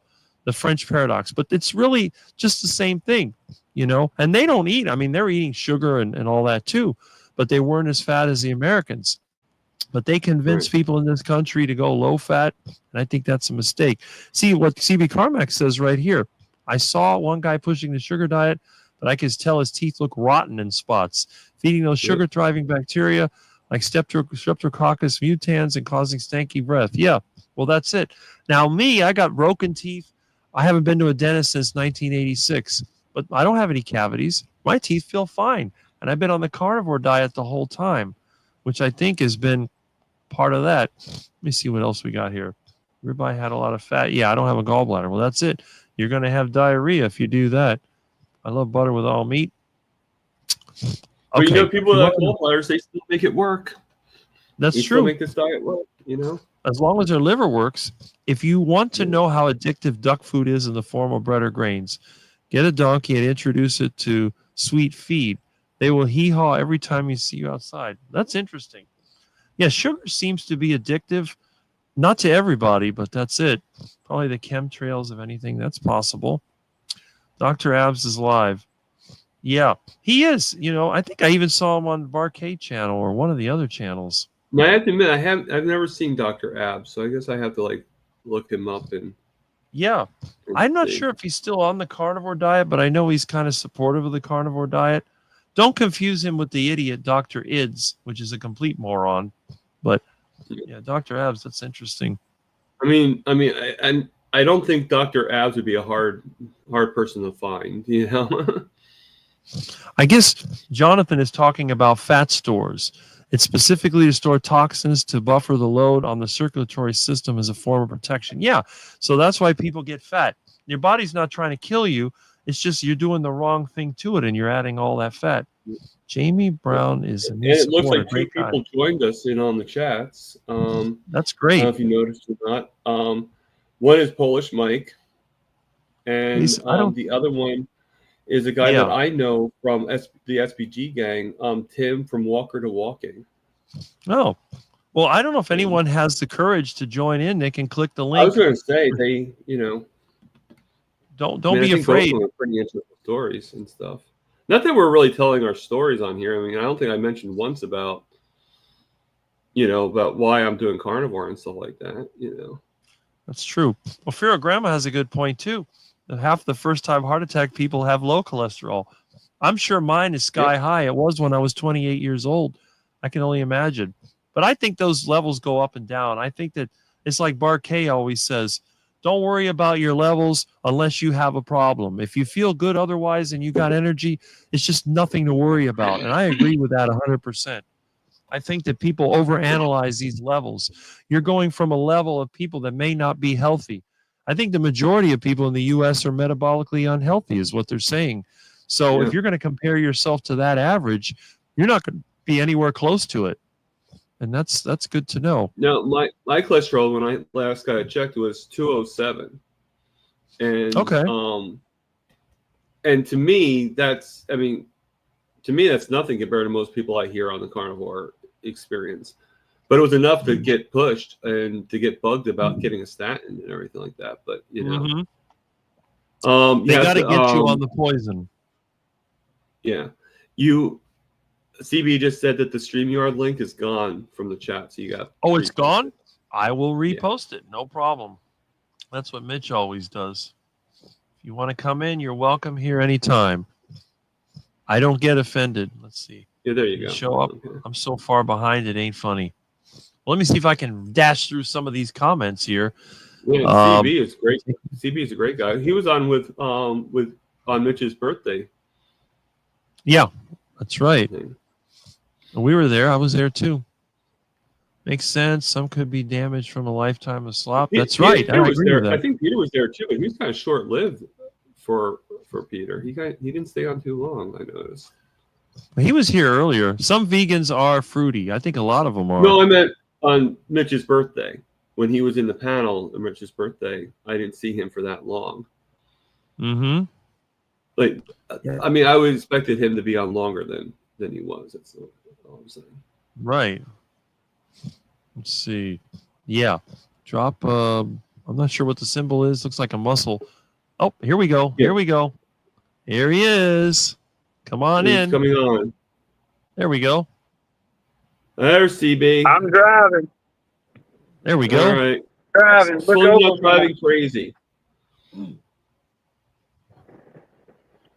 Look over my scruffy look. I've been lazy here the past few days. Mine's growing back too, so I know. Well, that's great. Am I delaying? I'm getting a little delayed. A little bit. Tim's actually asking where you get the link. It should just be in the chats, Tim. Mm-hmm.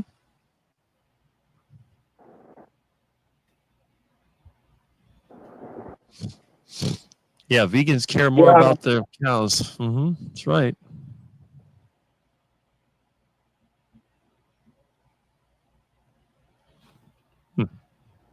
Yeah, I remember that.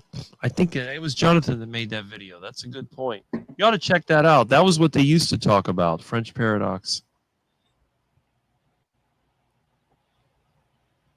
Yeah, they tried to lie about that too. Yep, early 2000s. That's true. Well, not cats. Cats don't like sugar. I've never seen a cat that likes sugar. Have you? Mm. What is duck food? No. Okay, this is a good question. What is duck food? I'll tell you. When I was a kid, we used to give the stuff we didn't like to the ducks. And I don't like bread. I don't like pasta. I don't like any of that stuff. I only like meat. Meat, eggs, cheese, yogurt. So all the foods I didn't like, I used to feed to the ducks as a kid. So I started calling it duck food. They try to give me some bread. Oh, that's duck food. Pretzels, duck food. Chips, duck food. So anything other than meat, eggs, and some dairy is what I call duck food. Now, then again, fruits and vegetables in their whole form are not necessarily duck food because they're whole foods, but I don't eat it. So to me, it's duck food. But a lot of it depends on the person. But that's a very good question. And yes, Polish Mike is here, as you can see. One of the hardcore carnivores. Y'all shooting hoops today? Nah, I'm inside in the air conditioning. I think I solved my delay, by the way. Excellent. Excellent. Who is Yeah, this you have a loser? lot of I comments. think there's Who another is this person trying to get loser on on. the chat? Oh, Lord. Hey, Rick, I think Tim is trying to get on, but he's doing it through my channel, and that's why he's not seeing the link. Oh, okay. Yeah, let me think. So I told him to go on Carnivore Muscles channel, and Yes, he should be able to that's find what it you there. need to do. You need to be on the Carnivore Muscle channel. You can open another channel while you're on the other one if you want. I have recommended Carnivore Muscle Channel to many of my coworkers who ask questions about building muscle on carnivore or whatever that are, they go to the gym. I used to be, and as a hobby, I never did it competition like Jonathan, but I was in bodybuilding for years myself. I got really muscled up, but I wished I knew then what I know now, because Right. I'm telling you now I could, but thanks to carnivore, it's got my brain working and passionate about learning more on actual about the human body and nutrition and all that. So, but yeah, Mm-hmm. you know all about that, Rick. I know, Well, and Matt, say Thomas maybe too, but by accident. yeah, Yeah. it's become my biggest passion. I was always into music and everything, but now it's like I just devour so much carnivore or scientific and just scientific period, like, content, and of course I read. I don't do as much reading as I do, because there's different types of people who learn different. I grew up, I was one of those 1980s early ADHD diagnosed kids, and but yeah, like going back to all the medications I was on in my early 40s, it was terrible. I mean, I was getting testosterone shots even, and all that shit. I still got like 5 vials of testosterone, injectable testosterone at home that it's just sitting there, but I don't need it because I feel like I'm feeding myself the cholesterol that I was lacking when they tried to put me on low cholesterol lowering medications. I was on metformin and Ribelsis for type 2 diabetes. My A1C was like 10.1. could feel my vision. I couldn't read nothing like on the TV, like because of my vision was just so screwed up, blurry. Um, but acid reflux is gone. Uh, I was on 40 milligrams of omeprazole every day. I had to take it, or if I ran out, I couldn't sleep at night because I would be spitting up acid. And man, it just one thing after another. Toenail fungus dried up, skin tags fell off, snoring went away, all that shit, man. Excuse my language. Um, I'm gonna try to keep it PG 13 because I know this is not. You're right. You're right. But So what was the highest that your A1C was? 10.1. I kind of creeped up. Was that as high as you know of? Yeah. Because by the time I got to 10.1, I could tell the sort of the vibe in the room from the doctor and the nurse practitioner. It you know how they say crap's gotten deep, or crap's hit the fan and it's gotten serious. Right. That feeling of that, because I was creeping up because I went back because I've got a patient portal. I've been with the same doctor since like 2012. And I went back on my patient portal and I looked at my lab work and saw and screenshotted a lot of my lab work and saw like it creeped up in like sixes all the way up to the eights, and then it got to 9.8 before 10.1. And when it got that 10.1 after they had me on metformin, that you could tell they said you're practically type 2 diabetic because I made the statement about then made the statement about reversing it. Doctor says no, you can't reverse it, but you can just micromanage it, and it gets worse with age, and you just got to just stay on top of it and watch what you eat and all this. Of course, they gave me a printout on what to eat. Of course, it was based off the American Diabetes Association, if you know what I'm saying. Yep. Which is I have the paperback book myself. So. Yeah, and I see those books all the time, and because I go thrifting, that's part of my. But yeah, I started was looking. 13.5. So 13.5. My A1C went to 13.5 when I found out about my foot and everything. Yeah, and I just I started looking up low carb recipes and stuff. I kind of sort of just it was I don't know, I couldn't get it out of my head watching my dad. He has to inject himself with insulin, but now after I found the secret to everything, of course the secret, I try to tell him, but it's led to some pretty negative outcomes and experiences with him because pretty negative feedback, so to speak.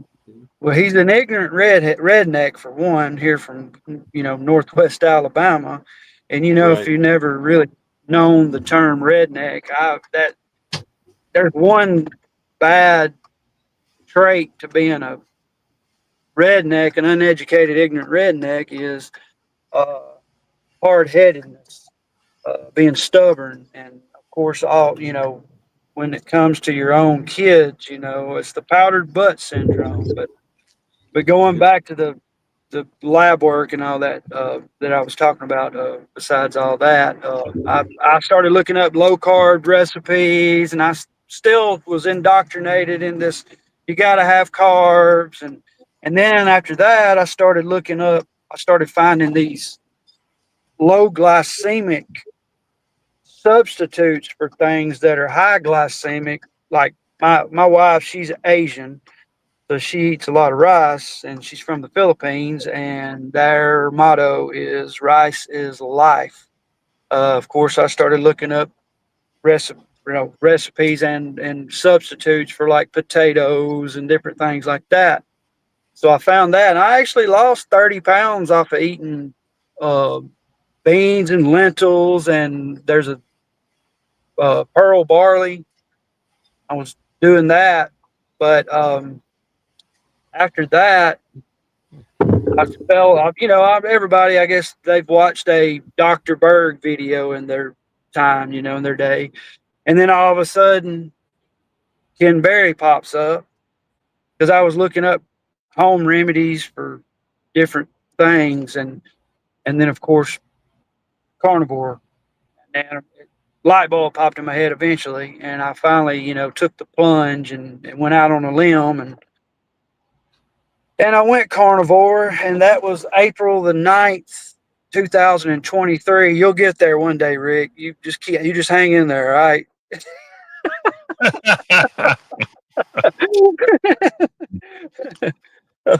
Anyway, but so it's been ever since then, man. When I felt the click in my brain, when I felt the switch, and I felt the brain fog lift, it's like I wanted to scream from the rooftops and wanted to tell everybody, and I'm still there, and so I've become super passionate about it. And but anyway, I'm done taking the floor there. That's good. We appreciate it. I mean, I got some of my lunch in. Yeah. This is an example of what I eat. This is over 2 pounds of ground beef. Oh, that's hell good yeah. of you. Okay. And you see the container it's in? Stainless steel. Beautiful. I see a lot of people cooking ground beef. If you don't mind me sharing, like this little trick that I've learned that I like to do that makes ground beef just as good, in my opinion, because I've told people I eat it cold out of the refrigerator, and they're like, "Ooh, That's what how I'm do you doing do now. that?" But what I found that and another way too, because when you make ground beef patties, you render out most of the fat, Right. which you say, Not me. but like of course, if I do that, I do still make ground beef patties, but I'll cut chunks of butter and I'll eat my butter with my ground beef patties. But I found that it's simple to take it, and you can even do this semi-frozen out of the fridge. Just take the whole slab of ground beef, put it in your skillet, and let it. I call it caramelize. It's not really searing, but I call it like caramelizing both sides, and I let it.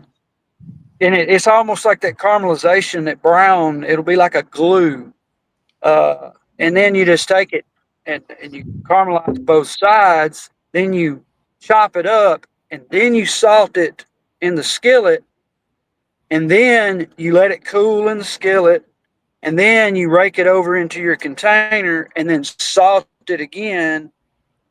Then put it in the fridge, and all that fat will solidify around the meat like hard cake icing almost, and that salt will saturate up in that fat that solidifies. But then you've got the caramelized, that nice, great caramelized flavor that you've created by doing this method.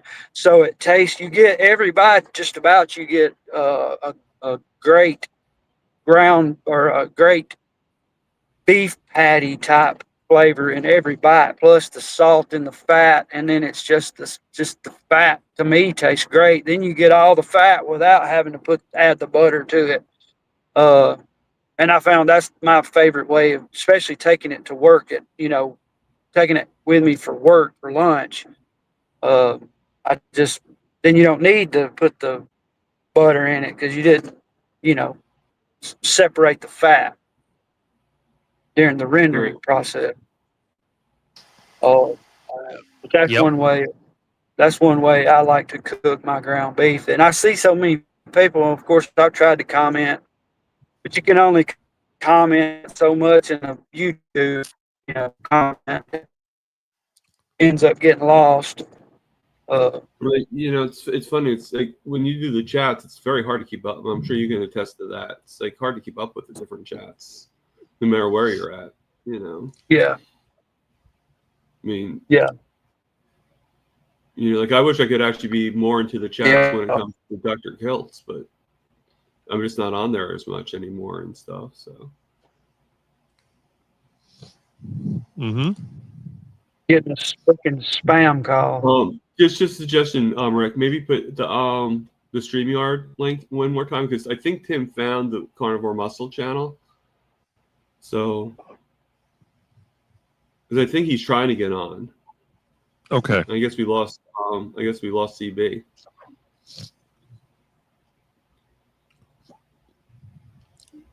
Yeah, I mean Tim's a great guy. You should like him. You know. Again, who don't we like in carnivore? You know. Very true. That's very true. Tried to find a way to get rid of this. Tried to find a way to blow it up more on my screen because for some reason I don't know. I go to Mitch's private community all the time, and I know that the screen is bigger, but now it's telling me to log in, and it's super tiny. So I was just trying to figure out a way to blow my screen up to full size. But you can only do so much when you're driving on top of that. Plus, we have a hand free. Mine right now is pretty small, but that's because I have it on regular. Like I don't have it full sized. Yeah. Because because if I did, then I wouldn't be able to see the chats at all. Yeah. If I wasn't on my phone, I was on a laptop. It wouldn't matter. Different platforms. Yeah, I'm on my phone, so you can imagine how tiny the pictures are on it. Yeah. Mm-hmm. I don't even have to imagine. I've seen it before. Yeah. A lot of times when you that's do the only Zoom thing calls, I've ever used. I'll do the Zoom calls like walking around the park. Yeah, that's the only thing I've ever used. As far as I want to get my laptop out and start using it more because I do plan on starting to make content, especially like the other day, man. I was like, man, I've got to start making content, and because when I went to that mental health training, when they started saying all that just ridiculous nonsense, I was like, man, I want to just get on there and just make a video and post it and then start sharing it on my social media and just like blasting it, you know. And that's exactly the reason why cops, law enforcement officers don't need to make dietary recommendations because they are all walking around overweight, chronic health issues, and it's like that's a perfect example of that training I went to the other day of why they're all, and they don't have a freaking clue. I mean, you know, when you learn and when you become passionate about something and it makes you want to know more and learn more about it, it's easy to start absorbing the content. Used to the stuff that I'm learning now, before when I was a kid, when I was a school flunky, it's stuff that if I knew or if I actually was lucky and like Rick there and got introduced accidentally to carnivore naturally, I would be. There's no telling where I would be now as far as academically and professionally, but you know, it's easy to absorb that stuff when you become passionate about it, and that's what happened with me. It's like, you know, when you know like just about 90% or if not more of mental health issues start in the gut, you know, and I mean, I'm not saying like all of them. I mean, you take like Jonathan's, you know, his deal, you know, I mean, that they taught in that mental health class that, you know, autism is that people with autism are way more prone to developing more mental health issues on top of that, like schizophrenia and just bipolar, you know, and all that. But, you know, they never mention anything about, you know, the food you're eating can battle that or cause that. And when you start digging into it, I mean, you got the serotonin, you got the, you know, dopamine, of course, and you got the other, you know, chemicals or neurotransmitters that are form in the gut.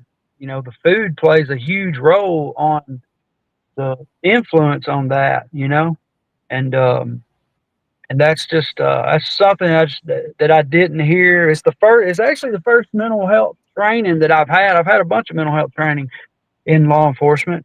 It's the first one I've had though that mentioned anything about eating. So I was sort of at first encouraged by that, but when they started mentioning, stop eating the garbage, it's better to bring a apple to work than go to a drive-through at McDonald's or something like that. And of course, the apple, I'm like, I wanted to scream out, do you even know what the difference is on eating an apple versus drinking apple juice, a real 100% apple juice? And I wanted to see their answer to that. And of course, everybody knows I'm not saying everybody knows, but people will find out that eating an apple versus drinking apple juice, you're getting a straight shot of the fructose and the glucose and the also pesticides or whatever that's been sprayed on it, versus the fiber in the apple may prevent you from absorbing some of the sugar, but it also prevents you from absorbing the so-called vitamins and nutrients in your other foods as well. It'll bind with it,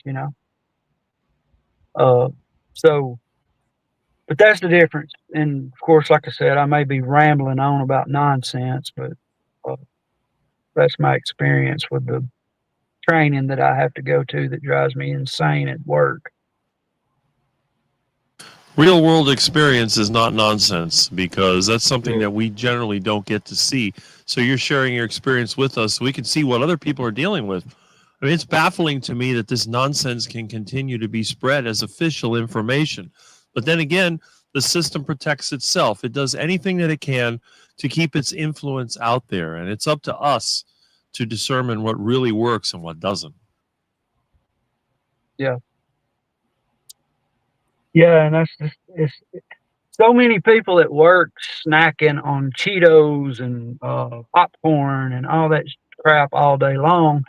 And like I commented earlier in the YouTube, which is it's lost in the chat. There's been quite a few people chat since then, including me, about the different reasons why you get these hunger signals. But one of them, besides all the leptin and ghrelin, the satiety hormones, and the insulin, and of course becoming a sugar metabolizer instead of a fat metabolizer, because Part K is always in my head. I'm telling you, but when I talk to like people who don't know, who are ignorant, and ignorance, I'm not insulting anybody when I call we're smart enough to know the difference between calling somebody ignorant or calling someone stupid or dumb. That's a difference. But those ignorant people, I will use the C word, calories, and I will use the sugar burning or whatever when I do talk to them. But the one thing is the lack of nutrients, also the anti-nutrients. Your body's sending hunger signals all the time, so you're just sitting there just eating all day long, snacking on all this garbage because your body's constantly hungry. You're wanting, and besides the lab engineered addictive, food that's been, produced in a lab that for a reason, for profit margins, profit, issues. But say we got somebody else who's jumped on, I'll give him a chance to. Yeah, this is Tim. So, hey, Tim. Are you muted? I just unmuted. Thanks for letting me on. I just unmuted. We're glad you're here. Yeah, we're getting a delay. I think you're probably playing it through like a speaker, TV, or something too. Yeah, do you have your YouTube on also as well, or no? Sounds like he's got another speaker in the background. Okay. Yeah. Turn that Is off. that better? Yeah. Yes. Yeah, they don't like to compete with each other. So, I was watching YouTube on the TV, and obviously I'm doing this through my phone, so had the two. Anyways, as my moniker says, I used to be needing a walker to get around, and it wasn't until I went to SBG and did the different things, the protocols, specifically priming, that I was able to get mobile enough that now I can walk without aid. I have a host of things to heal, and when I first started about 5 years ago, I was kind of like The Walking Dead, and I didn't know what was up. So I went to my doctor, went through a host of testing. They tried everything, and after thousands and thousands of dollars in copay, they came up with, we don't know what's wrong. And I just looked at my darling, Marcia, and I said, I guess we're on our own. We got to figure this out. And make a long story short, landed on carnivore. And obviously, like Ken Berry was one of the high profiles that we saw, and he was like, let's try it. And we both have been doing carnivore since. But after 3 years on carnivore, 2 of the years I was just plateaued. I had a stall I couldn't understand. And that's when I went to SBG. And what I figured out is because I was eating 1 meal a day for 2 years straight, I was under eating, and that's why I was stalled. So it wasn't until we got to the priming, eating enough, filling up that nutrient tank, signaling to my body I'm no longer in a famine. That's when all my non-scale victories happened. My highest weight was like 396 on 5'6", so it's a bit overweight. Oh. And I'm still in the 300s right now, even after 5 years of carnivore. But I had 2 plateaus. The first one was for 2 years, and it wasn't until I got to SBG, and that priming helped so much, getting all the nutrients that my body needed, the animal fat and the animal protein, that I suffered a TBI, a traumatic brain injury, going headfirst into a foundation, and I had horrific light sensitivity, sound sensitivity, anxiety. I just light and sound would trigger anxiety, full-blown anxiety attacks. I literally would be in an office at the doctor's, a light flash from the outside off a windshield, and I had to leave. I said, I just can't be here, and I just got up and left. And they didn't understand why.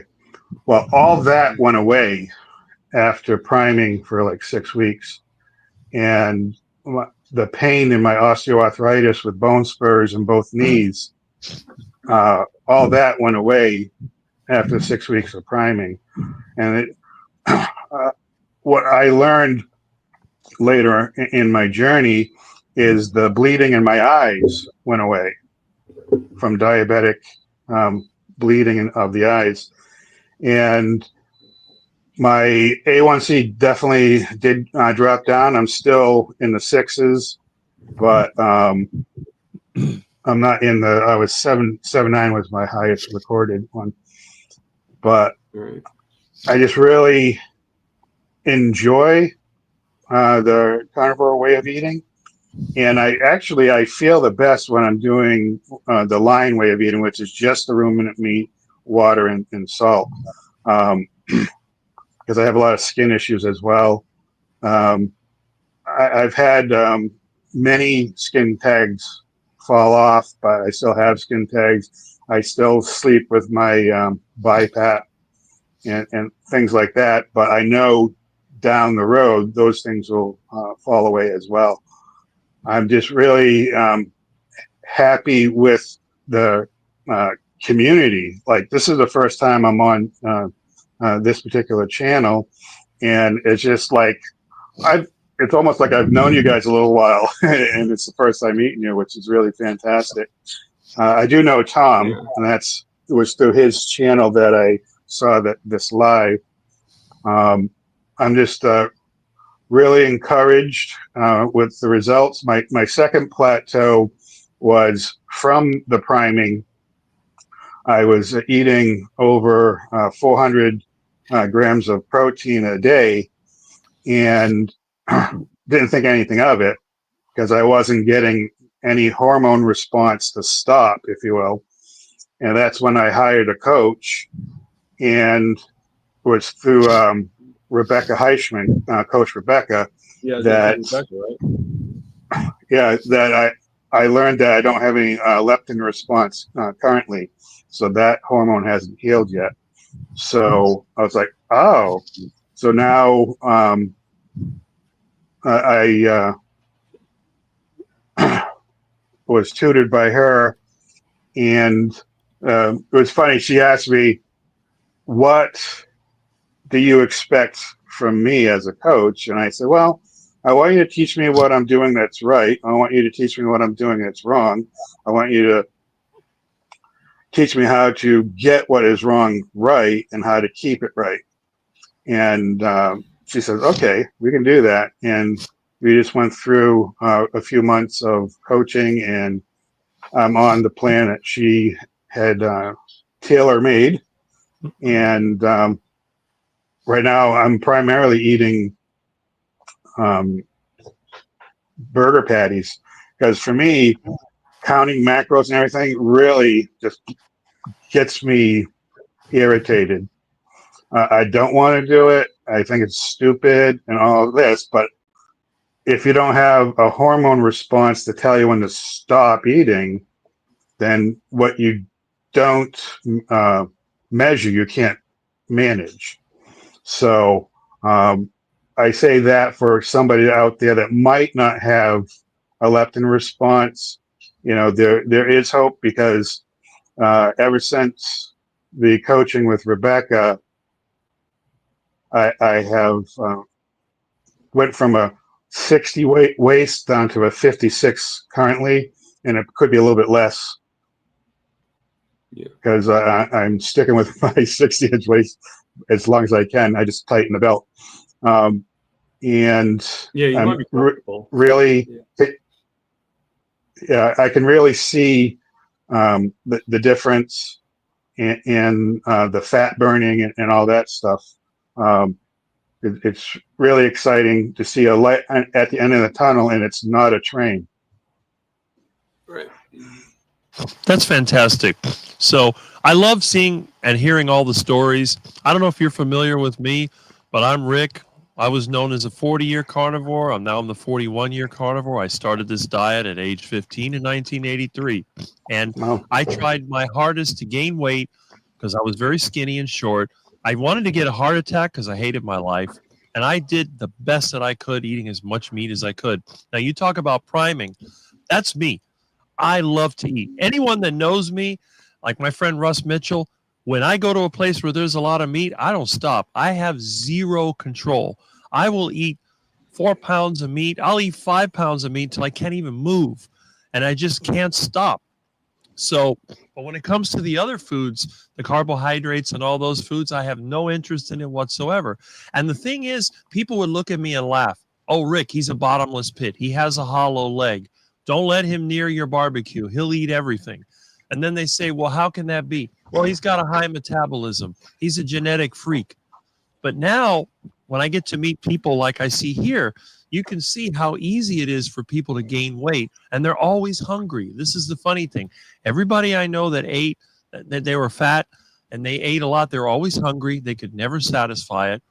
And then when they try to lose weight, Sometimes they'll hit the keto. Sometimes they'll hit the carnivore diet. And then, like you said, they lose weight for a while and then they plateau. And now I tend to be very skeptical of groups and coaching and all that. But one-on-one, I mean, evidently it's working for you, Tim. It seems like when you say SBG, I assume you mean steak and butter gang, or that's probably what it is. Now, Yeah, Bella. Bella. Now, I always looked at her as kind of a salesman, like, but they gave Thomas over here a free membership from what he was saying. So Yeah. it seems like a good group for some people. And one-on-one coaching, was it mentioned Lisa that was doing the coaching? What was it? No, Rebecca. Rebecca. Okay, Heisman. Rebecca. That's another one. They're good. They have a lot of knowledge. And, when you have someone that's struggling, you don't know what to do, it's great to have an expert that you can go to, because otherwise you're just going to listen to personalities on YouTube or wherever. They're going to give you this advice, and it's just general for everybody. And then when you're not getting results, you get frustrated. It's like, I'm putting my heart into this and I'm not losing weight. I'm not feeling better. And it's not logical. They always tell you to starve yourself. You want to eat less and move more. But the problem is when you're that heavy, I mean, what was that? Over 500 pounds at 5'7"? How much did you weigh, No, Tim? I was 396 at 5'6". Okay, 5'6", 396. Okay, 396 is really heavy. I only weigh between 190 and 200 pounds normally, and I'm 6'6". I'm really tall. And I can't imagine if I gain a little extra weight and my pants don't want to fit, it just bothers me. But when you're trying to lose weight, and I had a friend that tried that. He was obese for many years. Now, unfortunately, he died from heart disease because he already had 5 bypasses. And he tried the carnivore. He tried the keto diet, then the carnivore diet. The problem with him is that it was hard to stay on the diet. And I think a lot of times he tried to starve himself. He would try to eat less and less, and then he would stall. Right. He would lose weight for a while and then stall. But like you said, stuff more good food in there, and it tells your body, hey, we're not starving. We have plenty of food. And then it starts to lose weight again. It's counterintuitive, but it works. So Tim's an example right here of how sometimes what you don't think is going to work is going to work. And being able to work with somebody that has experience or has the knowledge that can help you, that's good. And then when you share your experience with us, it makes us feel good. It makes me feel good. I see a ducky over there. It makes me feel good because I know The new person that, doing show and tell. yeah, right? What is that, a thrift store or something? I don't know. Some kind of store. Is that where But you're anyway, at, Tom? I commented earlier I was going to take y'all thrifting with me, but I was going to stay outside, but this thrift store closes at like 2 on Saturday, so I just ran in here. Oh, okay. Find some goodies. Yeah, try. See, I have found some good stuff. With Rick, you don't have to go to a thrift store. You just go to his house. And you get all the Well, my house has the stuff the thrift store threw away. If you go to his house, it's like the Smithsonian. Everything's like behind a glass wall. Not really. Want to make a phone call? Here you go, Rick. This is what you need. Is that a signal generator? Oscar, that looks like a Hewlett B&K. Hewlett Oh, it's an Packard. HP. Yeah, that's a signal generator, looks like. I think I have one of those. Interesting. They want $55 for it. That's too much. You could get that from the Hamfest for $5. Yeah, I know, and I don't know what I would be able to use that for. I mean, it looks foreign to me. I mean, it obviously looks like it's from the 1950s or 60s. No, those were made up until the 70s. The 50s ones are vacuum tubes. I would say that's 60s, maybe 70s. I have a few. In fact, I have one here. I have a Hewlett Packard meter. That was that style they did back then. They used to be, into test instruments. Check this Looks out. like we lost him. Oh, a mixer. I got one of those. Oh, Yeah. Wow. It's made from Shure. It's made from Shure, yeah. Yeah. Yeah, this is an old one here too. It's made from Shure, so those things probably last a while. They don't have that stuff in the thrift stores here. They usually get rid of it. I guess every place is different. They want $30 for that one. I don't think that's something that. Too much. Yeah, it is. They tend to, which I have negotiated with them here before. Well, that's why they got so much stuff sitting around. It's too high priced. Yeah, and there's a Dell computer, desktop computer. Hmm. They want 45 for it, but it's got.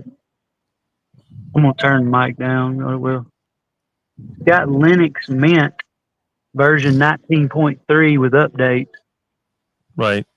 You just got to figure out what kind of processor and what GPU you're using. Yeah. 82 gigabyte system, 320 gigabyte data, 2 gigabyte RAM though. That's not good for a desktop. Too old. And it's got a DVD player on it too, so that tells you a little bit. You know that's old. Yeah. Super old. Yeah. I'm getting away from that speaker though. I know it's loud. But you're not using headphones. I know Mitch, when he does his lives, he really gets distracted by noises because he wears those headphones, you know. Well, I can use headphones, but the thing is, in my room, I use this dynamic mic so close to my mouth, it doesn't really pick up anything. So I don't have to use the headphones. I can, like, the other thing is Mitch mixes the music. So if I add music to the stream using the mixer, I'll have to use the headphones to determine the level. But since I'm just going through StreamYard, I'm not even going to bother. You know, I'm not adding. Even like with my own live, I use headphones at the beginning and then I pull them out because they bother me. I think I look silly with those big old headphones on. Yeah, one reason why I like this thrift store, I love old antique bottles. I found a lot of antique bottles here before. So, like, one of them was Valentine's meat juice, and if anybody wants to read an awesome story about back in the 1870s when the forgot his first name, but Valentine is his last name. But the reason why he created Valentine's meat juice is because his wife I think she had like stomach cancer. She had something where she couldn't digest solid food for the time being. But he went in the basement and he started like pretty much pressure cooking, or he experimented until he pressure cooked meat, I guess, and extracted the nutrients and things from it. And then he started giving it to her and claimed that it healed her to where she could actually live a normal life and have energy. Of course, the only thing I could think of was the lack of fat is what would be an issue, but still, that's the whole deal with Valentine's meat juice. But I found a bottle from the 1870s in here. If I was home, I would show it on camera, but that was a pretty cool little deal. That's a great story too. I actually asked ChatGPT to write a romantic story about Valentine's meat juice, and it's pretty cool. I saved it all. So yeah. But anyway, I'm gonna turn this down my mic since it's this loud music. I don't hear too much music, thankfully, but yeah, physical media forever. I agree with that. I have an extensive collection, although it's all digitized. I digitize everything. I keep them in WAV files and MP3 files and so on. But I do like to keep the physical media. Just, I have 8 tracks. I got all kinds of stuff. I got boxes of 8 tracks. I probably have the only working 8 track in any car. That's for sure. Let's see, comments. Let's see. I need to go anyway. Thank you for having me on. We were glad to have you here, and we wish you success in your journey, Tim. Keep getting the help you need and keep working on it. Yeah, one of the people was asking Galveston County, Mike, is asking if Tim has a channel. I don't think Tim has a channel, but if Tim wants to answer that. Okay. Does Tim have a YouTube channel? Right. We need a carnivore comic series, something fierce. It's possible. You know, you can have all the carnivore personalities. I mean, if you think about it, I'm sure all of us can name at least 5 carnivore personalities out there. We all know Dr. Chafee, Dr. Baker. What would be another one? I mean, it's Carrie, Homestead, Hal. Let's see, who else? Well, I'm trying to avoid my friends because I would name them first. We know Jonathan, I mean, obviously. But just like general carnivore, would be another one, maybe. Does orbital mean like Barry. Like the people we're talking about, or does it mean something? Excuse me, of more of a comical, like humor? I'm not sure. Maybe he'll answer that. Because you know who comes to mind would be Dr. Nelson. I've heard he's pretty funny. Mm-hmm. Would be a hit. No, it's possible. I try to be funny myself at times. I guess you can see I read my comments. Yeah, I don't try CB, but people laugh at me anyway.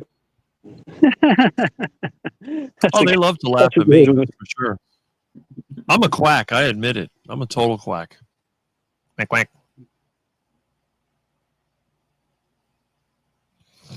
But when it comes down to it, there, Rick. Yeah, when it comes down to it, if you don't have a good sense of humor and you get to be too serious about everything, it's going to work against you. You become personally offended. You start having issues. Looks like some book or something. One damn thing after another. Yep, that's true. That's a good title, ain't it? I looked for autograph books. I actually found a book in here autographed by Bill Clinton. Huh. Okay. Found one autographed by Jackie Chan in another thrift store too. You find so much stuff. 2 books autographed by the music artist Jewel.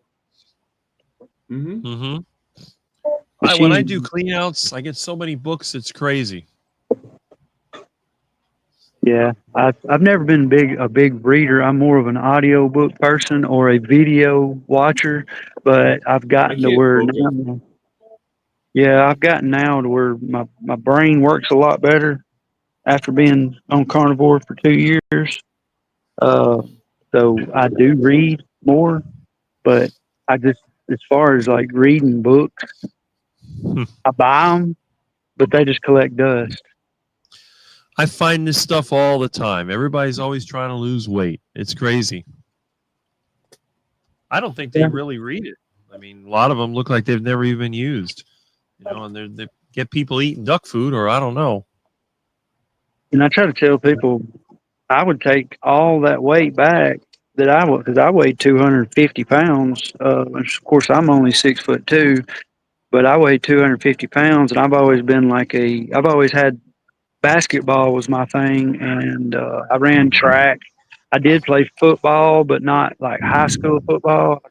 Kind of stopped around Little League, but I always been a skinny person, and I always wanted to gain muscle, and I did in my mid-20s up to my 30s when I went through the academy, and but after that, I say forget weight loss and focus on optimal health, because with optimal health, the weight will come optimal if you focus on your health. And that's the health first. There's too many people. I mean, there's so many different ways you can lose weight, but you won't be healthy.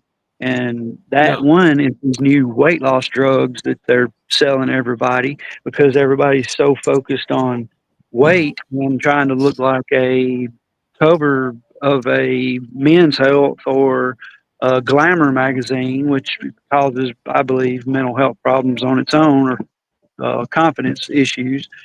But the optimal weight is the key, or optimal health is the key.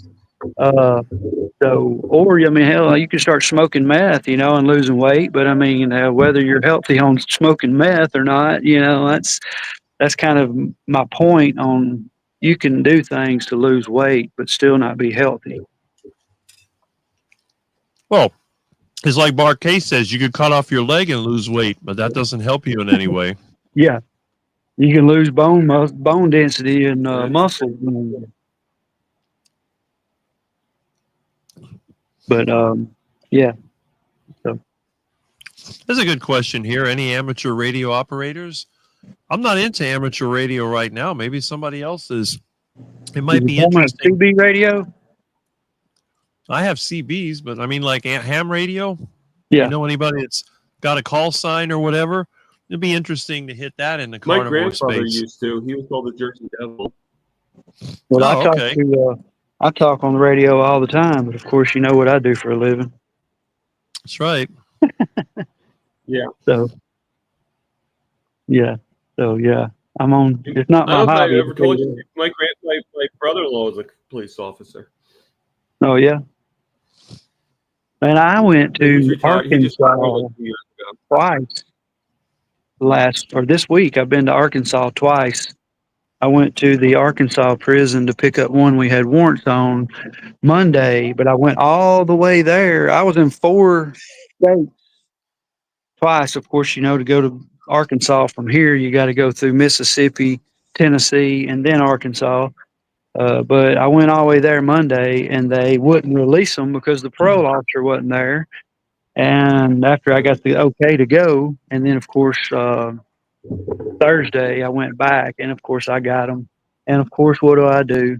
I give them a carnivore talk because people in prison are lost, and also they get fed the same duck food. Mm-hmm. Shout out Rick Gardner Mopar. They get fed the same duck food that the hospital and schools and the nursing homes and all that get fed.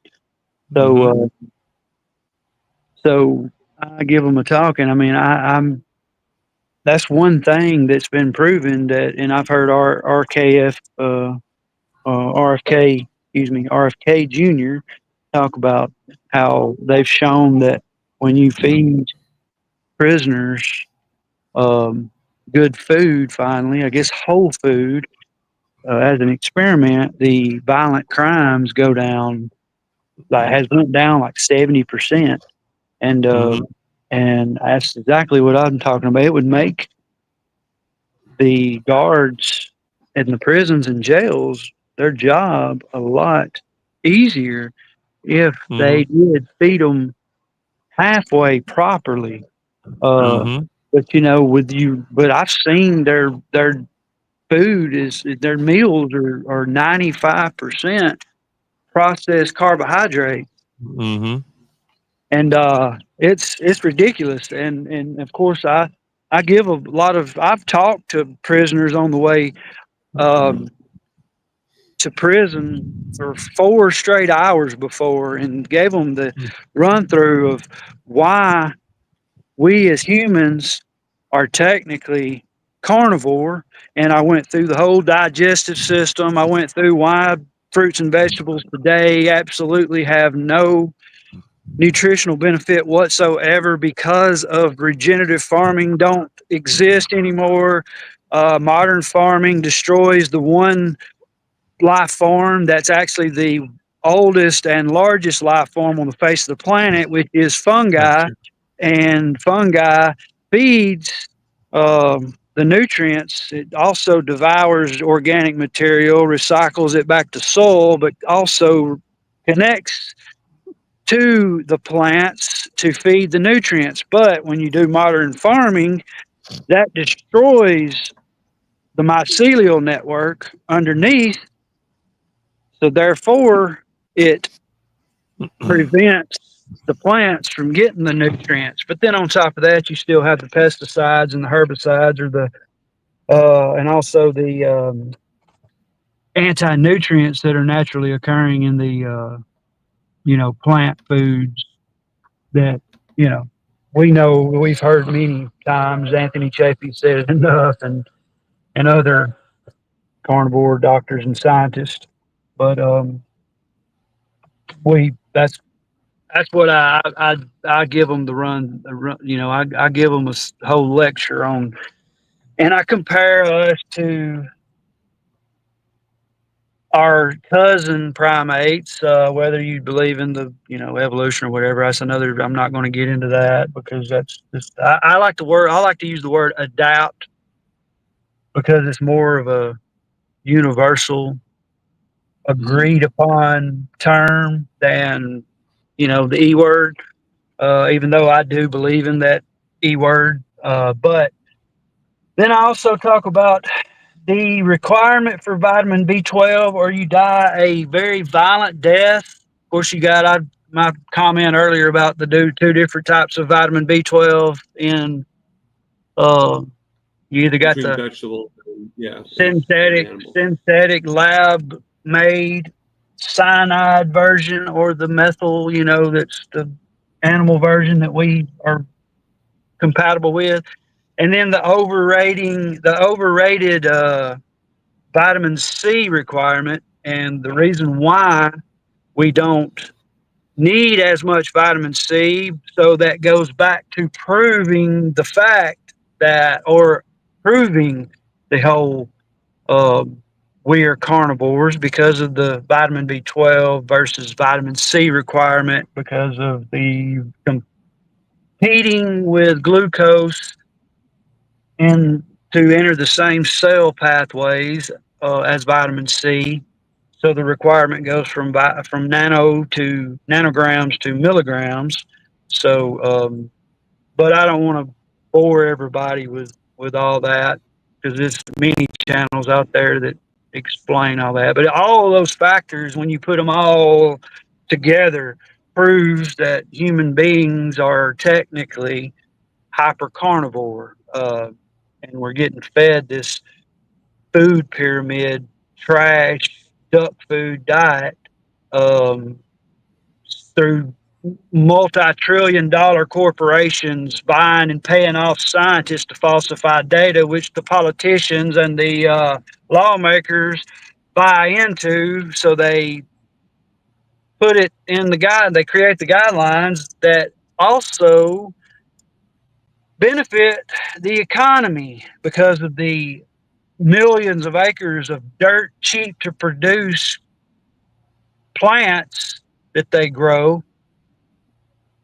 But as I've become a transport officer now, which I'm still a law enforcement, I'm still a deputy because they wanted a certified deputy to step up, and I was the one that did it. Now that I transport and I drive like to many different areas for hundreds of miles now, I see more regenerative farming, which places that are obviously once plowed and once, you know, had crops, then they'll have it fenced in and you'll see the cows roaming, you know, grazing. And then you know that that's what they're doing. They're practicing regenerative farming. And that's why we eat the animals that eat the plants. We get plenty of vitamin C through that. Of course, obviously, we get the other nutrients and vitamins and the vitamin B12 by eating the animals. But that's why. And we don't graze all day long, and we don't eat fibrous material all day long. And we also, one thing we don't do that I will tell people, like gorillas do, is also they are 450 pounds, and yes, they eat plant material, but they eat all day long. But they also they eat their own crap to extract more nutrients because they don't get enough through the first digestive cycle that to support their body, you know, and their mind and to get the vitamin B12 and the stuff that they need. So anyway, it could go on for hours and hours and hours, and we'd be here for a 9-hour live to hear me talk about it that I've learned. And there's probably nothing that I'm saying now that you know, maybe Rick or even maybe I don't know how long, I forgot how long you've been doing this, Thomas, but I Depends on how you believe, look at it. huh? It depends on how you look at it, really. I've been on and off for a few years, but I've been strict for about 4 months, like super Yeah. strict. So, I mean, my channels and everything are about 4 months old, like 3-4 months old. So it really depends on how you look at it. Some people look at it for me just doing 4 months, and some people look at it that I have had the knowledge for a long time. So It's always technically carnivore, but when I go back, I want to, sort of clarify. I don't have no problem with anybody who says that, oh, I've been carnivore for 600 and whatever days. But my thing with that is, and I want to explain a little bit about what you can only explain so much in the comments in the chat because it'll cut it off. right. Post. Yeah, you have to keep on writing. It's Thing is a lot of people they don't think of it like I think of it. I come up with a reason why I don't say how many days I've become comfortable because it almost sounds like you're I guess you're I want to say I don't want to talk negative about anybody, but it makes them sound like they're perfect. And my thing is I believe you're carnivore once. Like me, I've been carnivore April the 9th, 2023, but in between I've had some duck food, but only a handful of times because I don't want to eat the junk after I felt the power of the brain effects and all the other medications that I don't have to the medications I don't have to take anymore. But I believe once you get it, once your brain clicks and once you decide that you are going to make a change and that being the carnivore way of eating, I believe that at that point there, you should mark it on your calendar. That's how long I've been carnivore and not how many days, because in between, if you go to a pizza joint, like I said the other day, go ahead and exit that day off. So you got to keep up micromanage the days, and it's stressful in my book. So therefore, once your brain, once you click in your mind that you get it, if that's the way you know that you're eating. I mean, that's a good point. That's a good point. Yeah. So that's why I said I've been over 2 years. I've been carnivore for over 2 years again. So Just hanging going by that assessment, I probably started carnivore back before my mom passed away. So probably like since 2019. Yeah. 2020, I've been technically carnivore. Check this out. Speaking of moms, my mom, once I went carnivore, April the 9th, 2023, I turned mom on to Dr. Kim Berry, and I explained to her. So she also has been carnivore almost at the exact time I went carnivore. The amount of time that I went carnivore. So when I go visit my mom in Florida, I can rest assured that I'm not. That's different with my dad, because my dad, he's a overweight diabetic who shoots himself up with insulin all day. And I tried to talk to him about it. I tried to show him videos on Dr. Ben Bickman explaining the type 2 diabetes. Insulin was never meant for type 2 diabetic. It was just the pharmaceutical company finding ways to make more money because there was the type 1 diabetes is a rare condition of disease, so therefore they can't make much money. Plus, when they bought that, the guy that came up with the insulin, he sold it for $1, and then of course what happens? It's a multi-freaking $billion industry now selling that crap. But yeah, I try to bring it up that my mom,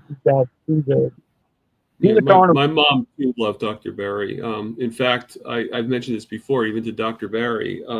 Whether or not he heard it or not, I don't know. But she used to the thing that got her up in the morning or got her up was me just putting on a video of Dr. Berry.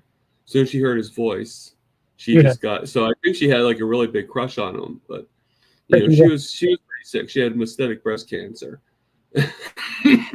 Barry's a funny ass dude too, though, man. Sometimes he makes comments. Another comical person. Yeah, like I actually screen recorded some of his stuff and sent it to her, and she'll bust out laughing. Like the other day, one of his latest videos. I'm not sure if it was his latest videos or what, but when he talked about having cancer of the butthole and all that stuff like that. But even some of his lives, like I like his lives with Nietzsche, but I like his lives more by so himself. by himself because I think he's let loose a lot more and it comes out of, I Yeah. guess, the food when he's by himself and he says some of the I agree. I mean, you can see he's trying to be funny with Nisha, but it's just not the same. Yeah, I absolutely agree with that. it's more like I guess, I don't want to say something that my wife's going to put me in the doghouse or something. I'm sure he's not watching this live or nothing, so. I seriously doubt that. Be surprised. It'd be awesome if he was. It's a very select group here, so who knows? Yeah. Yeah, he did start that American Diabetes Society to go against the other, diabetes association. My friend that died that had the heart disease, it was Dr. Barry, and that was before Barry started carnivore. He was keto. So that's what got him off the duck food diet. Because the thing is, he's been friends with me for 10 years, and he can never figure it out. We go to the buffet, and I clean up and eat so much food and never gain any weight. Oh, just wait until you reach your 40s. Wait till you reach your 50s. Well, okay, I'm still here. Here you are. But then there's something to this. I think the longer I live, the more people are going to realize there's something to what Rick is doing. And I've had other people tell me now, they said, well, I'm starting to eat more like you and I'm losing all this weight. Well, that's good, but it may not last. I mean, who knows? Like you said, it may stall or plateau or whatever, but I think that over time, most people will get benefit. And if they have any analytic ability, they'll say, you know what, I'm going to stay with this. I hope they don't fall back into the duck food. Yeah, I remember I've even just out of curiosity, I've went and watched some of Dr. Barry's older videos where he's actually talking about paleo and keto versus keto and carnivore, but in talking about, and even like videos where he's defended, people saying nuts are bad for you. But of course, he's went back and revised a lot of his views and stuff about what he used to recommend. And I'm like I said, I mean, I'm sure if you eating any kind of nuts, it don't matter. I'm aware of all the the cyanide and the oxalates and stuff, but it's better eating nuts than it is eating McDonald's French fries or Cheetos or Right. even crackers, like just regular saltine crackers because but anyway, yeah, I thought that was interesting going back watching some of his older videos. I always wondered how anybody could actually enjoy eating Cheetos. Those things, they look like orange turds. They look like cat turds that were painted orange. They're nasty looking things. Well, that's their intent, to make it look like orange turds. That's what they're trying to do. If my phone's about to die, right, so people start carnivore, have an issue with this or that, and boom, back to the sad diet or duck food. Mm-hmm. Yeah, I mean, the thing is with me is, I've gone off here and there, like certain circumstances, like I mentioned. One of the biggest circumstances is rehabs. Whenever I have to go to a rehab, it's hard to be on the diet, on the carnivore diet. I think we can. I mean, I think Mitch can attest to that. Yeah. And but still, like, what surprises me, what amazes me about myself, and yes, I'm patting myself on the back here, is how quickly I go right back to the carnivore. Mm-hmm. Well, even where I work, there's so many times where I've turned down free food. Look, Chick-fil-A, my wife works at Chick-fil-A, by the way. Chick-fil-A gives first responders free food. Like all you gotta do is walk in there and order. And that's free food. And still turn that crap down because I've actually started digging into what that crap's actually made from, made of. Mm-hmm. And ingredients like that kids play with silly putty, the same. But we get, hey, go to this so and so church, they're giving away to first responders, they're giving our police officers, they're giving free food, and I'm like, I won't even go. Like I'll have my burger patties with my boiled eggs and my. Oh, lost signal. Mhm. I'm like, while CB's talking and everything, while you're talking, I'm looking at the screensaver, I guess, that Jonathan has up for the StreamYard. And I was just thinking, if I was on acid or anything like that, I'd be like really tripping right now. 'Cause it's just... Well, you looks like you got stars and smoke and who knows what else going on. That's what I mean. It's like this atmosphere. It's cool, but I just noticed it, So it's like, oh, stay still. It keeps on moving back and forth. Let's see. Rehab feeds duck food to people. That's true. Duck fillet, Chick-fil-A was delicious. Chick-fil-A is nasty. There's one down the street. I've made videos going by there. The smell is terrible. And on top of that, I mean, the food. The thing is, I've been there when people I work with go to eat there. And there are people there are friendly and all that. And they said, "Oh, Rick, you want something?" And I'm like, "Well, they don't have iguana or duck here, do they?" Chick-fil-A. I said, "Well, how about heart attack chicken?" Like, what's that? Just plain old fried chicken legs or thighs. Oh, no, it's a chicken sandwich, which is basically chicken meat wrapped with, I guess, flour and sugar and whatever else and fried in some kind of seed oil. And even some of the other places, they try to pretend like they're healthy by using peanut oil. I'm like, well, peanuts are legumes. They're basically just roots. I'm not going to eat roots, remember. Yeah, no roots, stems, leaves, or seeds on Rick's diet. That's it. And the other thing is the fruit. Modern fruit is engineered to be sugar laden. So I guess it makes it more addictive. That way they can sell more fruit. So I'm not going to eat any of these modern fruits. I'm eating fruit that basically is growing in the wild. And, speaking of fruit, my banana plants are declining because ever since my ducks left, they're not getting the fertilizing that they need. Even though I'm putting all the material back in the ground as compost, it's not being broken down. Without the ducks, it's not feeding the soil fungi like CV Carmack was talking about. And I've seen that. It's happened in my yard many times.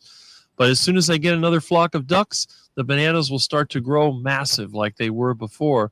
And I can give all my friends the delicious bananas that they seek. But yeah, Chick-fil-A to me is nasty. I'd rather have parking lot chicken. Yeah, his phone was about to die. Exactly. Looks like Carvajal was successful. Yeah, I think it more than just died. I think it died. I don't think it was about to die. I think it died. Yeah, the battery went down. Yeah. Car and Rick, you're different. All these carnivores not growing up carnivore most likely loved this carb. Yeah, that's true.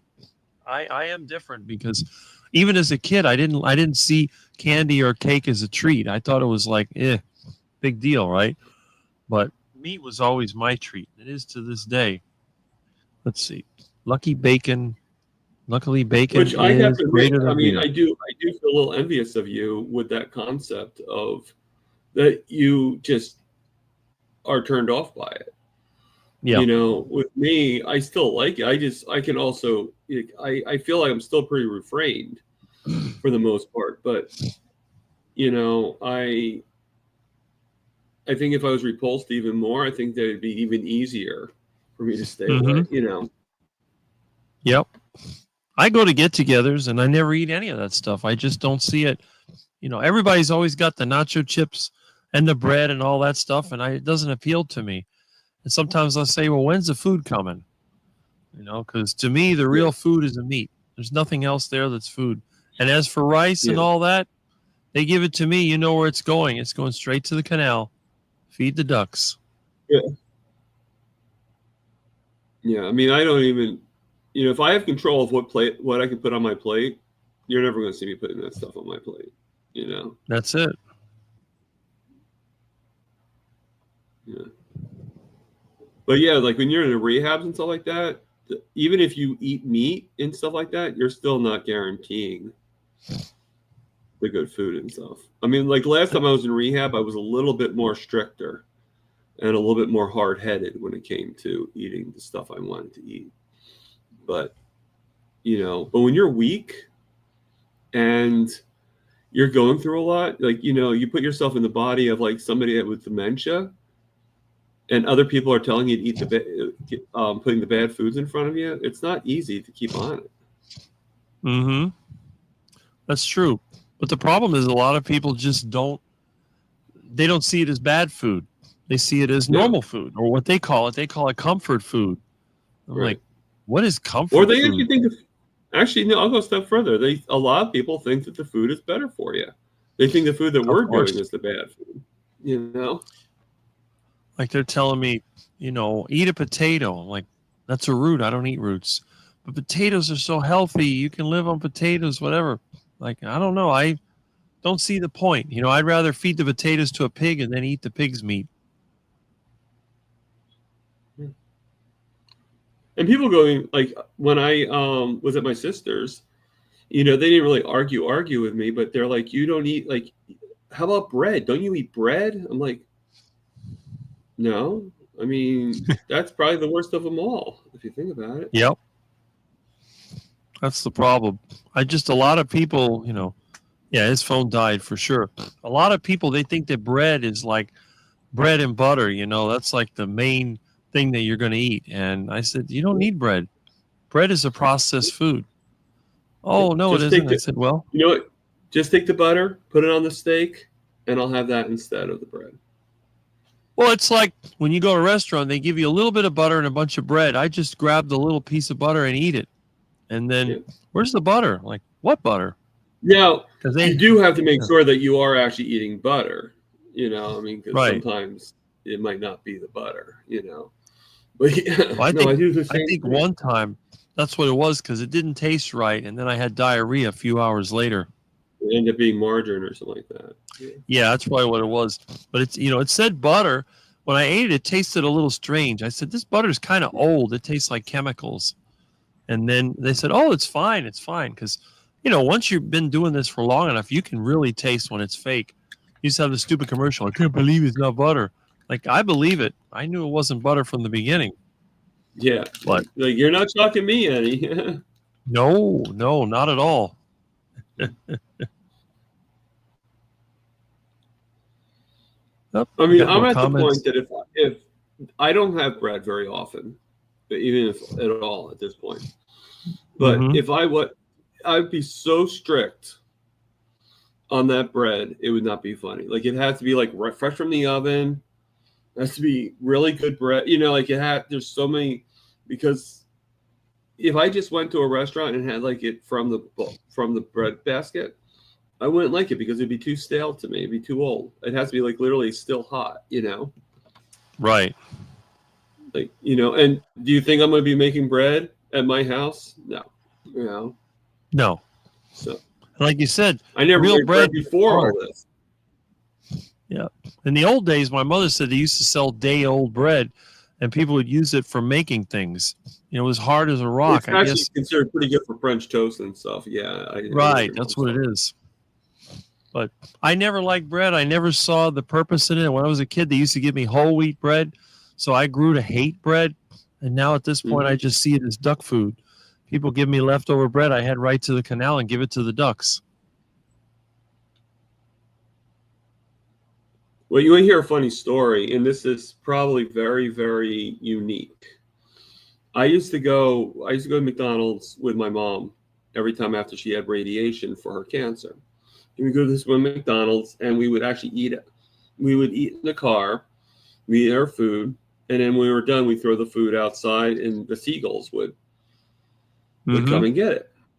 Right. Well, one time, my mom had just passed away, and it was like maybe a week after she passed away, I went to it just for a little nostalgia and got myself a burger, but I wasn't eating the bun. Like, I usually would take it off the bun all the time. Well, this one day, threw the bun out the window, and the seagulls ran from it. That's bad. How good is that particular bread that a seagull will not even go? They eat anything. I used to make videos about feeding stuff to ducks. When I had my ducks here, I had some fake chicken that was from Loma Linda, and they threw that to the ducks, and it bounced around. The duck nipped at it and just walked away. I'm thinking even a stupid duck is smart enough not to eat that stuff. Yeah. Like what's in that particular bread? Because normally they eat bread. Yeah. So for them to be like against the one bread.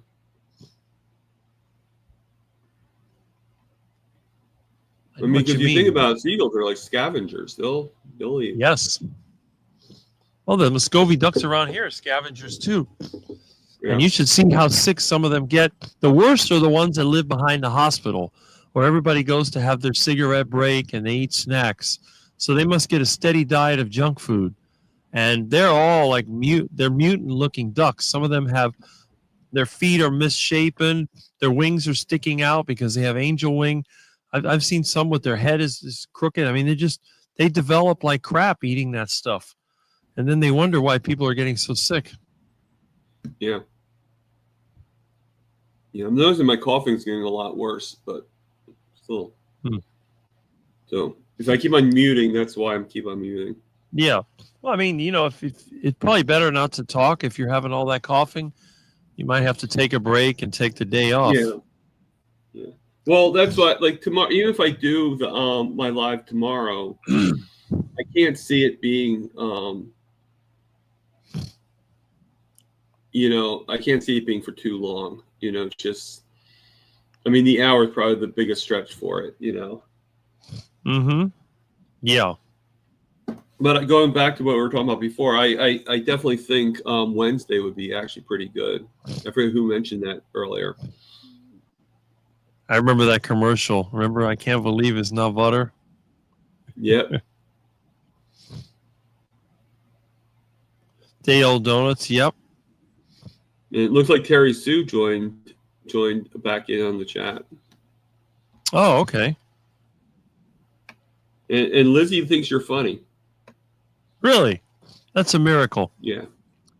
My new bed chair is set up. Okay. I dropped everything. I have to restart my whole setup. I guess okay. Couch potato. Well, if Jonathan's going to restart his setup, I never try to be funny, but people laugh at me no matter what. Oh, I know what you mean. Let's see. Okay. Yeah, that is true. Rick Funny. Yeah, that's what he said. No cough syrup or them throat thingies. They're usually full of sugar anyway. Of course, you know what? If you look back to Lizzie again, when it says Rick Funny, the emoji doing a laugh, it looks like an evil laugh. So yeah, that's what I figured. What is meant by that? What is meant by that? Yep. Let's see. Am I right? Oh yeah, I napped him and I'm back. Breakfast. Okay, definite time change there. And alcohol. See, Terry Sue, this goes to show you that no matter what, no matter where Rick is, we'll still be on live. No matter whose channel he's on. That's it. Well, the thing is, I just have a way I of give myself credit for that too, but I think you're the most hospitable when it comes to this.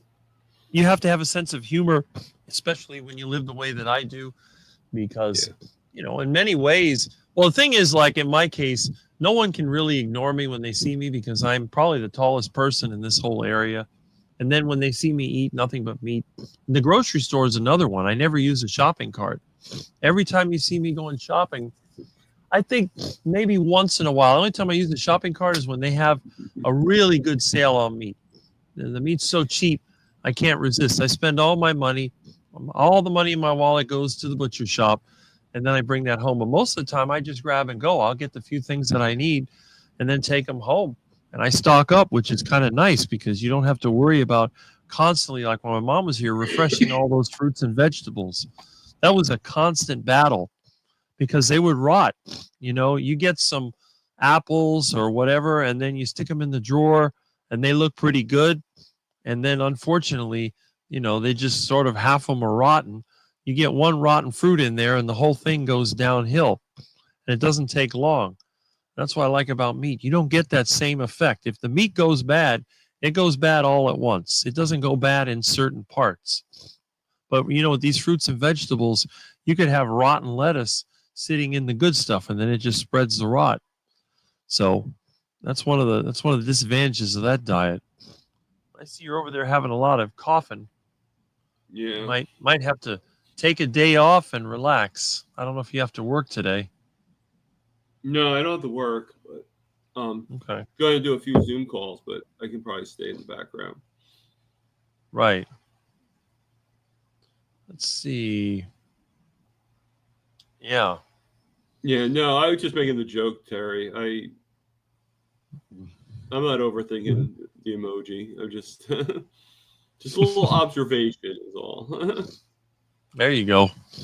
I seem to do naps during Rick's podcast. Well, that's good. There's no battling going on here. It's a relaxed. To get some sleep. I'm napping right now. You just don't know it. Oh, okay. Falling asleep, huh? Yeah. Oh, did you see the thing with? Oh no, you didn't because it was on one of us. I actually fell asleep in the middle of on a podcast like we're on right now with Mitch. Oh, okay. Mitch was going, and I was tired. I mean, I just got off of work and everything like that, and I still hadn't gotten much sleep, and I was just like, he made a mark about it. He even made a comment at the next day. This is a good point. My mother used to send me to the store when she wasn't able to go herself, and I had to look up all these weird breads. I called it challah. Evidently, she knew what it was, and she wanted me to get that. And even the bread would go bad. If the bread was fresh baked, my mom only ate so much, and then some of it would go bad, and that'd have to go to the ducks. So that was the other thing. When my mom was alive, the ducks were constantly fed because there was constantly something going bad in the kitchen. But now that it's just me, nothing ever goes bad. I can't remember the last time I had to throw out any food. That's the funny thing about this diet. Let's see. Rick is smooth and predictable until he isn't. And I like that part. I'm waiting for a coconut tree crash fits. I try to avoid those crashes, but I may have to just put a permanent camera on the bicycle so the next time that I have an accident that you can see it. And thankfully, I've never really been hurt in any of these other than a few scratches and bumps. Emphasize the excess fluid. Okay. That cough could be helped by rebounding on trampoline. All right, that's interesting. Let's see. Huh. Okay. Overthink emojis. Okay. Well, anyway, my friend was supposed to. So, are you going to be doing these? Are you going to be doing this format off of Jonathan's channel, like you did today? I'm sure from time to time. Plus, I have my own format. I mean, I kind of go. Like, is this like your new format or something, or it's just a one-off. Try it out. And I see that I guess Jonathan's taking the time to rewire his setup and move things around. He's making it more and more comfortable, which is a good thing. So that way he can stay on longer. So that's great. And I hope he's able to get more support too, which is even more important. Well, I'm grateful that obviously you let me on, but I'm grateful that Jonathan was willing to let me on too, because I never met Jonathan. I don't really know him that well.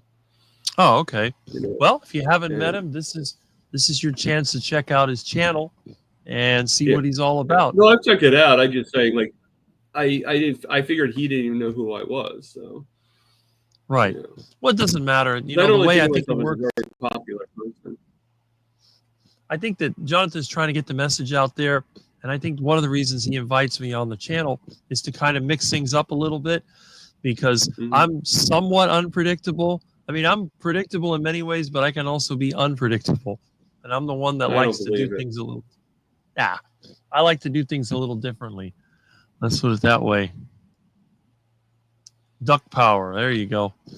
You'll have to make the cartoon. Tell me if I'm wrong, but this orbital hub, I don't think I've ever seen him on Mitch's channel. So this is or yours. Is he just exclusive with Jonathan? I don't know. He or she? I've seen. I 'Cause I thought have no I idea saw if it's a him. female. That's a good Yeah, question, I wasn't sure. but I'm sure you'll get some type of answer. Yeah. Rick's a loose cannon, they say. The thing is, most of the time, I don't bother anyone. But when someone directly goes after me, that's when I do it. Let's see. I only hound Rick. There you go. Okay, so that shows that he's been on your channel. Yeah. I've I seen mean, him I guess before. it's I know cool that. that, from other channels, like Tim was saying that he sold it. Excuse me.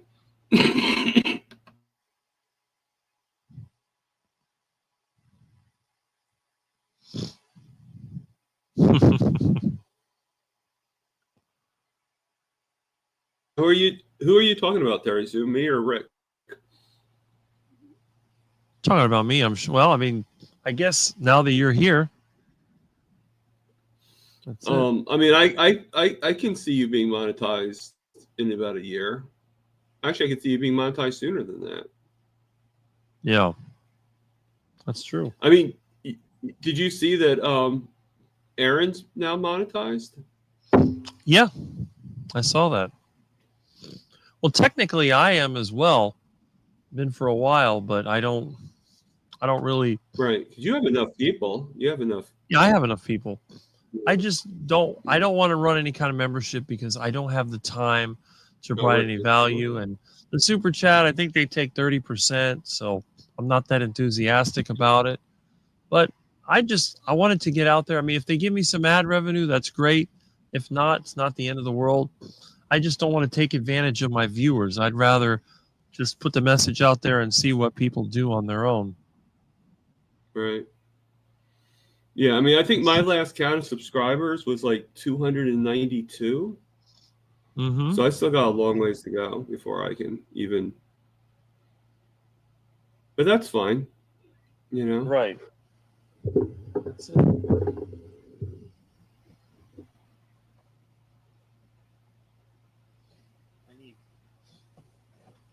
I need to fix my outside cameras so that I can just view it from the monitor instead of having to look out the window. Plus, I can show outside scenes when I'm doing my videos. I got a lot of things to do. That's the problem. I spend too much time online, and on my day off, that's what I'll probably do today. I go outside and try to get something done because I've been inside the whole day. I don't think I've seen any, well, other than the window, I haven't seen any sunlight. Let's see what we got here. Terry, since I'm on the docket. So. There you go. And Bill, when you say 8 or 9, what are you talking about? 8 or 9? What do you mean?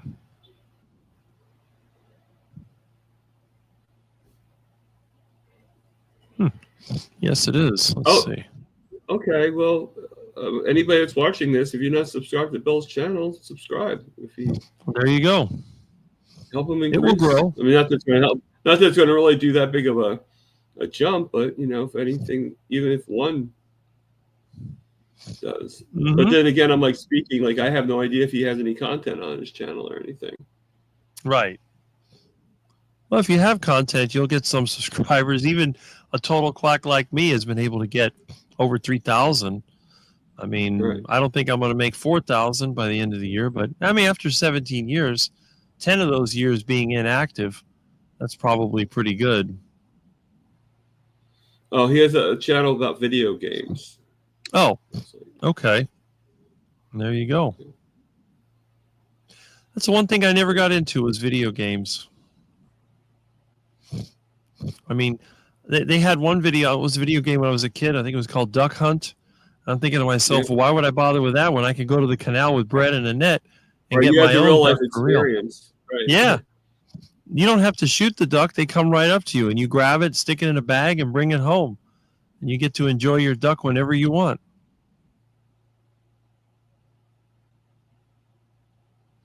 There are very few ducks that can resist duck food.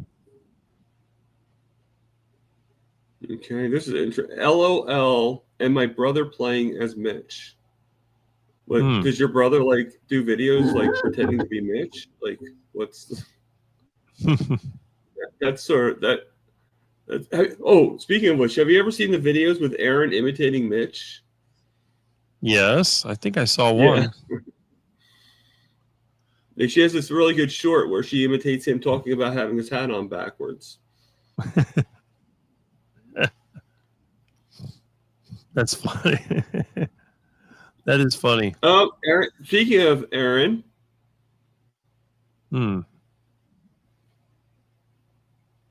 Aaron's in the chats. Oh, okay.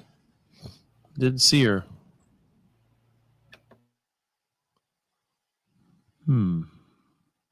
There she is. Yeah, it seems like it, doesn't it? I'm gonna have to wrap this up and get something done today. I just have a habit, we had a couple of people come on, and that's good. One is a regular, one was new. I'm just waiting here to see if anybody else wants to come on. And if nobody comes on, we'll probably give Thomas a break where he can go and work on getting better. And I can go outside and work on doing something other than sitting around all day. I didn't let Milton in here because, well, he's sleeping under the air conditioner in the other room. And I haven't heard him banging. The show anyway, so. Do what? He would just take over the show anyway. So. Oh yeah, he'll get his hands on the computer, he'll get his paws and everything. That cat this morning, he's running around like a wild animal. It's so cute. Then eventually he falls asleep. That's the way the cats are. I guess we're all kind of like that too. Yeah. If I was sitting in a lecture right now, I would fall asleep, like a seminar or something. But I eat my lunch, I get my 2 pounds of meat in there, and I get a little relaxed, and then starts to pick up again. So just to kind of say how good the carnivore diet is, right now you can see I have the flu, correct? Yeah. Well, normally my sugars would be really high. So anybody watching this right now, at my highest, it's at 112. Ah, that's good. So that's a sure good sign that it's in the right direction. Mm-hmm. There you go. And you keep this up long enough, you're just going to keep losing more and more body fat and get leaner, and you might not even recognize yourself. I didn't put a video out because it didn't feel right, but I was actually able to give you a little indication. Okay, I was able to put on a large T-shirt. Now it still was tight, but it went over the stomach. It fit. It just was very tight under the arms and stuff. Mm-hmm. And when I first started this, the YouTube journey and everything like that, the 4 months ago, I was a 2X. So I've gone from a 2X to a large tight, but still large. And, like I wouldn't wear a large to everywhere, but I was still able to get over my shoulders, and I was still able to get over my stomach. So yeah, the weight is coming down, slowly but surely. You share your screen. I'm not sure how I would do that. Let's see. It says Aaron is thinking about going live soon. You mean today, Aaron? Oh, if you're going to go live, we can end this. Let me see. Or you can join us. I think is my channel name. Okay, here it is. I hate people like this. Comments section. Let's see. Oh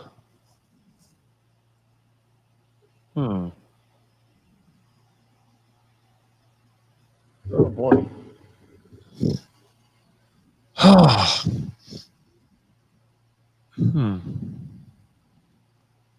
do I open this? I don't have OBS open. I'm not sure how this works. Now I have a question. Orbital Hub, are you a DuckTales fan? Because I cannot tell with some of your comments. Oh, Darkwing Duck. I remember that from the early 90s. Yep.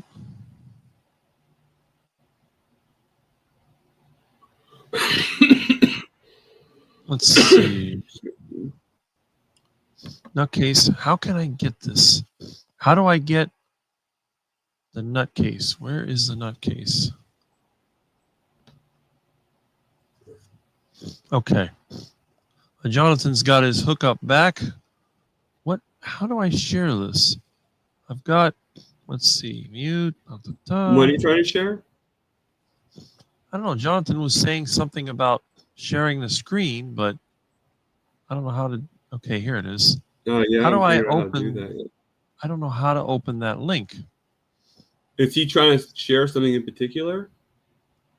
Yeah, but I don't know how to open this. It's not like OBS. I don't have scenes. I don't think I have the option because I got, let's see, scenes, new scene. What am I missing here? Got banners. Let's see, video clips, but these are all preset video clips. Oh, what is this? Jonathan, okay. Jonathan's here. What am I doing?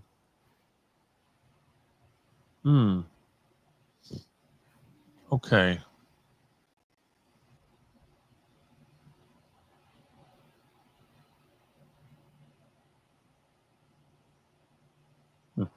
I see somebody slowly coming in. Yeah, well, I think he's reconnecting. I'm going to guess who that is, obviously. Should be Jonathan. That's who I was guessing. Yeah. That's weird, though. Seems to be really slow. I don't know why I can't find this. Maybe I get a different menu than the administrator. Oh, probably. I wouldn't doubt it. I mean, unless he made you like a co-host or something like that. That's yeah. Well, that's what I think which it he is. sort of would have had to have done to allow you to have some control. Right. But I don't seem to be able to change that. Why is this not coming up? Well, this is interesting.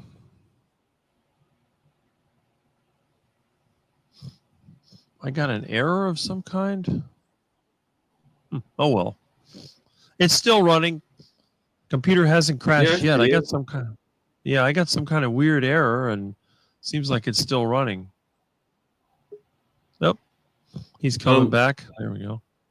I mean, yeah, Labyrinth says video isn't available. Abu More. Oh, I'm not sure what Abu More means, but something just came up on me for the private chat, so maybe.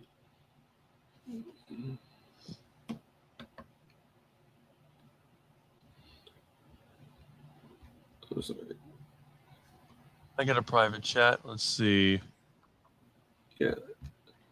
And Jonathan puts in copy and paste onto Google Rick, then click present screen. So copy and paste.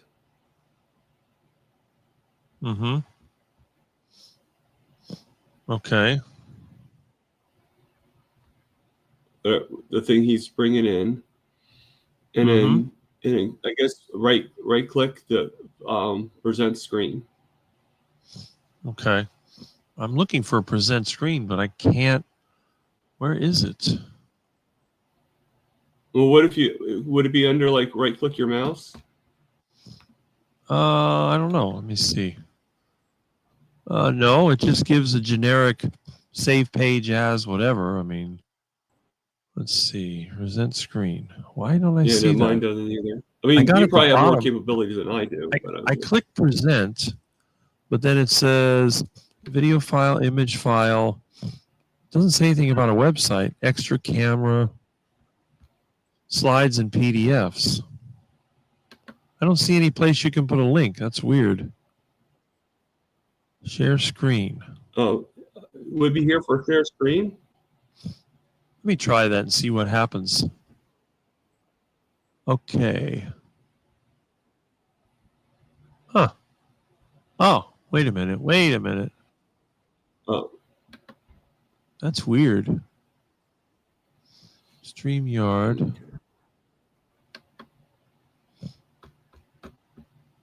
Okay. Up. We have a problem. All right, let me get rid of that.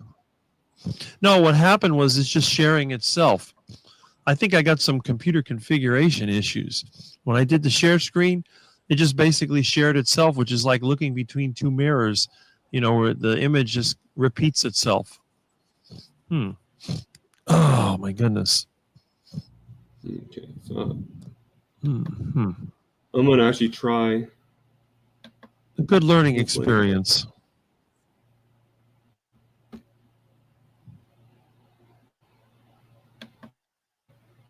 Okay.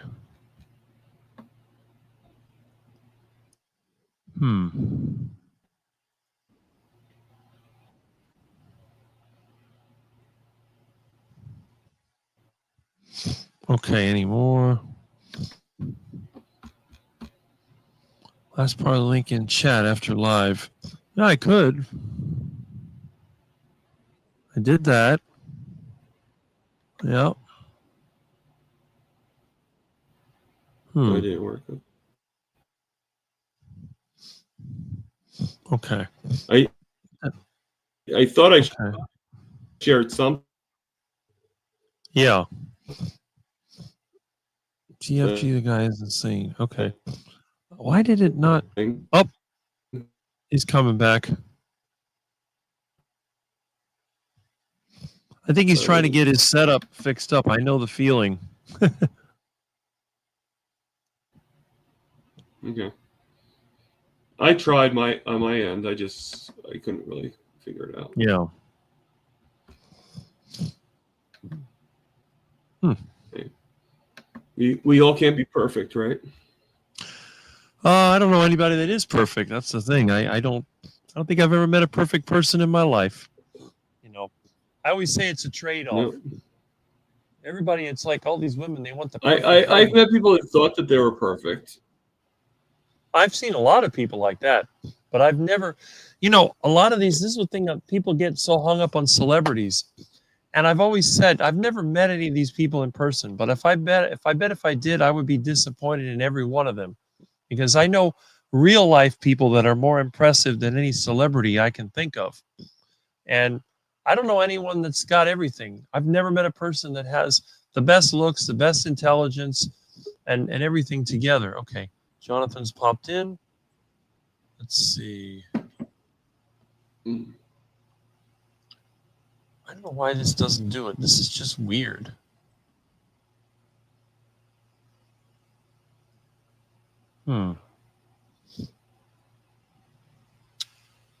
Yeah, he's saying he can't do it on his end because his laptop is messed up in the wires. Right.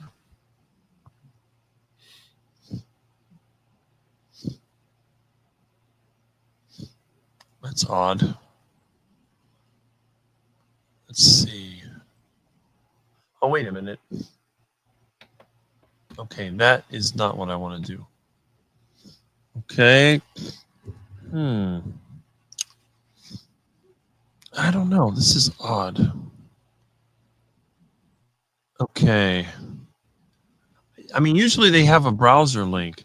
I can present a video file, but it would have to already be on the computer. Same thing with an image. And if I show the screen, let's see. Right. It just goes and I'm looking at the thing. Let me pause it, actually. I have it on mute, but I was able to get it on another present section, but then you and me closed out for a couple minutes. Right. Like that was That's left on, but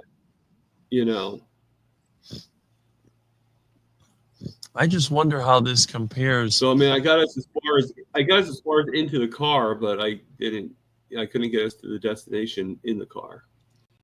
Right.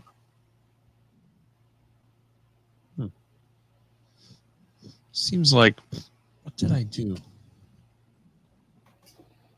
Okay. But it looks like it's about the fundraiser for Jonathan. Yes. Well, yeah, okay, I see what you mean. I put a link, I think I had a link on my page. I'm not sure if it's still there, but I don't know if I get enough viewers or anybody even notices it. But Let's see. The guy is insane. TFG. Guy is insane. The other problem is that there's these people that keep harassing Jonathan for some strange reason. I don't know why, but I guess they have nothing better to do with their life than to try to aggravate somebody else, which I think is ridiculous. Right. Bingo. That's why they do it, because they have nothing else better to do. That's probably one of the reasons they don't do it to me that often, because I kind of laugh off everything. Everybody's different, you know.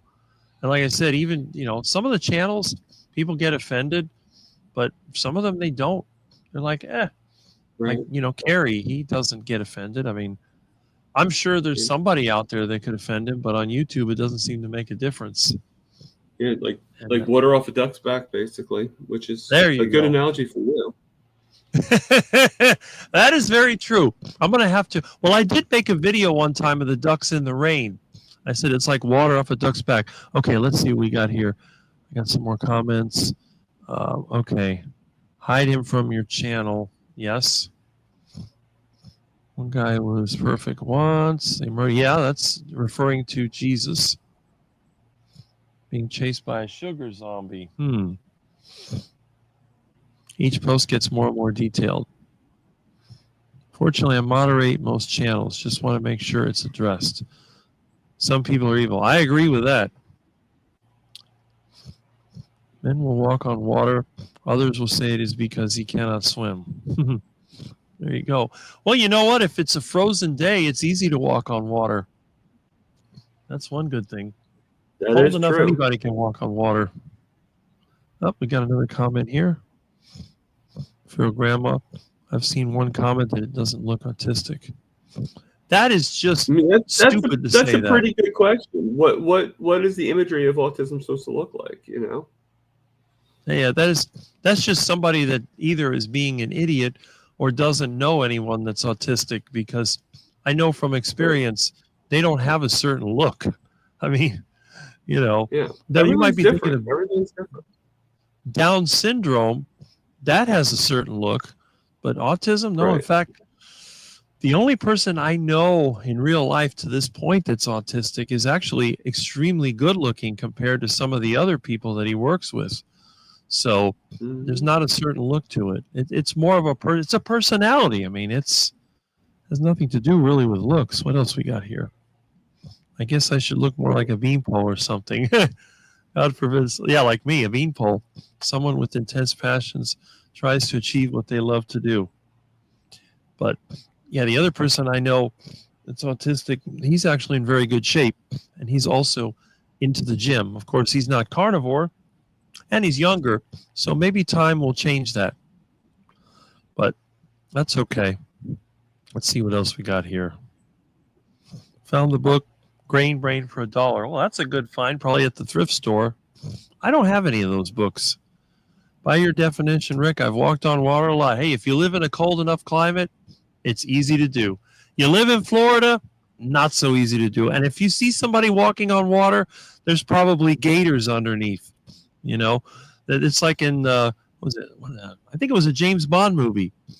It was the one where they were in Louisiana. Was that Moonraker? I don't know. It was one of those James Bond movies, and he was on the island, this little island over there it's full of alligators. This bad guy, had like a place in the swamp, and he got off the island by running across the backs of alligators as they were snapping at him. Let's see. Yeah, that's right. Well, there you go. I was not aware that Barkay was on the autism spectrum. That's interesting. I mean, when I hear stuff like that, it doesn't shock me any. But yeah, I never knew that either. I mean, I'm one of those people that don't get shocked by many things. You know, Well, that's good. like, okay. And Jonathan obviously agrees. So, but again, some people do get personally affected by this, and that's just the way it is, you know. Some people don't care. I don't care. I'm just a quack. They can make fun of me all they want, but they're wasting their time, because I've already made fun of myself long before they ever did.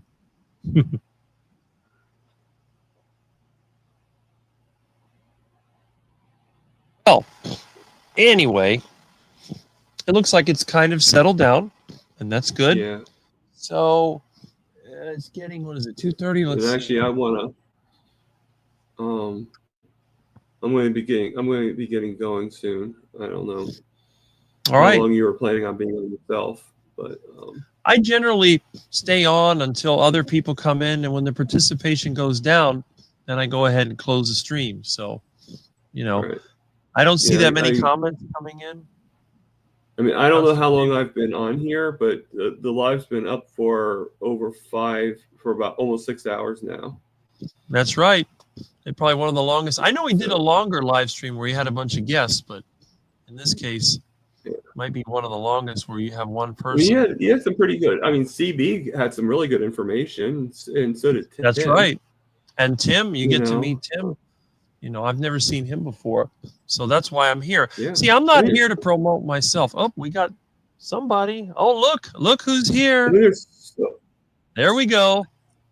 Oh, see, I did leave too soon then. But... Oh, you're about to leave? Oh man. Okay. Bye, everybody. I was thinking about it, but I'll stay on. I'll stay on a little longer if you're here. Well, I just wanted to pop in just a little bit because I'm gonna actually go on live for about maybe an hour. I don't know how long I'm gonna go today, but I figured I'd just say hi. I got back from shopping. You guys are still on again. Mm-hmm. Well, I mean, I'll be honest with you. That's one reason why I was thinking about going off, because I was like, okay, I think Aaron might be doing a live, so to go on for you and to say hello and stuff. But right. Yeah. Well, I came on to say hi, guys. So you were my reason of why I was going to leave Rick. But, yeah, I was going to start let him and Milton take care of the show all by himself. The monster. Let the monster go outside and get some sun. It's really cloudy for us here. There's plenty of sun here. I was outside earlier and it's freezing outside where I'm at. It's hot. I don't know why, but it's really cold. No sun. Cold doesn't exist here unless you stick your head in the refrigerator. Yeah. No, I'll probably go outside again, put my shoes on and go outside. Mm-hmm. Of course, I'm wearing shorts. So I'm wearing shorts, so that might be why I'm cold too. That could have something to do with it. It's been so long since I've been cold. It's crazy. See, I should start my own live stream. I just want to talk. Anyway, I just want to pop in and say hi to you. And hey, everybody. Well, thank you for being here. I see you've been here in the comments. Yeah, in and out. Mm-hmm. For sure. So I missed everybody else who popped in. I'll have to rewatch it one of these days. Well, that's the thing. If you ever get the time, there's just so much content out there. No one can ever keep up. That's right. Yep. Maybe it's a good thing. Maybe not. Yeah. We need to spend more time outside. I'll have to set up an outside live stream. That'll be the next thing I need to do. Each time you have to evolve. That's right. You got to evolve your live streams. Well, that's what I'm going to try to do. And then when I get to move, it'll be even better. I'll just put an outdoor studio. That'll be the way to go. My biggest problem is responding to comments. But I guess if I put a big enough TV outside and I hooked it up to the computer and then I work from there, I could probably see the comments. There's several ways. I got enough junk laying around here. I could figure something out. Yeah. So Orbital says we need a lizard cam or a snatch cam. Well, it's possible. Go grab the lizard. Grab the iguana by the tail, as they say. That would be fun. That would be fun to watch, actually. Okay, yeah, Barquet. I think Barquet even has a live either Saturday. I think today's Saturday. I don't know. Saturday or Sunday. I can't remember. Saturday, yeah. According to my calendar, today is Saturday. Unless you're in like Australia, then it's Sunday. But, yeah. See, Jonathan has a good point. I don't come across many clients without disabilities or illnesses. I just make sure they don't get worse with the duck food. That's it. I've never seen anyone that didn't have a problem. We all have our problems. We're imperfect. We learn to work around them. That's all. Hopefully our food pyramid changes. I agree with that. And there's Carnivore Keith. And the mail truck keeps driving by. but they never stop. That's weird. Gotta go wave them down or They something. they have a letter for you, Rick, but they're afraid to mail it to you. They're afraid to. I haven't gotten mail for like 3 days now. I don't know. Maybe they're afraid. They think it's like the Addams Family, where you have, what is it? The hand that comes out. What did they call that? The thing. Da da da da. Da da da da. And then they go to my door. I open the door and go, "You rang." It's probably what Did you they're see? doing real- You see what Dr. Nelson said? That somebody said that he looked like Uncle Fester, and that I would be Lurch. So he put a picture of like Uncle Fester and Lurch. See, that would be Yeah, I Rick saw and- that. I still think you put a little thin mustache on you and have your hair slicked back the way you do with a nice pinstripe suit. You would definitely Yeah. make. But Terry Sue says, Aaron, they made a huge deal of the quake in Tennessee today. And there was one that was like, I guess everybody felt it, but I didn't. And I was awake too, watching Rick's live stream when it happened. And there was like no shaking for us, but everybody else did feel it around us. And man, I haven't even seen it on the news yet. I don't know if there's any damage, because it's a big quake. Back in the old days when they used to have rock pits here, we used to get vibration from the blasting, but we never had an earthquake. I didn't feel anything. It's- Everybody else, like, It's closer funny. to I town. actually woke up to Rick's live stream this morning. Like you were my alarm clock, Rick. And, There you go. and I wake up, I go downstairs for 1 second to get a cup of coffee. I come back upstairs, and your live stream's done with. It was like 45 minutes. I'm like, what moved the over. hell? Rick never has a 45-minute live stream, you know? Then you And see then I that I realized what moved to this one. Right. Yeah, it didn't take long to figure that out. But I Mhm. was like, what the hell? Is Rick sick? I made yogurt and over another cookies. like a bazillion hours. No. Yeah, I mean, if it's less than 3 hours, there's something wrong, you know? Well, that's it. I think my first live stream was at least 5 hours. You never know. Because the thing is, I let the viewers control the live stream. That's the trick. Snatch cam is a GoPro attached to your arm while the claw snatches. But, just grab let's you. face facts. Let's face facts for a second there, Rick. Because even if you have nobody on with you, you still can go about 3 hours by yourself. Oh, yeah. You know? Yeah. You know how that is. Like, it's not because you let anybody else on. It's just because you can conversate and you can carry a tune. Well, that's it. I've had And no, I people do not that mean say, musical tune. well, I'm not that bad when it comes to singing either, but I've had people say, I just want to make a couple of, short comments, and then an hour later, they're still talking. That's just the way it is. Like me? And I did a lot of customer service when I had my businesses, and believe me, I've been able to calm a lot of bad situations on people that basically were ready just to blow up. And when I got everyone together, they just had to come up with a solution. Yeah, small cameras that go on a cat's collar would be fun. And you never have to look for milk. Yeah, right? The little menace. This morning, he was running around so fast. It's crazy. Everywhere I went, choo, choo, choo, back and forth. That cat was 90 miles an hour. He's nutty. It's cute, though. So, yeah, I was just about to mention this. Jackie says about she's alive and over the post-surgery pain hump. I didn't realize that anything was going on. But I'm sorry about that, Jackie. I wonder what kind of surgery it was. Yeah. Well, hello. There we go. That's excellent. Yeah, there you go. Let's see. That's why you have 42 different phones. Customer service, full spectrum. Well, some of these actually are from the phone system that we had in the business. I'm still using that on the other wall here. This one right there. Yeah. Those are the NEC DSX phones that we had in the mid-2000s. And when we closed the business, I took them home with me. I hate throwing stuff out, so I repurposed it. I give it to somebody or I'll put it to use myself. That's the way that I am. Got my reduction, my girls. 4 pounds. I figured removed. out what she means when she said that. Yeah. Okay. Is that like that restaurant that has an owl for the sign? I have a friend. She had to get the same surgery. She felt so much better after. Really? I guess that comes from being a little overweight. Well, she wasn't overweight. She just, you know. Wasn't God that like a bless her. Dolly Parton thing? It's a Dolly Parton thing. Yeah. She felt way, Yeah. like, after she had surgery and everything, she felt way better. She was able to, like, just, you know, stand up straighter and stuff, you know. Yeah. Pin-up picture is cool. I wonder what that is. Wonder whose picture that is. Who? Okay. Yeah. Had those. Yeah. Dollies were fake. Okay. Interesting. Well, yeah.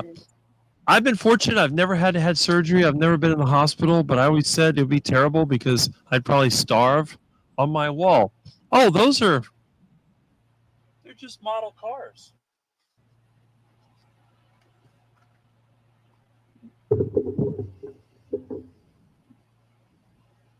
Yeah. Oh, that's cool. I'd have a hard time driving. That'd be too small, but you know.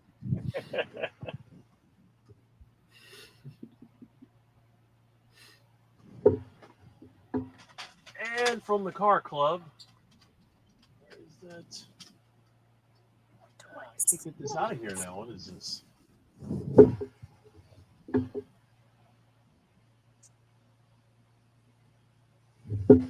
That's when we had the car club over there. These little model cars my friends used to give me as a little gift, you know, because I'm a major car motorhead kind of guy.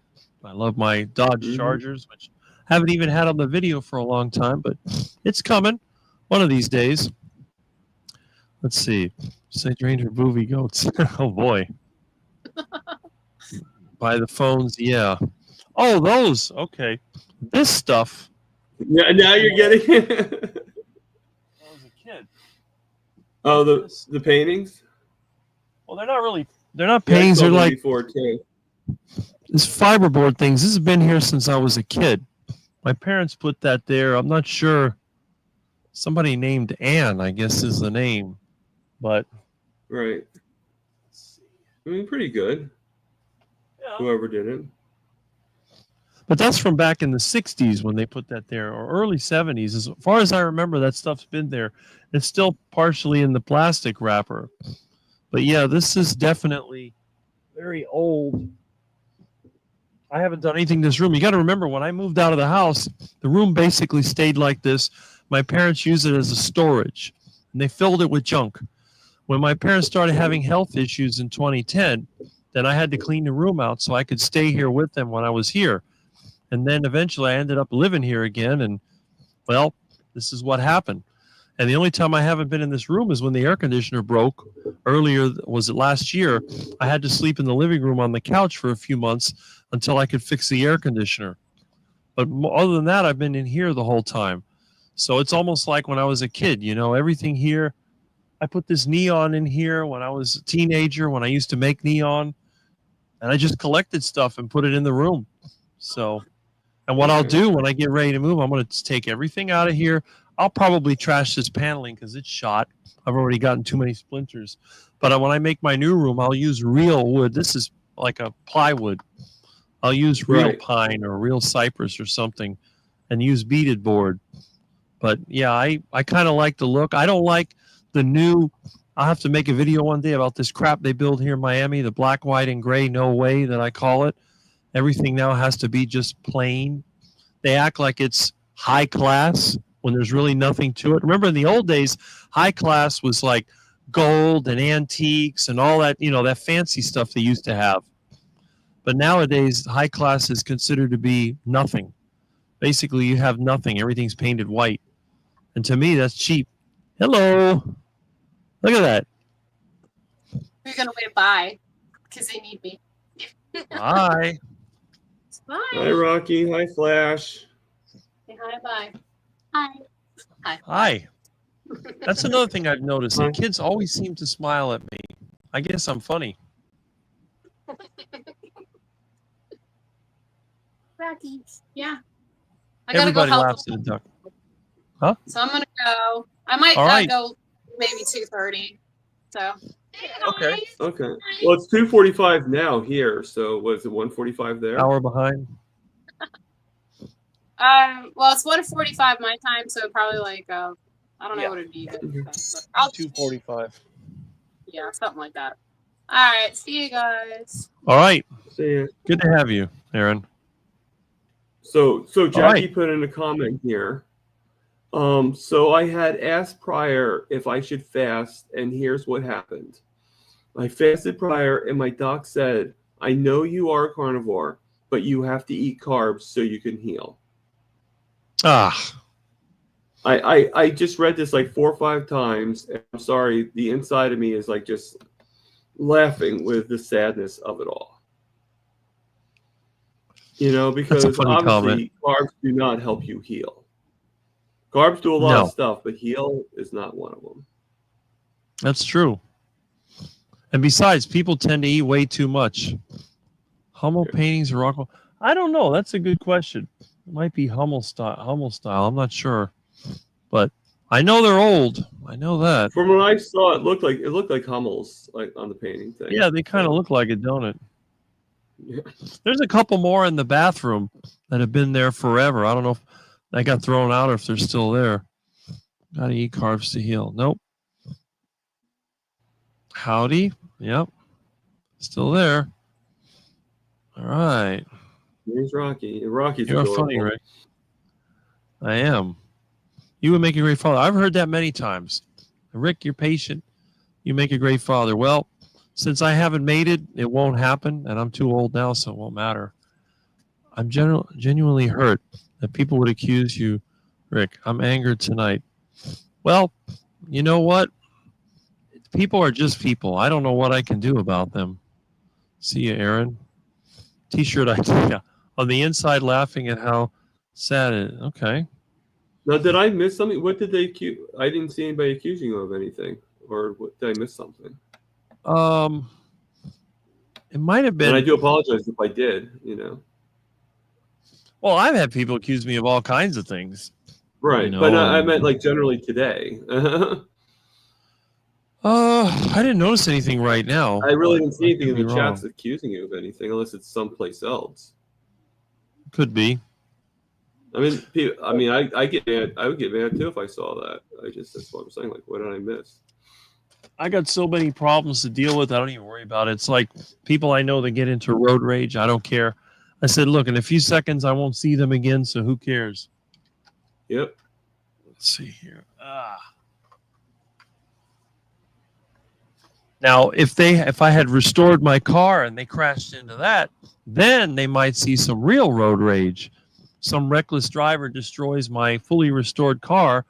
I may get angry enough to turn their car over and stuff their head into it. You know, that'd be bad. But the little stuff, I don't worry about it. That's pretty expressive there. Well, it's like when the jack broke in my car, I actually picked it up to get the tire back on. Let's see, what is this? Replenishing your cells with more cells you're actually made of. That's not a bad idea. Those saturated fats have got to be better than that synthetic crap they try to make you eat. Let's see. Oh, we got more comments. Rick would take out his refurbished rocket launcher. Well, don't tempt me. I might build one. But I don't really get mad at the average person. I get more angry with the system, the government, the corporations, and all the people that make this possible.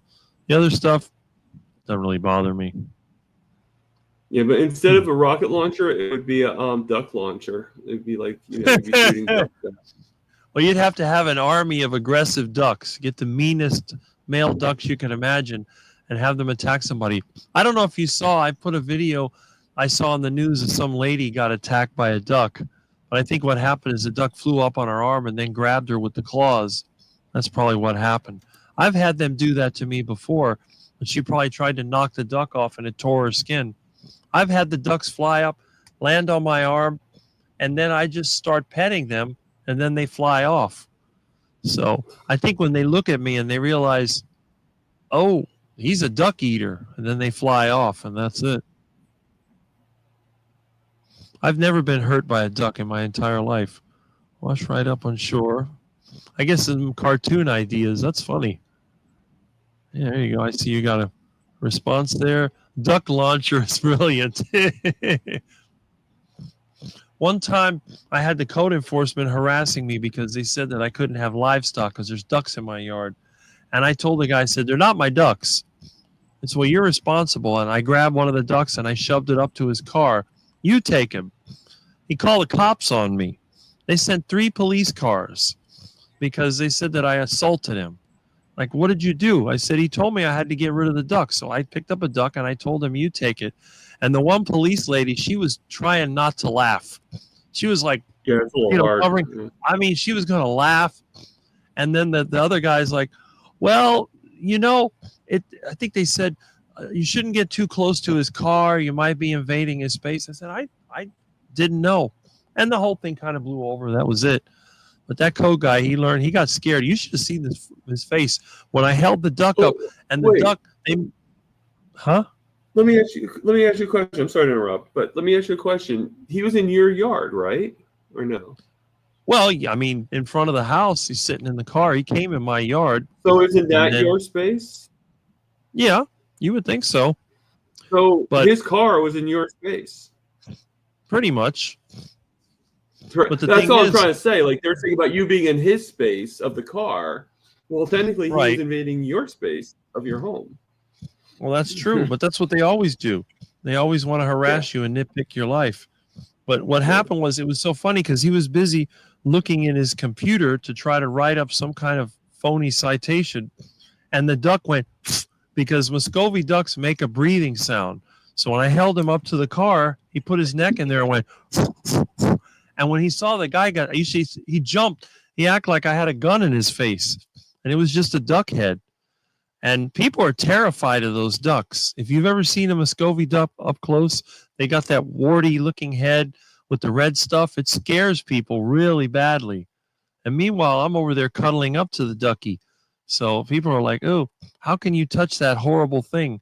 They act like it's some kind of diseased, leper or whatever it is. It's just terrible. Sort of fly out. Okay. A duck launcher. E2 duck rocket.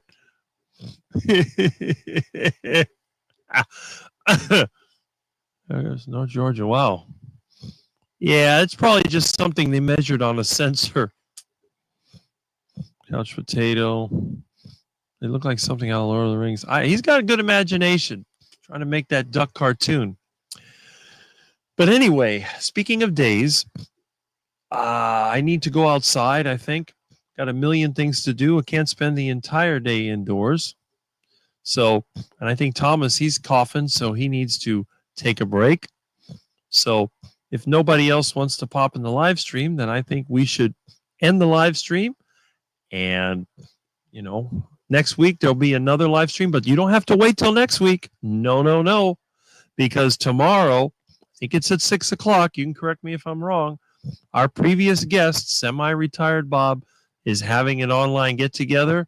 It's his birthday. So I was invited along with Dave Mack and along with Russ Mitchell.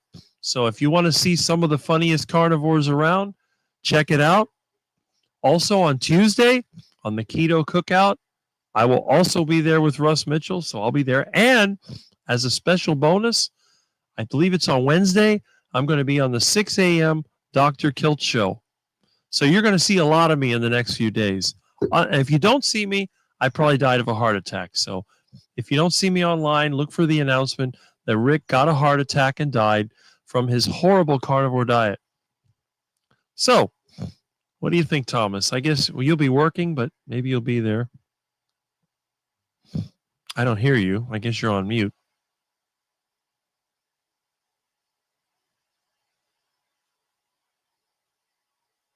Okay. Or did I lose my sound?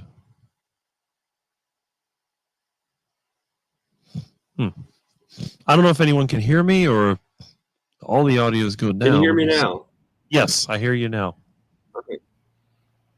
Oh, I had myself muted probably when I was coughing. I didn't unmute it from coughing, so that's Oh, okay.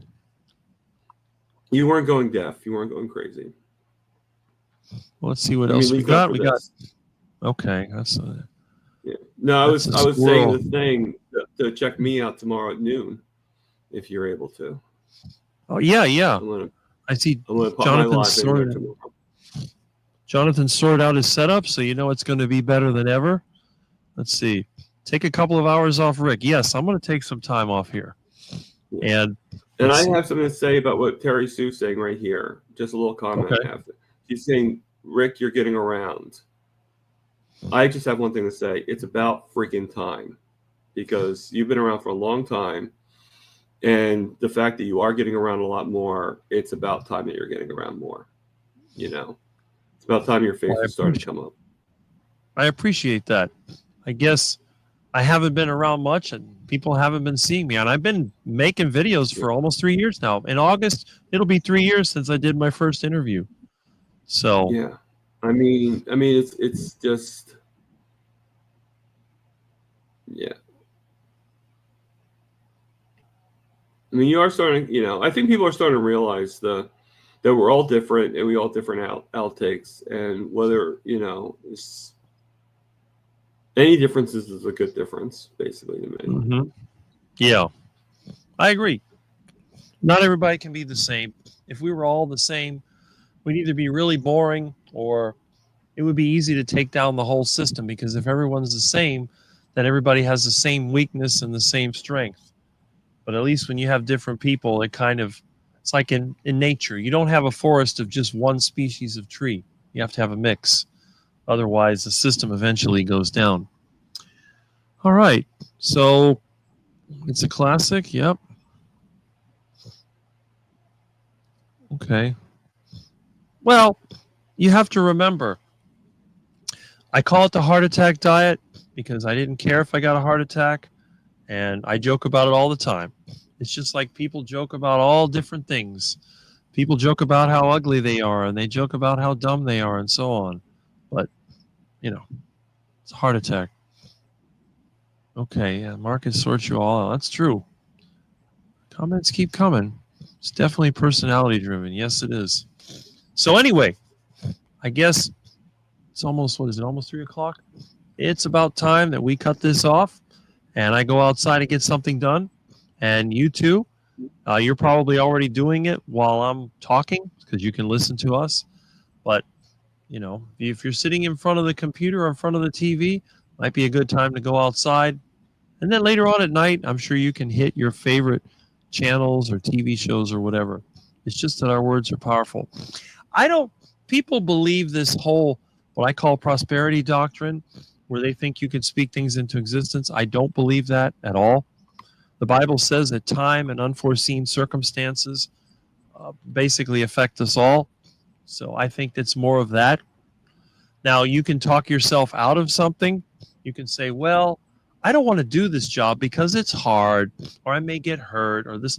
That I do believe is true. If you want to learn something new and you talk yourself out of it, that's a problem.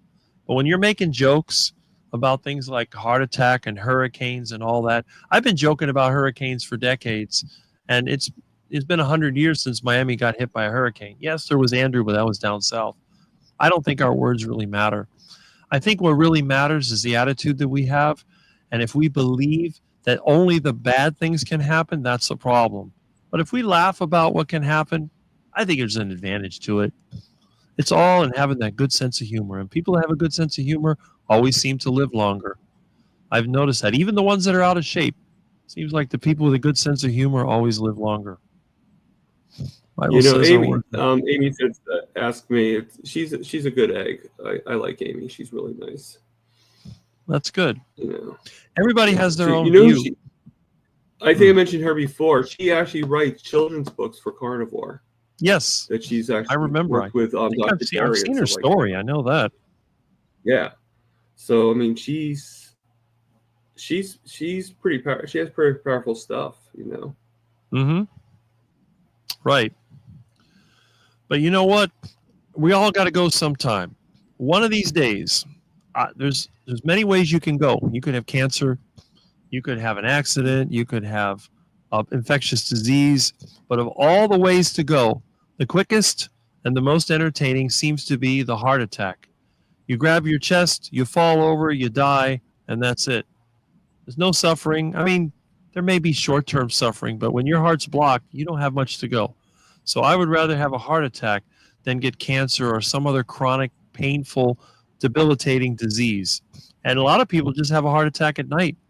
They just go to sleep and they don't wake up. It's like my grandfather. My mom used to talk about that. He went to sleep and didn't wake up. Heart attack.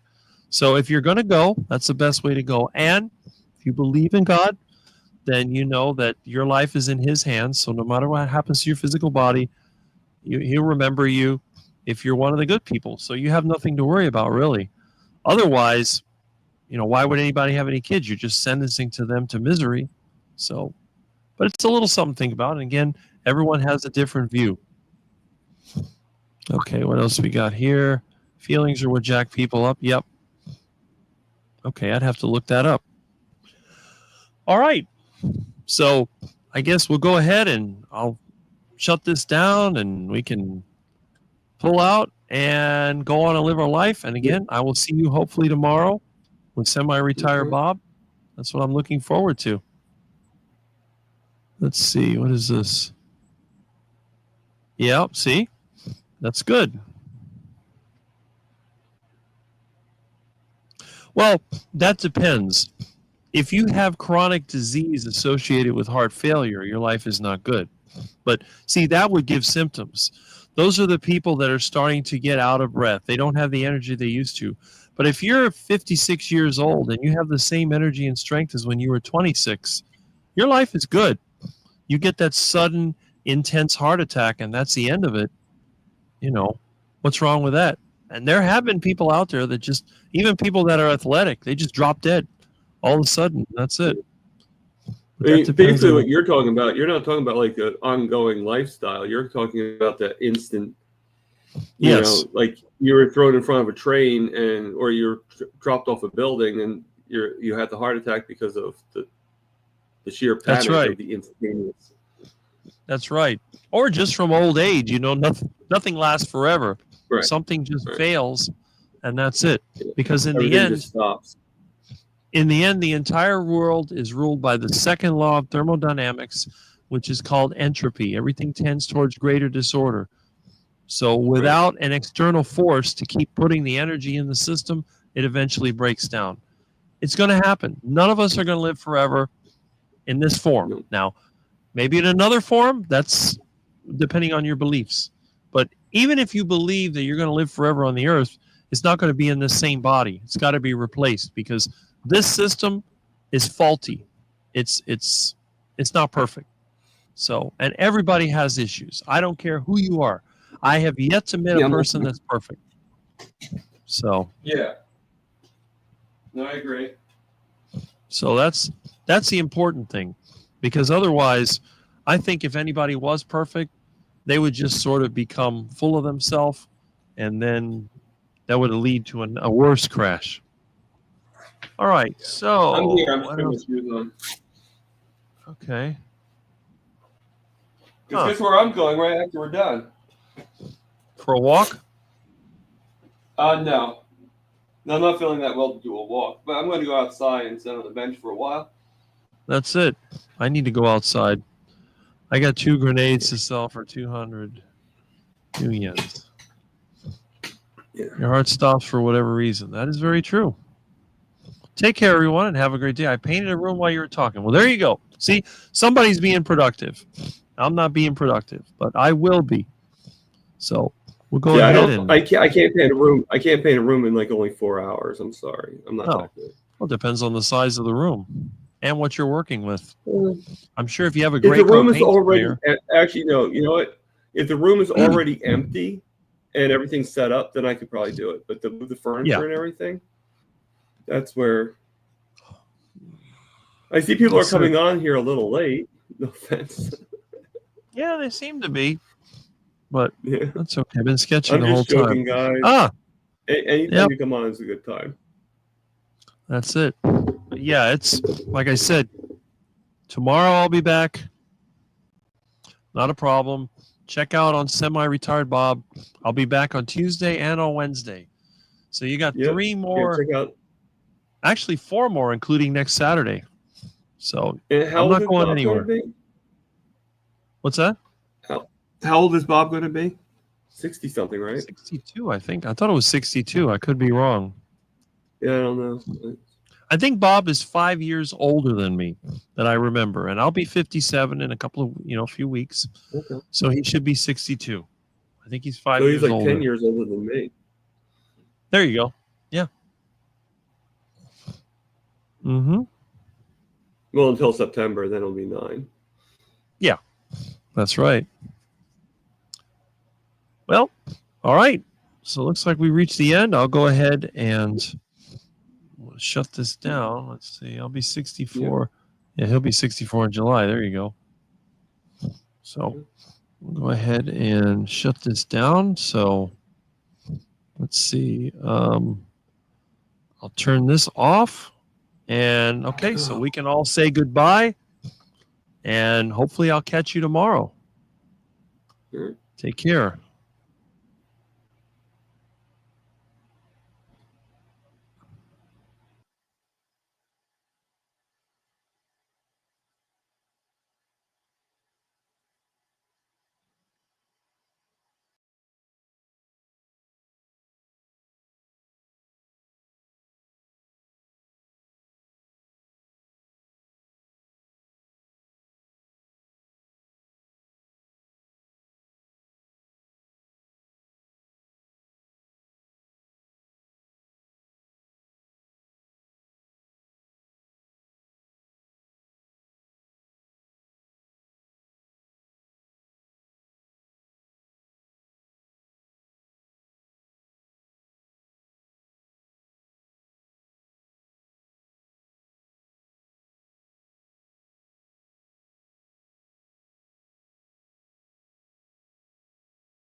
build muscle and lose fat on the carnivore diet.